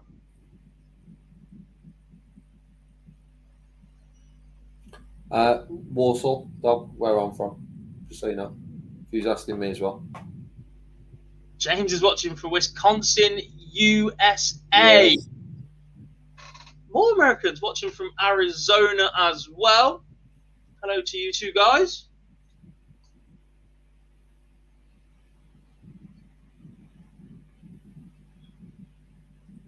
I don't know a lot about American geography, and I probably should, considering I follow quite a lot of the American sports, but I just know they're not Boston. So that's just about my knowledge. It's not Boston, it's not New York, and it's not on the opposite Florida. That's it.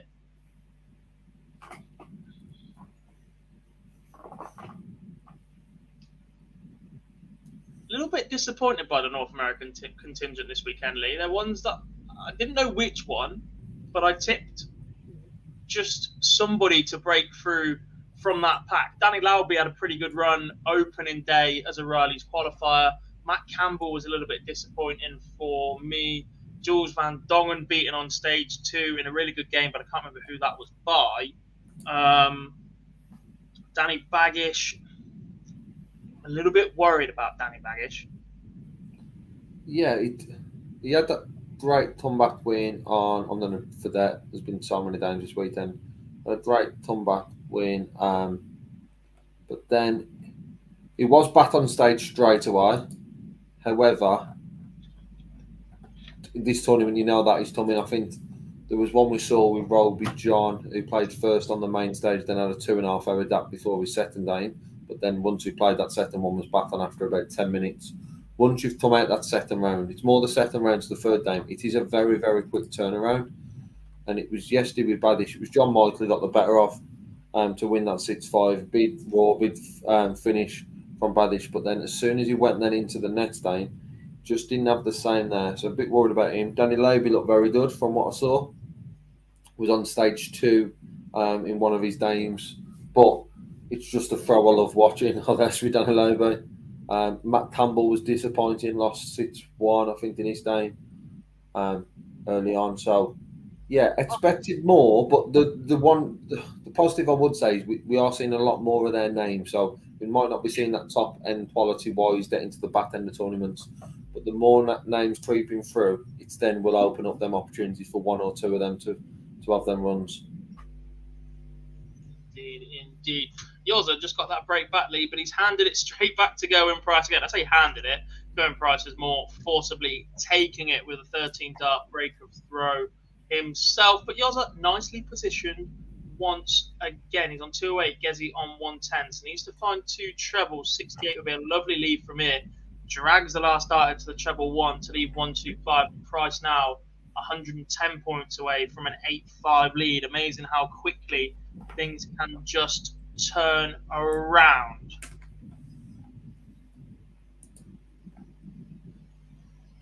Danny Baggish, that was where I was going to go next. He is the worry for me at the minute. I'm not sold on the action. I think that's where I've come with it. It seems a little bit tentative. Danny's got this reputation as being a bit of a battler, a bit of someone who's got a bit of nerve after the way that he fought back at the Ali Pali against Adrian Lewis a couple of years back. Got through Q-School in very similar battling fashion. but I'm not sure there's enough conviction in the action. I'm not sure the extension's there enough. It's all a little bit floating and hopeful. Yeah. And it just rolls out of his hands a little bit, and you just want him to be that little bit more aggressive, a little bit more snap and direction in his throw. That just means he's attacking these targets a little bit more. He just seems to throw it up there and hope a little bit. Yeah. Totally agree that the battling qualities are there, but those alone are not going to see you push on and regain his tour title. He's got a massive year ahead. Feel sorry for really anyone who got their tour title last year with a COVID hit, and there's those sort of not as many tournaments we'll see. And for me, the biggest one for any tour title holder is having a full calendar of Euro tours, because that is really where you can get your run of money sort of early on. So it'd be interesting to see if he can qualify for a few of those this year. But for me, it's not that we'd like to see him. He needs to. If he's not qualifying for Euro tours, I struggle to see how he keeps hold of his tour title and once then going back into, don't want to say the lottery of Q-Stall, but going back into Q-Stall and the battle that can be. Because I agree with you on that. I don't think it is a lottery anymore. Because of what happens in stage 2, the quality that's in there, the tour title holders have dropped off and all that, Challenge Tour, Dev Tour. So for me, it's going to be a struggle if he drops out, because he will have to find his A game in that Q-Stall to get a card, because there's not a player we've ever seen have days of runs. It's always been that one-off day, so he'd need a fantastic day. Will. Karen says, how's Price doing? He's 7-6 to the good. Didn't manage to extend that lead to 8-5 in the previous leg. Yoza pinning a 17-dart break once again, but his throw is under more pressure. However, just a 59 from 201 for Gerwin Price should open the door for Yoza, but he needs to find a couple of trebles. He's on 2-1-3, and he only finds a 60 to leave 1-5-3, so advantage Gezi in leg number 14. Again, it's just a bit of a battle for either of these players to hold their throw at the minute, and you feel like whichever one manages to do it first is really going to put their opponent to the sword, and it could well be Gerwin Price. 1-4-2, treble 17 wants tops for a 1-4-2 checkout and an 8-6 lead. Yet another break of throw on the cards for Gerwin Price. Very likely he's going to return, even if this doesn't go, as Yoza wants a 1-5-3. A big pause, and the double 20 goes for Gerwin Price. Now 8-6 up, and is that the dagger through the heart of Jamie Hughes? Possibly not. Gezi opens the following leg with just a 45. Door ajar for the Hughes break. Once again, they just got to find a hold between them while this carries on. James says, watching the Polish ego throw yesterday was tough. What's up with him? We think he's struggling with his release a little bit. We don't want to say the D word. Once you start talking about that, it's very difficult to get away from that. But yes, there is certainly issues right now for the Polish eagle throw. If the first dart comes out nicely, he seems to be okay, but following it, the rest is a little bit difficult for him right now. When is the draw, or is the schedule already known? The draw will be after this game now. So Gerwin Price is currently 8-6 up against Jamie Hughes. At the end of this game, they'll have a quick ad break.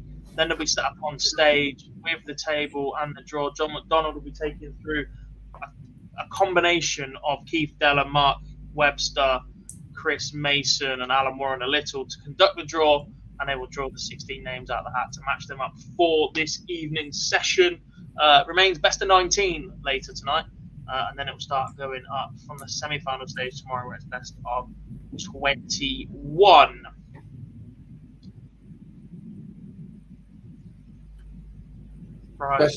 Best of 19 tomorrow afternoon, isn't it? Yeah.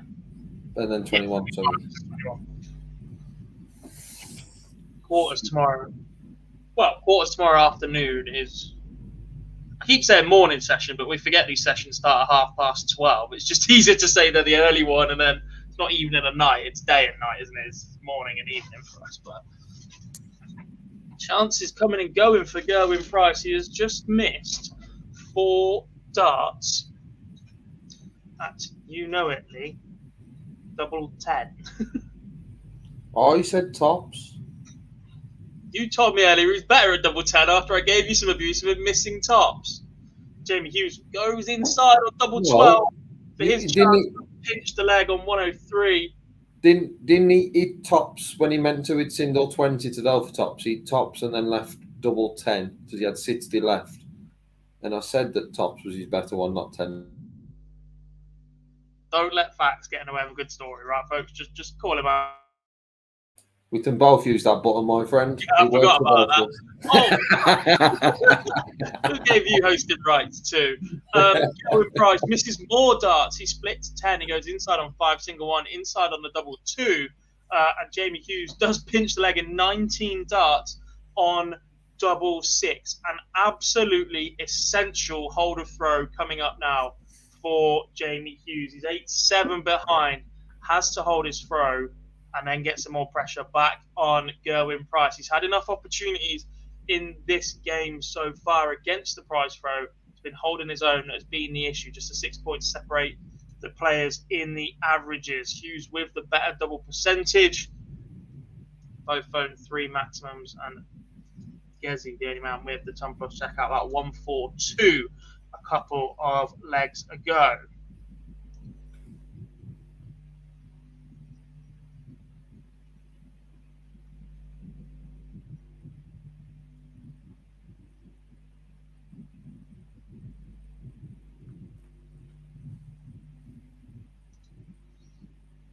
Ton 85 for Jamie Hughes, 95 ton for Gerwyn Price. This is more like it from Jamie Hughes, though.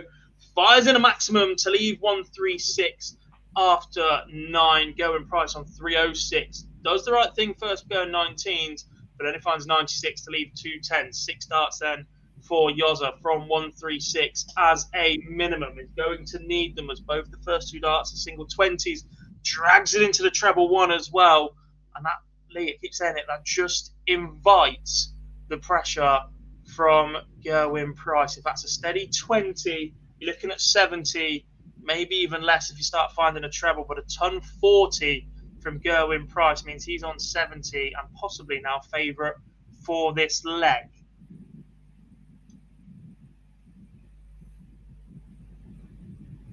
What's he done there? Jamie Hughes leaves 45 from 93 after hitting a 20 first. Did he go for the bullseye? Yeah, it's the only thing to do. Yeah, must have. Because Gerwyn Price goes treble 10, double 20 for another breaker throw in this match and is now just 1 leg away, waiting for that one to catch up. But that's a huge slip from Jamie Hughes. And it was the setup visit before, leaving that 93, that really wasn't enough. Just the 43 from the 136. Just needs to stay straight, possibly even switch down to the 96. What did he hit then? Single 20. To win that leg? 70. Just treble 20 and... Not a lot.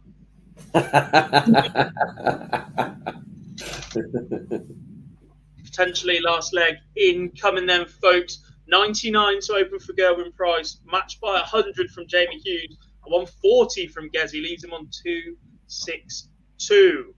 Don't do that after you've hit 99. Maximum from Jamie Hughes puts the Price throw under pressure once again. And once again, we're seeing not a lot back from Gerwyn Price. Once his throw is under pressure, it finds just 40. Hughes needs 3 legs on the spin. 2 of them will be on the Gerwyn Price throw. That doesn't seem to have been an issue for the last 20 minutes or so. It's holding his overthrow in the middle that's going to be key, because Hughes has just found a ton to leave 121. 58 from Gezi leaves 164. Will he get a poke at it? Will he need to get a poke at it? Treble 20 from Jamie Hughes, single 11 or double. Goes the 15 route. So does not get a dart at bullseye or a double, and allows Going Price a chance at the 164. Treble 19 is good, but single 7 is not. And 20 from Gezi leaves 80. Right then, 36 for Jamie Hughes to get us back to 9-8. And it goes second dart. Yozza staying alive, just Going Price making incredibly hard work of this. Yozza's darts here in leg number 18.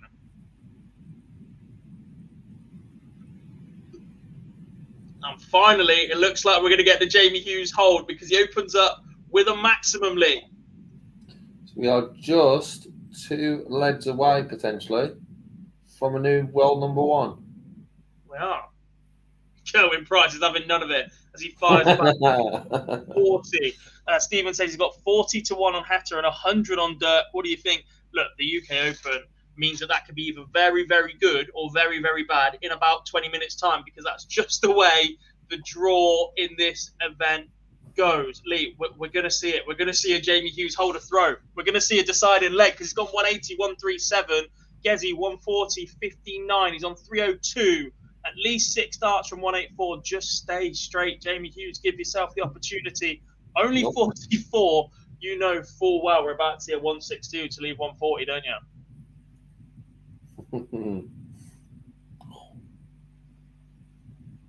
138 would have left to finish as well. Just 98 from Gezi, 204. So still 6 darts for Jamie Hughes.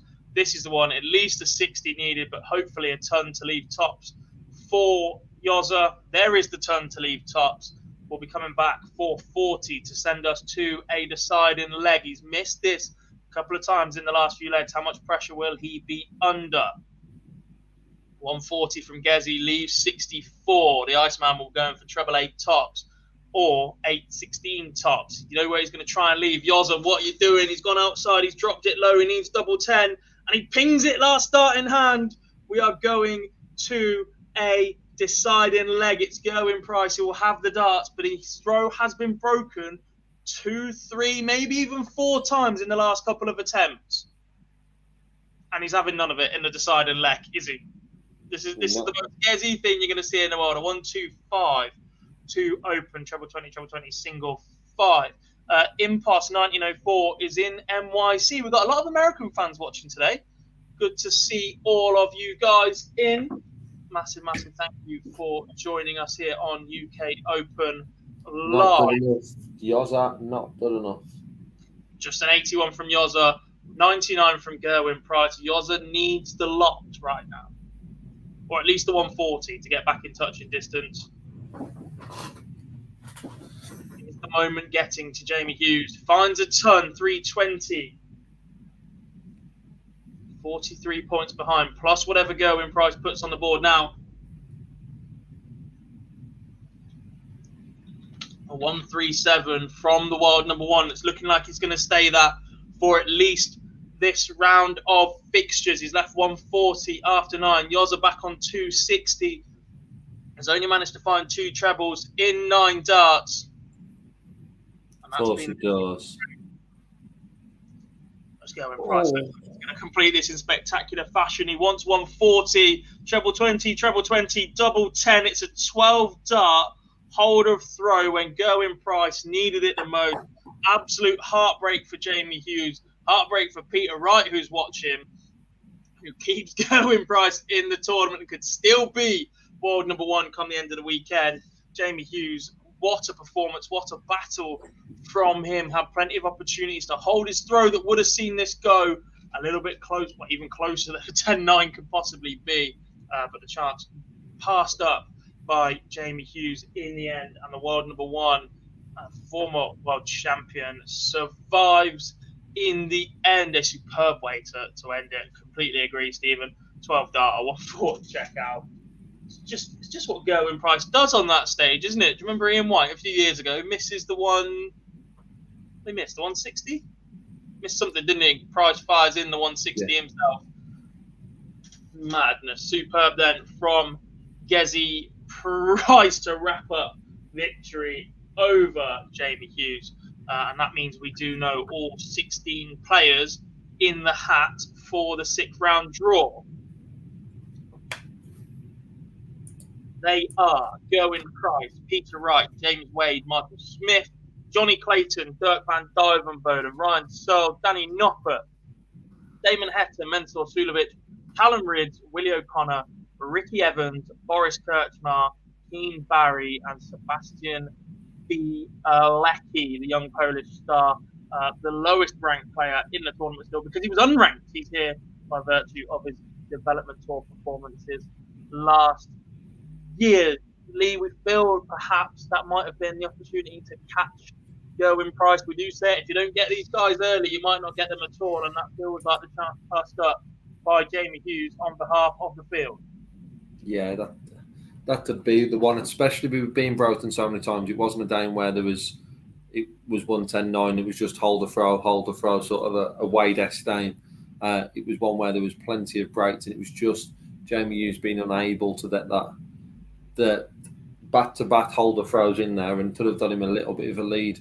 Just then the crowd sort of changed, the batting, the underdog, they're all in there. I know there's a lot of Welsh support in Minehead this weekend. We saw with the wartime last night, but yeah, there was an opportunity there, and I don't want to say that's the one opportunity done, because we'd say similar with Wright. It depends what the draw opens up with us at this stage. It will indeed. Right, ITV have gone for a quick ad break, and then they're going to be set up for the draw. We're going to react to that live for you guys, but we are going to head to our final ad break of the stream. Before we do so, whilst we are taking this break, please do make sure you've liked the stream and subscribe to the channel. We really would appreciate it. We'll be back in a couple of minutes after this.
Ladies and gents, welcome back to Online Darts for UK Open live. The very last couple of minutes we're going to be online. We're about to live react to the draw for the 6th round. Massive thank you if you've joined us so far throughout the day. You guys have all been absolutely amazing. Before we do react to the draw, we're going to have to do it after the draw, Lee, but I do have the numbers in for the comparison of Dublin stats in this tournament by Gerwin Price and James Wade. And the fact I'm bringing this up so quickly means that you said you'd rather have Gerwin Price at tops. I said I'd rather have James Wade. James Wade is 8 from 15 on double 20 in this tournament. Gerwin Price, 8 from 16. I win. Thank you very much indeed. He's also only 4 from 10. Here we go then with the draw, folks. It is Keith Deller and Mark Webster. First ball out, number 4. Danny Noppert. The freeze takes on number 5, Dirk van Dijvenbode, an all-Dutch battle in that one, and a battle that could be to see who partners Michael van Gerwen in the World Cup this year. Number 13, the defending champion, a new world number 3, James Wade, takes on number 1, Boris Kirchmar. Match number 3, Damon Heta, conqueror of Michael Van Gerwen in spectacular fashion, will take on number 10, Johnny Clayton. I think Damon Heta might be back on the main stage, Mr. Boyce. Number 2, Ricky Evans.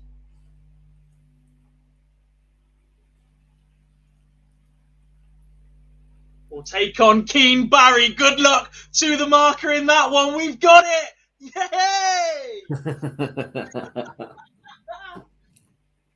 Number 14, Peter Wright. Number 15, Willie O'Connor. I thought that was Gerwin Price then. They've avoided each other for now. Number 7, Mensur Sulovic. That's number 6, Michael Smith. I'm trying to think who's left in. Van der Voort, maybe? Van der Voort was knocked out. Of course. Gerwin Price takes on number 12, Callan Ridds. Only 2 remain, I believe. Ryan Searle. The youngster. Sebastian B. Lecky. There we have it then, folks. That is the draw for the 6th round. Superb draw once again. The big boys seem to have avoided each other to a certain extent, Lee, apart from Heta versus Clayton, I think, is the standout one there. Yeah. You really should have written it down as we were going. I'll just run through it then for you. Danny Nopper, Dirk van Duivenbode, James Wade, Boris Turchmeyer, Damon Heta, Johnny Clayton, Ricky Evans, Keen Barry, Peter Wright, William O'Connor, Mensur Sulovic, Michael Smith, Derwin Price, Callum Ridds, and Ryan Searle, Sebastian Bialetti. I will run through that once more, Dob. Give me the boards. Wait. You ready? Yes. Danny Noppert, Dirk van Duivenbode. Board 2, game 2. James Wade, Boris Turchmeyer. Board 1, game 1. Damon Heta, Johnny Clayton. Board 1, game 2. Ricky Evans, Team Barry. Board 2, game 2. Peter Wright, William O'Connor. Board 1, game 4. Yeah, I'm with you on that. Mensur Sulovic, Michael Smith. Board 2, game 3. Derwin Price, Callum Ridds. Board 1, game 3. And Ryan Searle, Sebastian Bialetti. Whatever's left on board 2. Game 3 or game 4, yeah. Yeah, I agree that Heta, Clayton, Wright, O'Connor, Price, Ridds are guaranteed to be on the main stage. I'd be very surprised if Wade, Boris Turchmeyer is not. The only one that potentially is we see a lot of him on the main stage more recently is Michael Smith coming up against Mensur Sulovic is the only one that I think they would consider. The other names, I don't think there's a big name sort of in there that would do in that mix, but I think you might be right. Indeed. Bill says Heta Clayton is a beaut. Stephen also says, that's my Heta bet. Not necessarily, you know. I think Damon Heta's been more impressive than Johnny Clayton so far in this tournament. That being said, he did demolish Jose de Salva, but there wasn't an awful lot coming back at him. He also said, so I backed 5 players and they don't play each other. Is that good or bad? If they all get through, it's fantastic. They all lose, it's terrible. That's just the way it goes indeed. We won't have the board allocations for another few minutes. They'll be up on social media shortly. But, Lee Boyce, you were on all day yesterday. You've been on throughout all of today as well. Massive thank you to you, buddy. More than welcome, mate. Through the last 2 days. That is going to be the end of our UK Open live stream coverage for this weekend. Everything else is now available via one of 2 streaming boards or televised boards, however you guys are viewing it in the US, Europe, etc. So there's no point us 2 sitting here telling you what's going on when you can watch it and listen to commentators who are far better than we are do all of that. A massive thank you to all of our sponsors throughout this week. And Winmar Red Dragon, and a big shout out to Ball Sports, who are our title sponsor of all of our coverage. If you haven't done so already, please do drop us a like before you go and subscribe to the channel to make sure you don't miss us any more of our content. There will be plenty more interviews posted up to our YouTube channel from Phil Bars, who is down in Minehead throughout the rest of the weekend. We'll be back on Monday night for the live lounge, myself, Lee, and Phil Bars, reacting to whatever happens for the next 48 hours down in Minehead, and looking ahead to next weekend's Euro Tour once again, potentially, Lee, discussing the fact we will have a new world number one, and also, I forgot, the Premier League on Thursday night as well. Another busy Monday night live lounge from us. And if you haven't done so already, do make sure you check us out on social media, on Twitter, Facebook, and Instagram, online darts. You guys have been absolutely amazing, and we couldn't do these streams without you, so I really do appreciate that. But that is the end of our coverage. And like I said, we will see you all on Monday. A very big thank you, and see you later.